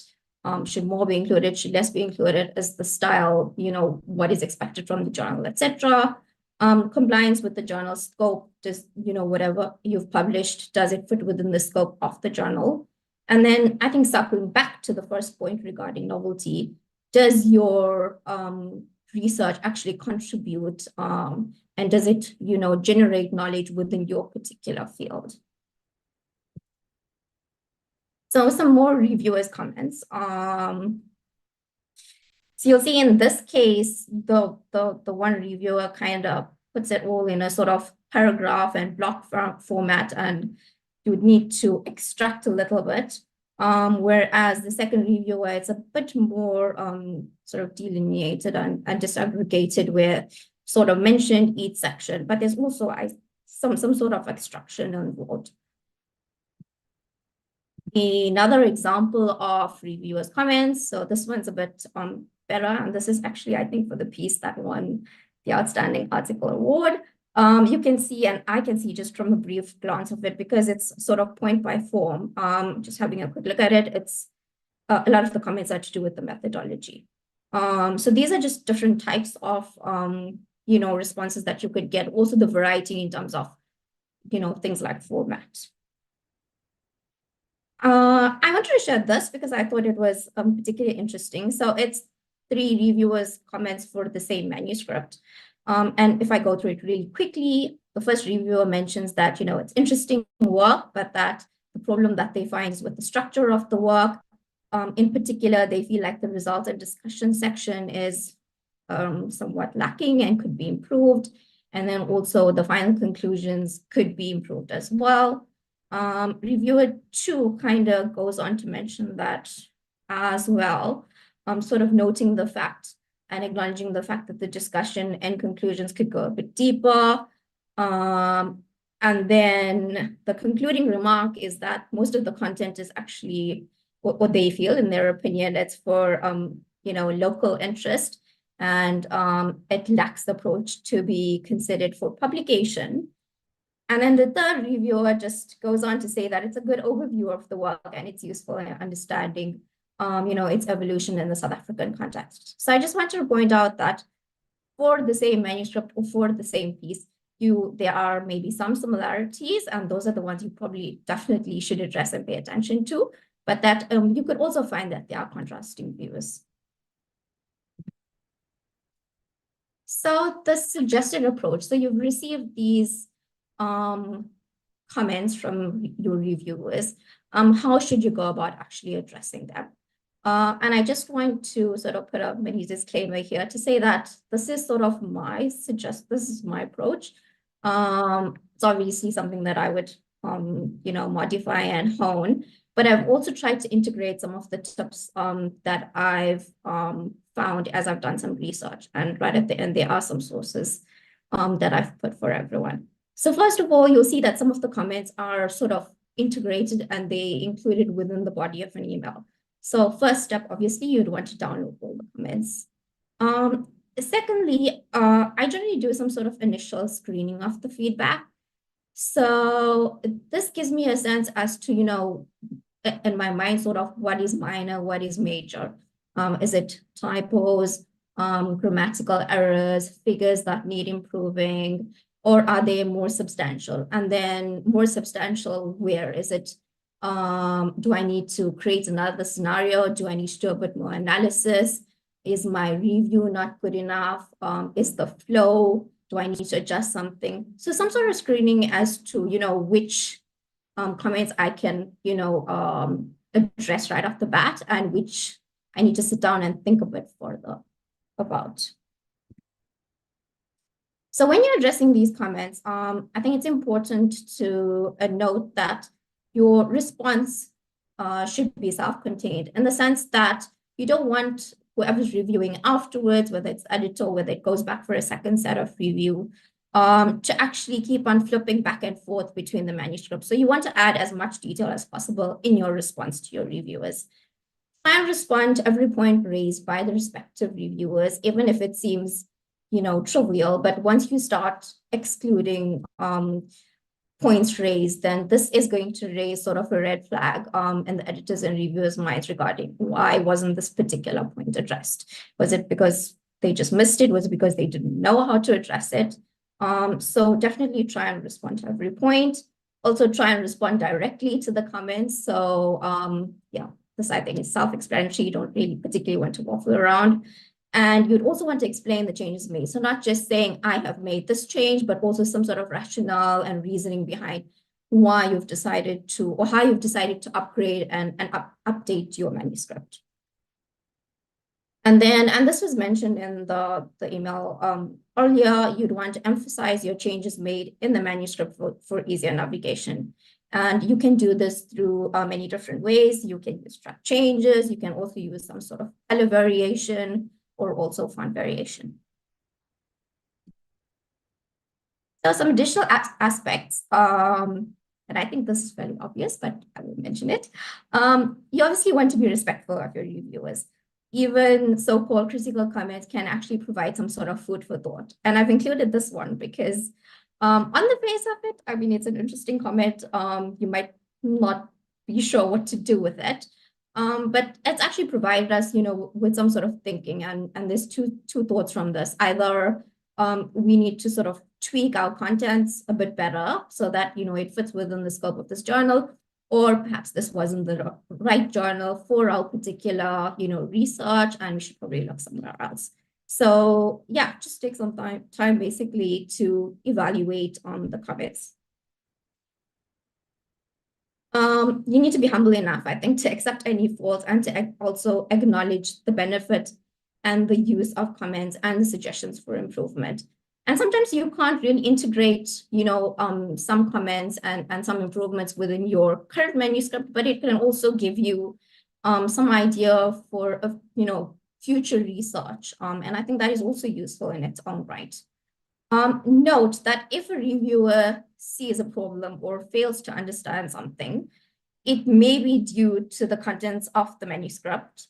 And this might also hamper readers' understanding. So sometimes you read a reviewer's comment and you say, oh, but I'm sure I sort of mentioned and stated that particularly clearly. Perhaps it's an issue with, someone's understanding, but that's exactly the point. If it isn't clear enough and obvious enough to the reviewer, then 10 to 1, the reader is also going to struggle to understand what you're trying to say. So, take it in that light and, address it to the best of your capacity. And you'll see this in my next slide. For easier navigation and for someone to actually find where exactly you've made the changes, you'd want to indicate, which section, which paragraph, which page, which line number, to make this process easier. Comments from reviewers who are not experts in your field, I found, are particularly useful because you actually get to produce a paper that is more accessible to the general non-technical audience. So to the audience that's not specifically in your field, and that's, I think, what is the function of journal article. It's not just restricted to, specialists within a field, but it should be digestible to others as well. Lastly, and this goes back to the point that I started off with, you'd want to take the review process in your stride and strive to respond in a professional manner. And this means sometimes when you get a critical review, it is useful to take time to sit and digest and reflect on the comments, and sometimes to go back and have a fresh look. So not just off the bat start typing out something in some sort of perhaps angry or emotional state, but to look at it time and time again. And often it helps when someone else has a look at the comments and they can sometimes pinpoint and mention, oh, but this is actually useful because of this. And that also triggers some alternative thinking. So just as an aside, when I was doing my research, someone mentioned that I think it was an editor, but she mentioned that when you're really upset and your first instinct is, to do something, to just write some sort of scathing response and then go and delete that afterwards just to get the anger out of your system. So I don't know whether that works or not, but yeah, you can try it if and let us know as well. So in terms of your response to reviewers, how exactly should this look?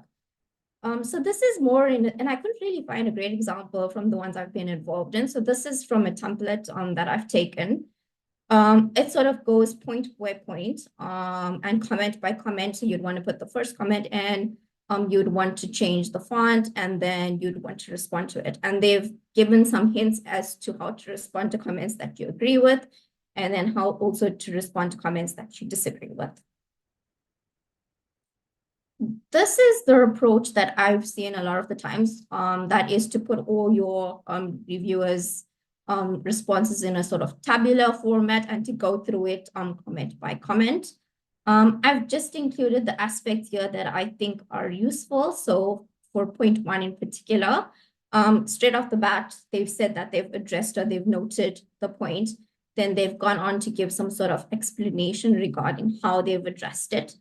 They've also stated exactly where in the manuscript you can find, this revision, and then some sort of additional reasoning that they felt was necessary in order, to give a comprehensive response to the reviewer's point. So preparation for resubmission, if you are the lead author, the main author, the first author, you'd want to distribute your responses amongst your co-authors, and you'd want to give them some sort of deadline for feedback. So depending on how long you are going to take to integrate all these comments, you might want to do it, and the deadline for feedback would probably be perhaps 2 or 3 weeks before the actual deadline that you need to resubmit. And this is very important because everybody's busy. You would want to give them sufficient time to also go through your responses, but you also need sufficient time to put together a final document.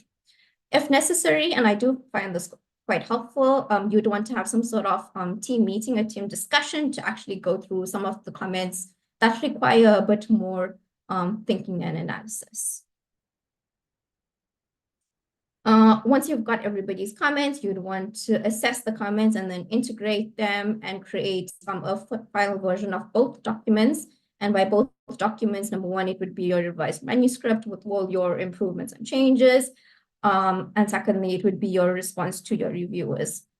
You'd want to then upload and resubmit according to the instructions. Note that there may be multiple rounds of review. So I've been the co-author on one of the articles, and it came back as major revision, and then we sent it, and then it came back as minor revision, and then it finally got accepted. So keep that in mind as well. So final remarks from my side. Part of being a successful and emotionally stable author is actually learning to navigate this peer review process. I've done a bit of hedging here myself and said it requires patience and perseverance, but the process will hopefully improve your manuscript. And I do feel like it aids in emphasizing the value of your research, because you really get to grips with why you've submitted this, why do you think it's important, and why do you think it's making a valuable contribution in your field.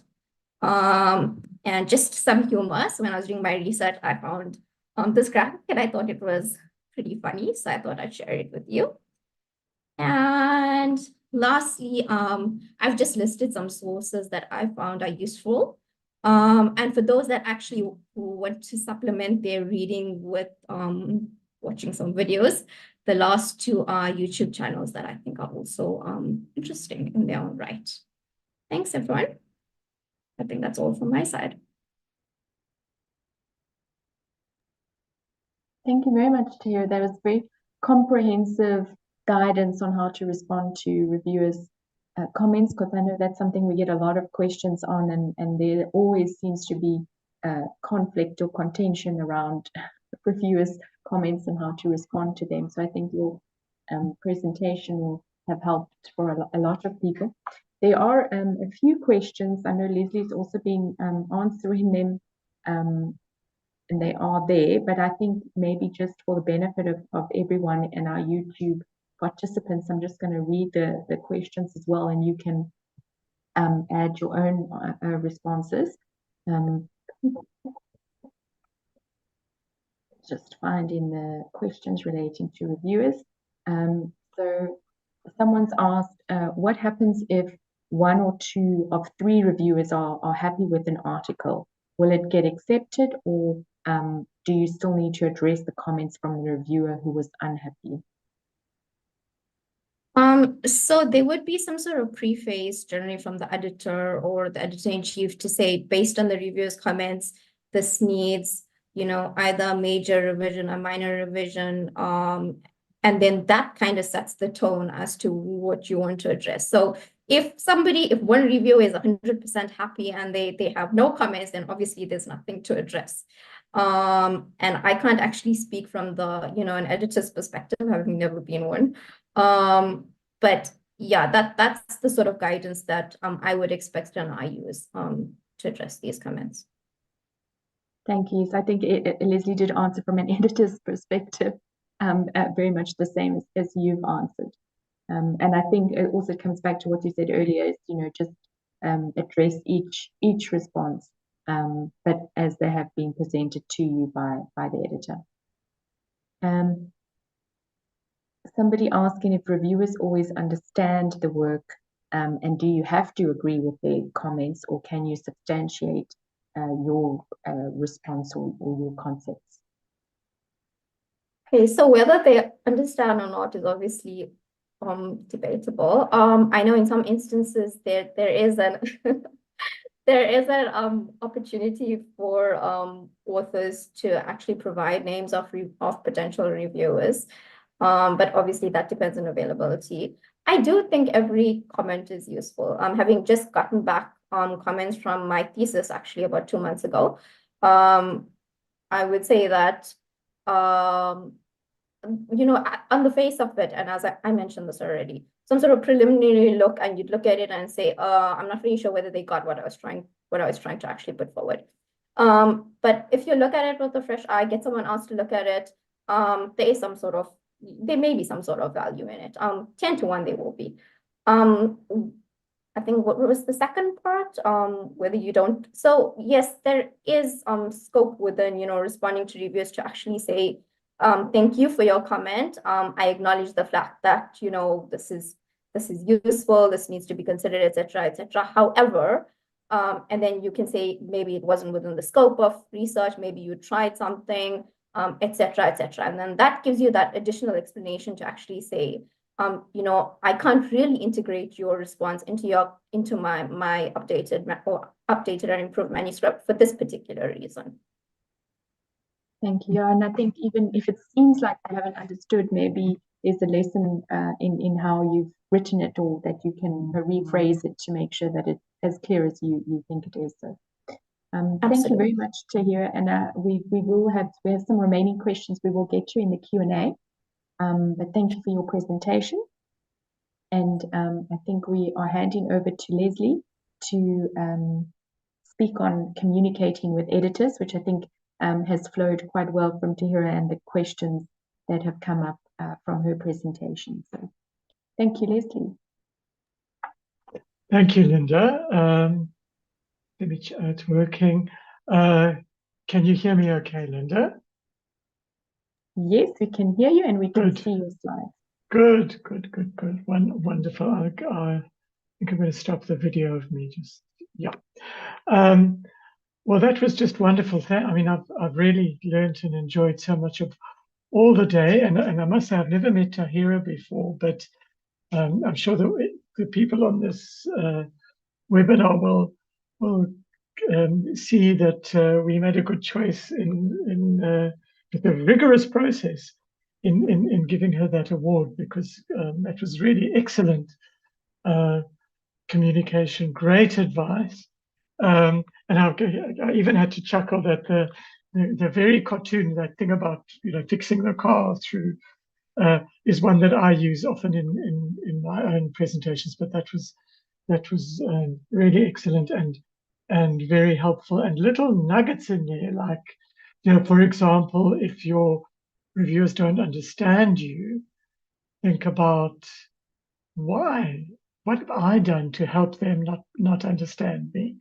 Will often open things out for you. So your openness and your willingness to consider all responses is good. Okay, so I'm going to talk quite briefly, because I would like us to have time for discussion about communicating with editors. I'm lucky enough to be editor-in-chief of the South African Journal of Science, as we've mentioned, and I've actually been involved for 30 years in various roles with local and international journals in editorial roles. And I thought let's just start off with, it's not a comprehensive list, but off the top of my head, what do we want as editors? So what do I want for currently I'm editor-in-chief of 2 journals. And for both of those journals, I want good quality, interesting submissions. I want things that fit our scope and the mission and the vision of the journal. I want the peer review processes to be excellent, supportive, and well-informed. And there was some discussion I could see about ill-informed peer reviewers, which I'm happy to talk about during the chapters, but this is what we want. We want to get back to our authors as quickly as possible and get our good articles out so the public can read them, the scientific community can read them. We want the maximum impact of our work. We want to be at the cutting edge where possible. And we want good relationships between editors, authors, and reviewers. So I'm an editor, but I'm also an author. So what do authors want? And I'm not going to go through this slide, but I think one of the key things that people often forget, particularly when you're on that bruising end of what's we all know as reviewer 2, is what we tend to forget is that authors and editors actually want the same thing. So authors, if I've looked at the comments, through today, I haven't seen anybody saying, I just want to get my stuff into print. I don't care how bad it is. I don't mind if I've plagiarized, etc., etc., etc. Authors want to do well in general. There are predatory journals, there are crooks, but this is a minority. We actually all want the same thing. We are not your enemy. So who are we? These shady editors on the other side. So the editors of journals are mainly people just like you. I'm older than most of you, but actually when I started, I've always been older than you, but I was younger than I'm sure many of you are. It's mainly academics just like you. Most of the people who are editing journals are doing it for no pay whatsoever, in addition to the rest of their academic work. And in fact, one of the committees that I'm on is really very concerned about this, because within the university system that we're in, there's often very little reward and recognition in other terms, of being promoted, etc., etc., etc., for doing what is a lot of work, often done after hours, and in addition to everything else. I must declare that I'm very lucky for it's the only journal I've ever worked on. As editor-in-chief of the South African Journal of Science, I am given a small fee, as are our associate editors, but that's an exception, and it's because we are lucky enough to have funding. So the editors have day jobs. This is generally not the only thing editors are doing. Some are retired, but most are lecturers just like you, or researchers just like you, who are having to get their own research grants, write their own papers, etc., etc. On bigger journals like the South African Journal of Science, for example, there's quite a big editorial team running the journal on a daily basis, so you're not dealing with just one person. So the chair of this meeting, as you know, is Lindah Fick, who is our managing editor, who plays a central role in managing the journal, and Umlani and Nadia and various other people are part of the team. We also have associate editors because we're so interdisciplinary. Most of us do the work for interest and enjoyment, and I want to tell you that it is both interesting and enjoyable, but it's also a form of academic service and care. And what I want to point out to you, just as a matter of principle, and I know people get very cross and upset with these faceless journals that are ruining their careers. We're not the enemy, and we're not your punishing parent. We're actually trying to keep a system going, which we're involved in and you're involved in. And one of the things that people are often concerned about is what do editors think? What does this editor think of me as an author? Do they think I'm stupid? Am I clever enough, etc.? Sorry. Editors usually don't know you, and they usually have no opinion of you.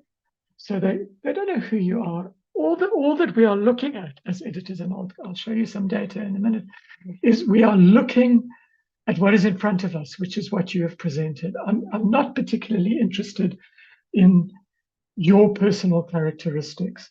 And that it feels so different when you're a vulnerable author thinking they're going to think I'm stupid.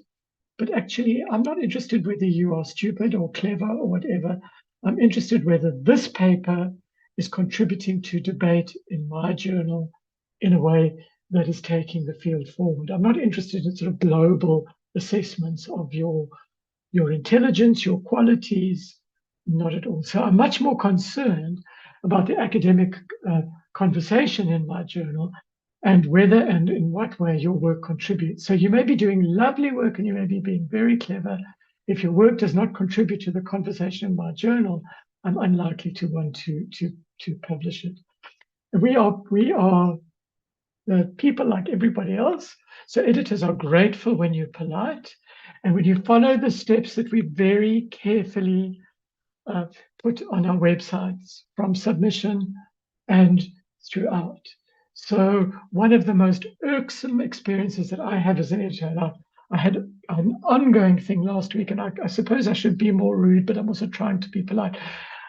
I got a question about, one of my most common questions, how much do you charge to publish in a journal? The answer is we don't. But I say that politely, and I say you'll find everything on the website. And the next thing is, how many words do you need in an article? You'll find it on the website. That is wasting the time of an editor. But just as a matter of strategy, even if you think the editor is a horrible, awful, punishing person, editors are going to treat you more likely to listen to you and to treat you well if you are well prepared, you've done your homework, and you are polite. So this is not just an issue. I'm not giving you a lesson in morality. It just makes sense that if you interact in this way with editors. So this is the submissions over the past from 2018 to 2023 for the South African Journal of Science. So it goes up, it goes down, but it's always been over 400 submissions per year, sometimes over 500. I am the editor-in-chief of the journal. I have to look at every single one of those submissions. So those of you who are mathematically inclined will realize it's an average of more than one submission per day. I am not going to be able to or want to engage in a lot of detail with you emotionally about your particular submission, certainly not initially. I have to do a lot of screening really quickly. So part of what has to happen is, in order for me to look at your submission quickly and efficiently, is for you to follow the instructions of the journal, get the formatting right, put even if you don't like our formatting and so on. So you make my job relatively easy. And I mean, I'm going to show a very sad slide here. Actually, I'm not sure if people can see it, but there've been questions in the chat about desk rejections. We have quite a high rate of rejection of articles without them ever going to review. Some of them are from the rejections are from South Africa, some are from elsewhere in Africa, but almost half of the articles that we reject at South African Journal of Science. So the people have gone to all the trouble to upload it onto our system, fill in all their data, get all their ethics together, etc., etc., etc. People writing about crop yields in China, or vaccines in India, because a lot do come from Asia, as you can see. And the South African Journal of Science publishes research which is either from Africa or by Africans. So that 46% that outside of Africa that I'm desk rejecting, they have just wasted their time. They've wasted my time. It's irritating for me as an editor, but for you as an author not to look at what is the scope of a journal, you're wasting the editor's time, but you're also wasting your time. Now, there are other South African journals. For example, I'm a psychologist. South African Journal of Psychology accepts submissions from all over the world, and they don't have to be African, but you would look on the website. We only publish African material. So all of these people, largely in India, China, elsewhere, largely in Asia, are wasting their time, but they're also making a grumpy editor even more grumpy. You're in Africa, most of you, but always look at the requirements. So please read the journal policies. It takes us a long time to write journal policies. The examples I'm using here are from South African Journal of Science, but it goes for every journal. Currently, on the other journal that I edit, we're rejigging a lot of policies at the moment. It's taking me ages to do it. We want to get it right. And make the rules for everybody. It really is difficult for me as an editor when somebody says how many words, who should be an author, do you charge fees, what kind of referencing style do you use, when we've spent a long time not only getting the material up there but repeating it. Okay, so your job is really to help. My job is to help you to be a writer. Your job is to help me to be an editor. If any journal asks for or allows this was mentioned by the previous speaker, to suggest reviewers, always suggest reviewers. It can't be your cousin. It can't be your brother-in-law, sister-in-law, etc., etc. I mean, and it can't be somebody who you've published with or in your university. You may also be asked, reviewers to exclude. You may have a research group that you differ with, and this is just, there is no obligation on the journal to either to approach people you suggest approaching, or not to approach people you would prefer not to approach. That's up to the journal, but it helps us to have that, because one of the biggest problems, and I saw this discussion of this in the chat, is finding reviewers. I mean, it's hugely difficult. If you haven't heard anything from the journal for 3 months, then you can start writing letters inquiring.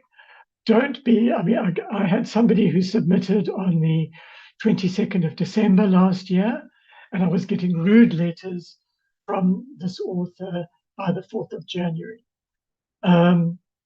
First of all, it was a very short time, and I shouldn't have been working between Christmas. I actually was, but that's not very kind of realistic. And also think about this, particularly if you are sending to journals in the global north. So they're about to go into their summer. So you're very unlikely often to get responses from, for example, a Scandinavian journal in August, because in Scandinavia everybody's on holiday in August. But after about 3 months, it's fine. Write to the editor, a polite editor. What I often say, which is absolutely true. I'm an editor myself. I know how hard it is to get reviewers. Is there anything I can do to help? Not, you've forgotten about me, you don't know what you're doing, etc., etc., etc. But wait at least 3 months. You're very lucky if you get a response within 3 months. Not because we don't want to give you a quick response, but because behind the scenes we're running around trying to find reviewers for you. So the one that I most recently did, I sent something to a journal after 4 months, and I said, well, I'm really sorry. And the person said to me, I have sent your paper to 19 potential reviewers, and I haven't got a single review in. And that's not that unusual. I have personally sent stuff to over 30 reviewers just to get two reviews in. But ask how you can help rather than say you are wrong. You have a right to complain, and you do. If we have got things wrong, we are not perfect. We are people just like you. But again, we make mistakes. You make mistakes. Do this in a collegial way. So some journals, the African Journal of Science, has an appeals and complaints process. But I need this for my PhD is not the basis for a complaint. I need an answer next week, because I can't be promoted next week. That's not the problem of the journal. Sorry. But other responses that I've had from authors are, but this should be in your journal scope. My work on grain yields in Dakota is directly relevant to what's going on in Africa. Great, but I mean, it's not the job of an author to tell me what's in my journal scope. But my supervisor said this work was excellent. I graduated cum laude. How can you be so stupid? My funder needs me to publish this. And my very favorite is your journal is incompetent. Fine, if you think my journal is incompetent, send elsewhere. I have had threats. This doesn't work very well with me. I will always be polite, but people will realize that the state of your journal is going down. Nobody will take your journal seriously anymore if you don't do what I say. It's not going to cut the mustard. So support the good things that are done by the journal. And generally speaking, unless you have a really strong case to make an appeal, this is part of it. Over 90% of the people who send things to our journal are rejected. As you'll see, a substantial proportion of those are people who just sending us stuff that's not in our scope. But just, it's not worth wasting your time over. Just submit elsewhere. So here are some don'ts in terms of dealing with editors. Don't tell the editors how lucky they are to have your work. This is the particular issue, actually, that I find as an African editor when I get some submissions from the global news. But you're so lucky to have my expertise. Congratulations. It's not for the author themselves to decide what their expertise is. Don't threaten the editor with reputational damage. I'm going to put on Twitter how incompetent you are. I mean, I always say, go ahead. They never had. Don't offer money or bribes. This is increasingly common, and I always think I could be very rich, but it's not going to work. If you want to withdraw a paper, you absolutely at any point have a right to withdraw a paper, but don't use it as a threat. If you don't do such and such, I will withdraw my paper. My response always to that sort of threat is, if you would like to withdraw your paper, please do so. Threatening an editor, actually, it's not nice, but it also doesn't work. So what are the do's? And then I hope we'll be able to have some discussion. Follow all the instructions. Do what the journal wants, even if you don't like it. Except there are some journals, like some of the journals like Social Science and Medicine. If there is a journal which says your paper, your way in the instructions to authors, that means you can, because they have a very high rejection rate, they will accept your paper in any format for the first consideration. And then what I advise you to do is think about, if you're sending to Journal A, format it, and it's your paper, your way, format it ready for Journal B, for your second favorite journal, because it's likely to be rejected the first time. But follow the instructions. Please proofread, check your work.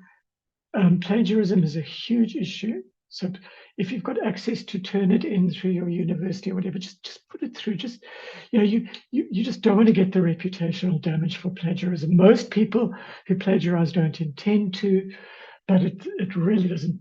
It's not a good look.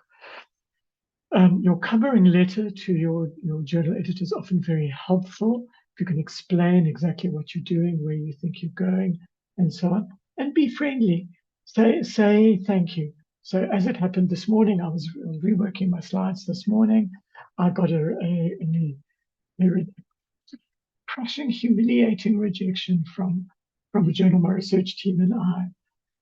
It was a list of how bad our paper was. And you know what? Every single thing on that list was correct. So what did I do, apart from licking my wounds and thinking I'm a failure as a postdoc host, etc., etc., etc.? I immediately wrote back to the journal and I said, thank you very much. Every one of your comments is really excellent, and we take your point, because all that we want in some ways as editors, like everybody else, is we just want to be recognized and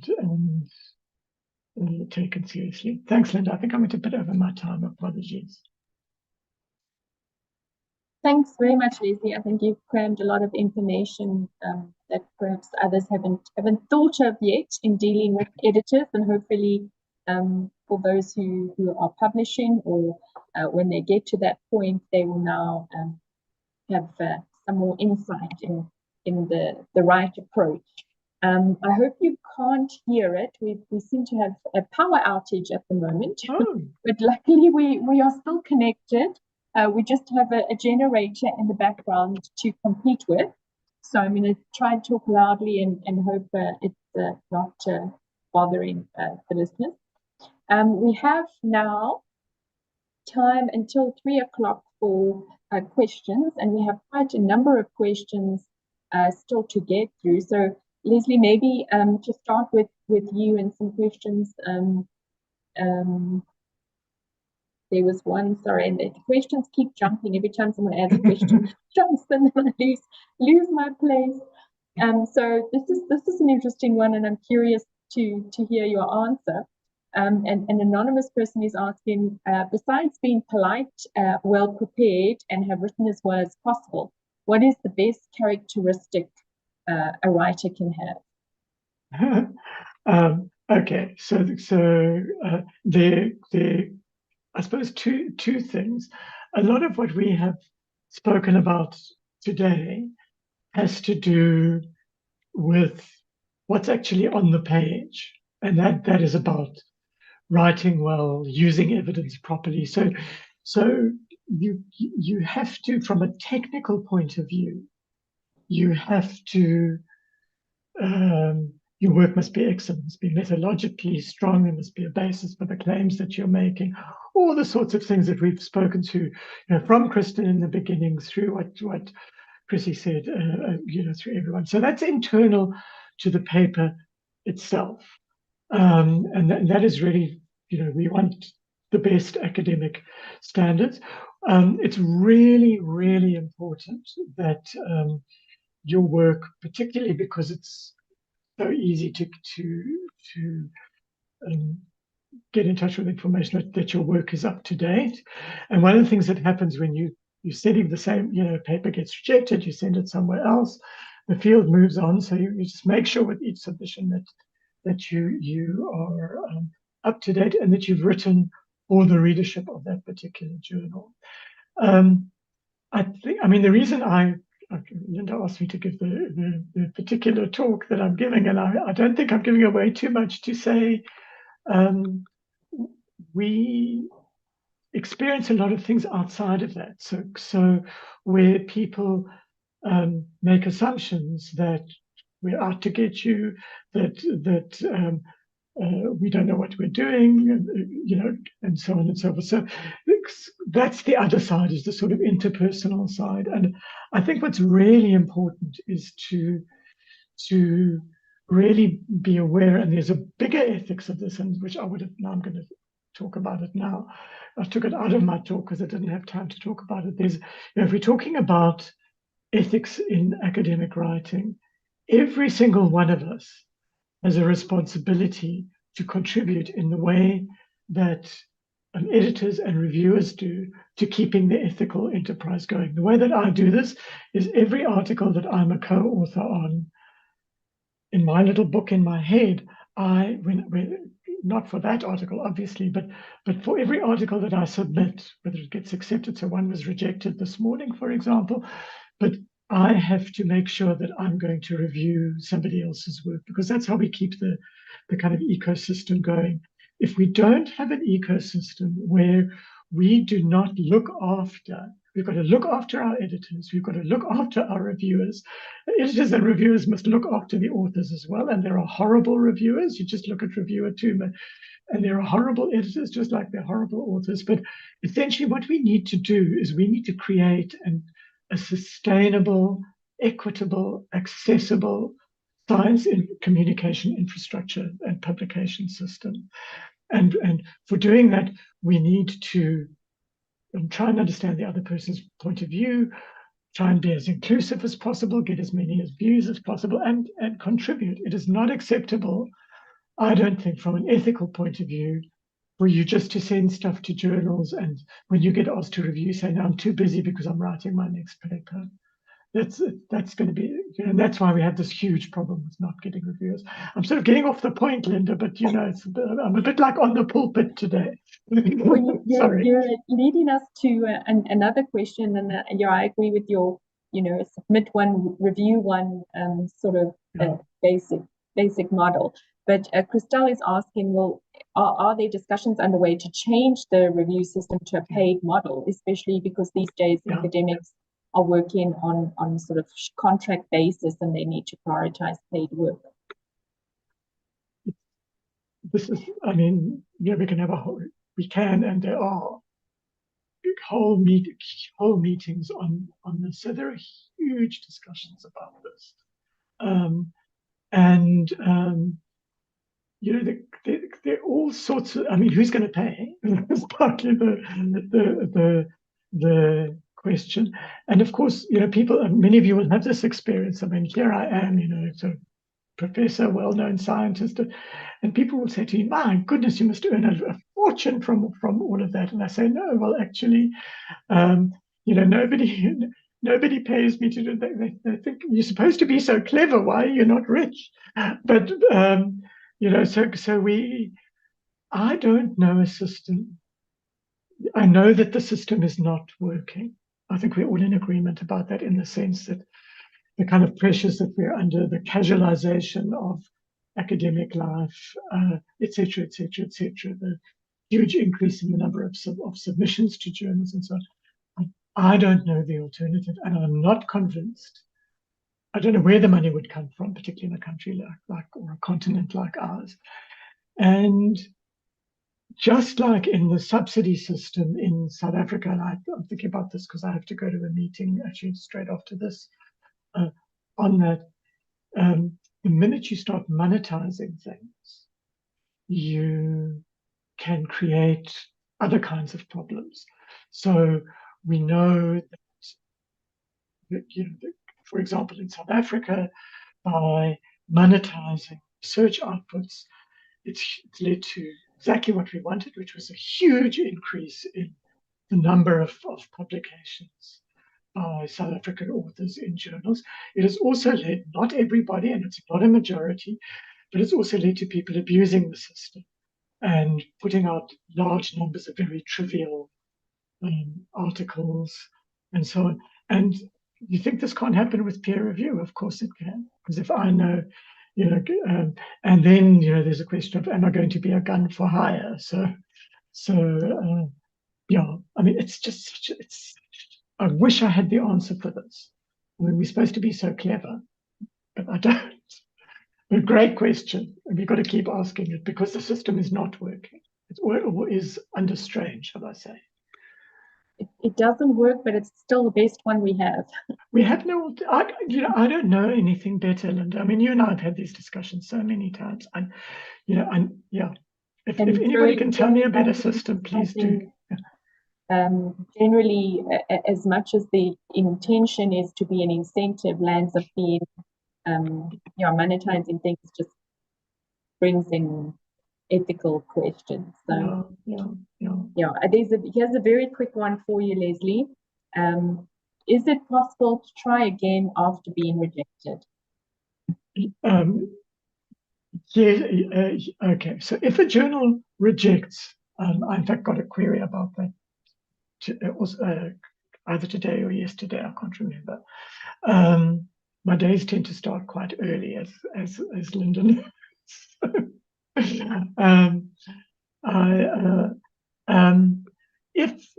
If a journal rejects you outright, my suggestion is send it somewhere else. Don't argue what I say on other presentations. No fighting, no biting. I think Taahira was saying a similar sort of thing.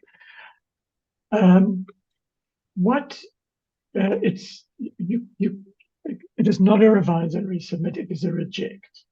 Every time you get a revise and resubmit, you do what Taahira was talking about.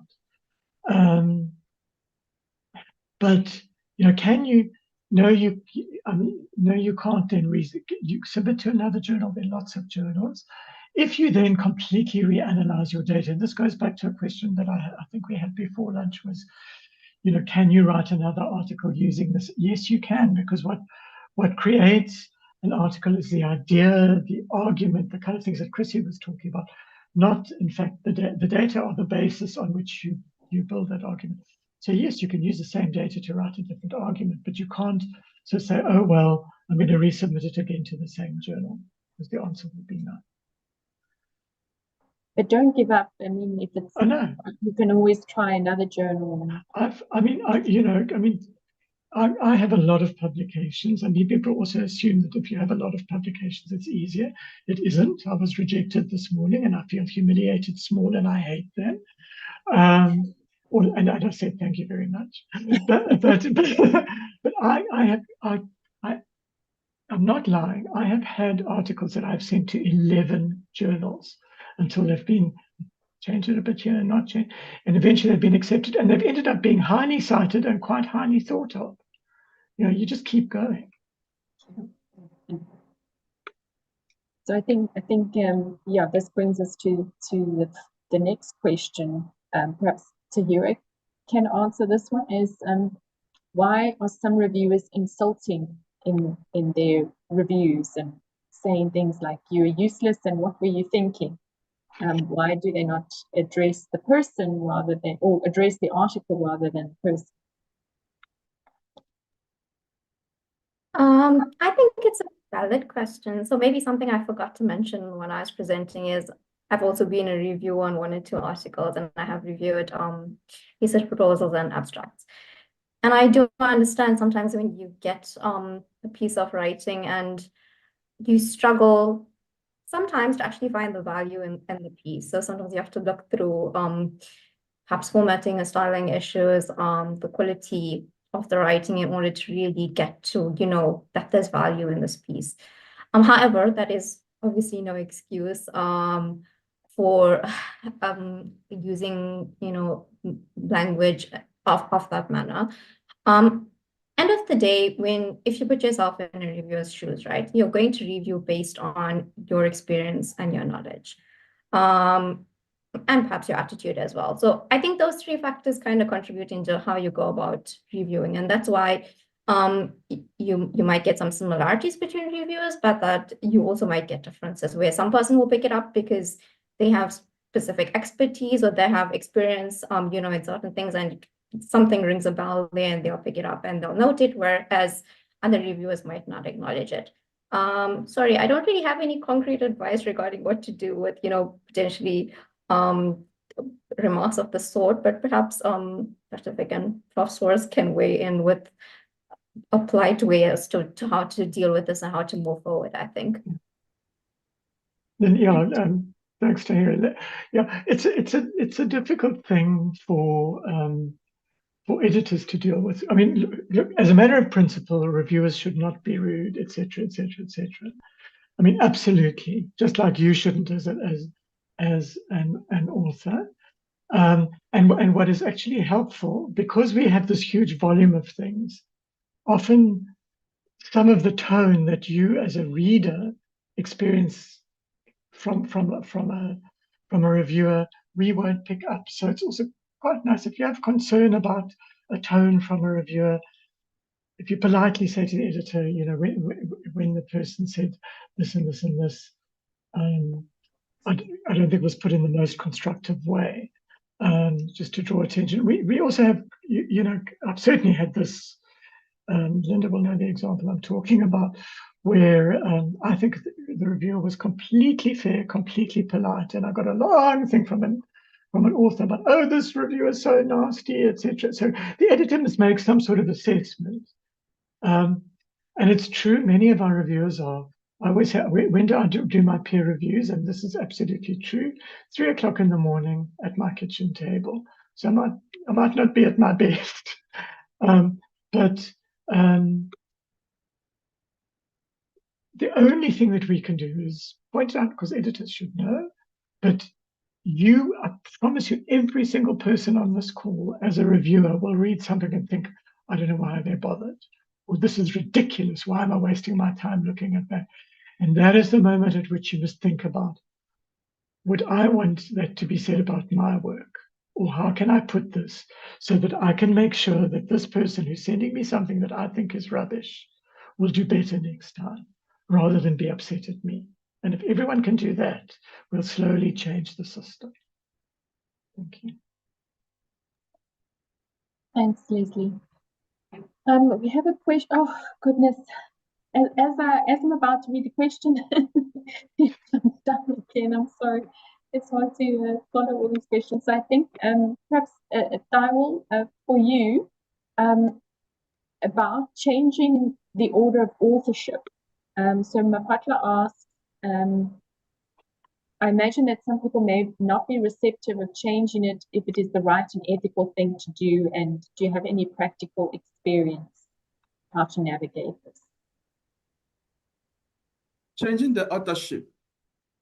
Yes, if the new, let's assume that the initial work, some authors were not involved, but the paper that was not successfully published, meaning we need more idea or a way to implement the reviewer's comments and before it had been published. And these new authors come and add their views to make it work. Then they should have, so the authors can change actually. If the paper did not went through initially, get the new authors have come and updated. From that terms, I think it should be changed.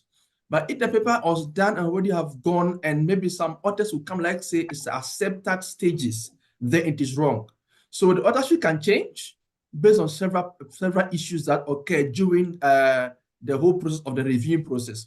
Papers are being reviewed about 3 or 4 some papers. And the first time it gets reviewed, a lot of comments are there. A new author came on board, address most of the comment, enhance it. It went come back again. Then so people go back and forth. New authors can come and make it work. On that basis, it's good. On the basis that nothing, the person have not done anything, just added to the list of authorship, then it is very wrong. Thank you. Thanks.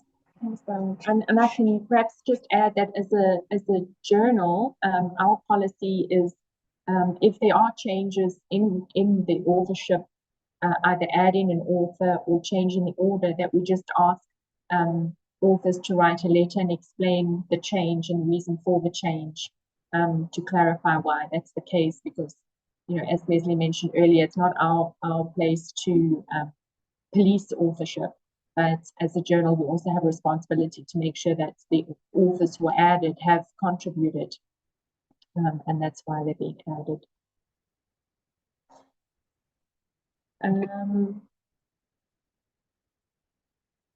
So Lindah, there's a question about using confidential data collected by a survey, and what is the common practice to follow with confidential data?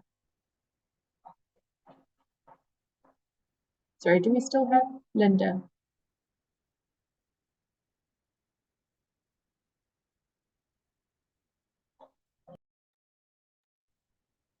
Okay, I think we've lost Lindah, and Kirstin did say that he needed to leave. So we have a smaller panel that we're relying on to answer these questions. Leslie, would you like to jump in? So, sorry, I was worried about looking for Lindah, so now I forgot what the question was. The question is if someone is using confidential data collected by a survey at household or family, what is common practice to follow? Okay, so in terms, so were you yourself? I'm still not clear exactly on the question, but if it's data, for example, I'll give a South African example from the National Income Dynamics Survey, which is you can get access to any researcher and you can ask questions of that data. You communicate with the owner of the data, and then you can get, and you explain what you're going to do, and you can get access to the database in that way. Issues around data anonymization and secondary use of survey data have to be considered, and this is really important, paper by paper,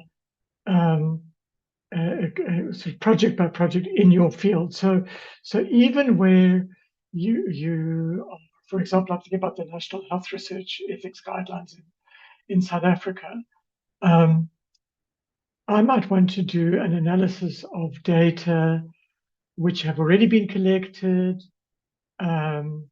People gave their consent, they gave their blood, and I want to do some other analysis of their blood, or even of printouts in their blood, because I've got some other kind of hypothesis.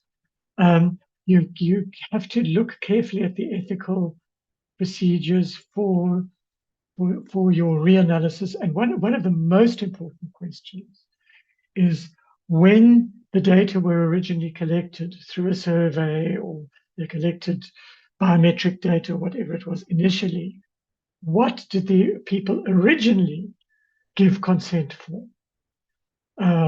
So I don't know if any of you have read, there's an interesting award-winning book called The Immortal Life of Henrietta Lacks, which is about a woman whose cell line has been absolutely influential in a whole range of fields and is still being used. And she was an African-American woman from a poor background. She never gave permission for all of that, but a whole lot of research has been built on that, and there's an ethical problem with that. So it's not just, oh, it's in the public domain, it's okay. You've got to think about what did the original people agree to, and you've got to discuss it with your ethical committee. I hope I'm answering the question correctly. Yeah. Lindah, you're muted now. For once, it's not me. Sorry, I'm so conscious of this generator noise in the background. I'm sorry. So there's quite a few upvotes on a question around supervisors expecting authorship, and are they expected to contribute? So I think the short answer is yes. Supervisors are expected to contribute to more than just supervision for authorship. And yeah, I'm not sure, other than hopefully educating the supervisors who are amongst us today, how we can, because that's a question that we get a lot in our journal form as well. And clearly, I mean, some students are exploited. Again, I think we tend to focus always on the difficult issue. I don't think it's the most common thing, but it does happen, and it's well worth, before you even, like, for example, if you're a PhD student, to try and have the discussion in principle, and should be part of your agreement with your supervisor before you even start. Because suddenly you make some big discovery and it's going to be in Nature. You should have actually agreed on the principles before you start, ideally. But I think also, the flip side is to recognize the contributions that your supervisors do make. Maybe you're not fully aware of them. Yeah. And then, there's a question about using AI to enhance writing. Well, I think, hopefully Kirstin's presentation covered that, and to use the tools not to replace yourself as the author, but to assist and make sure that you are, how did Kirstin put it, thinking, not handing over your thinking to them. And also a question relating to referencing. If you use AI for editing, should you reference it? Well, I think that will depend on if you. I think the best advice would be, yes, always disclose any type of AI use. You can't go wrong in over disclosing. Our journal has a policy, which I think Leslie did share in the chat earlier. And we do request that. I just added it again because it's that you do declare the use, not necessarily for editing purposes alone, but if you've used a tool in any way for your paper or your data collection or your data analysis, to indicate that and to reference that tool, and the versions and even the prompts, to include the prompts that you used. So I think if in doubt, include as much information as possible. Can we use AI to paraphrase? Yes, I think that's been discussed. And is it ethical in research? Well, I think as Kirstin said, if you use small bits of text in AI to proofread or to paraphrase or to summarize, that's a useful tool, but just also always interrogate the answers. Don't just copy and paste the answers without knowing that what you've been given back is correct.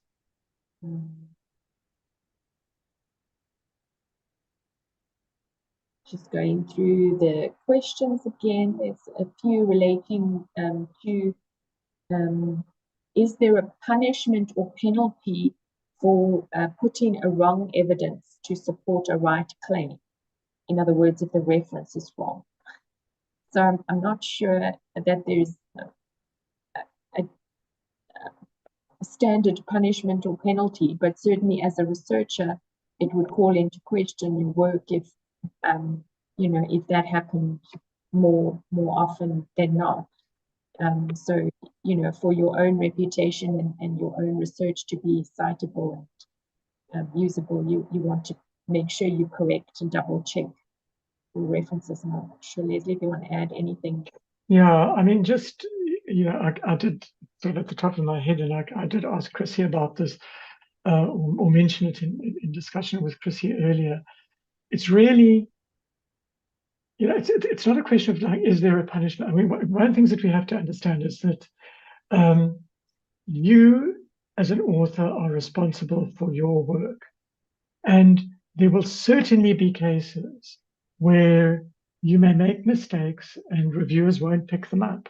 I often feel, because I'm quite a strict, I'm kind but strict reviewer. When I see reviews by other people, I will often have picked up methodological things that passed other people by, and I often think I feel very sorry for the author that they got me as opposed to somebody else. But what is really important is that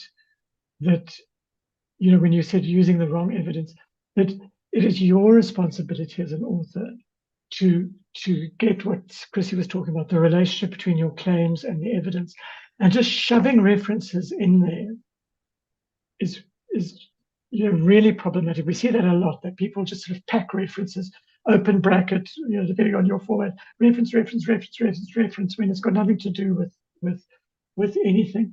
And what also is really important is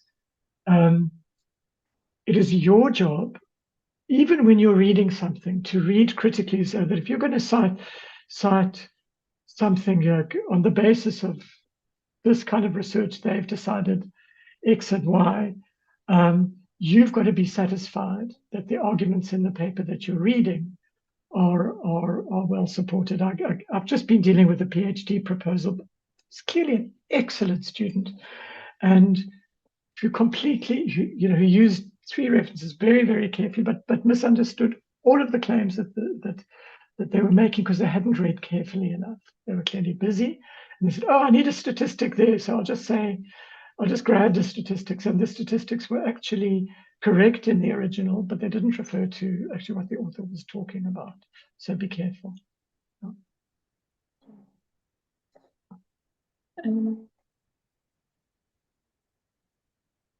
So an anonymous participant is asking, do journals, I guess, or editors consider the academic background of the authors, and do they need to include an academic with a strong publishing background when submitting?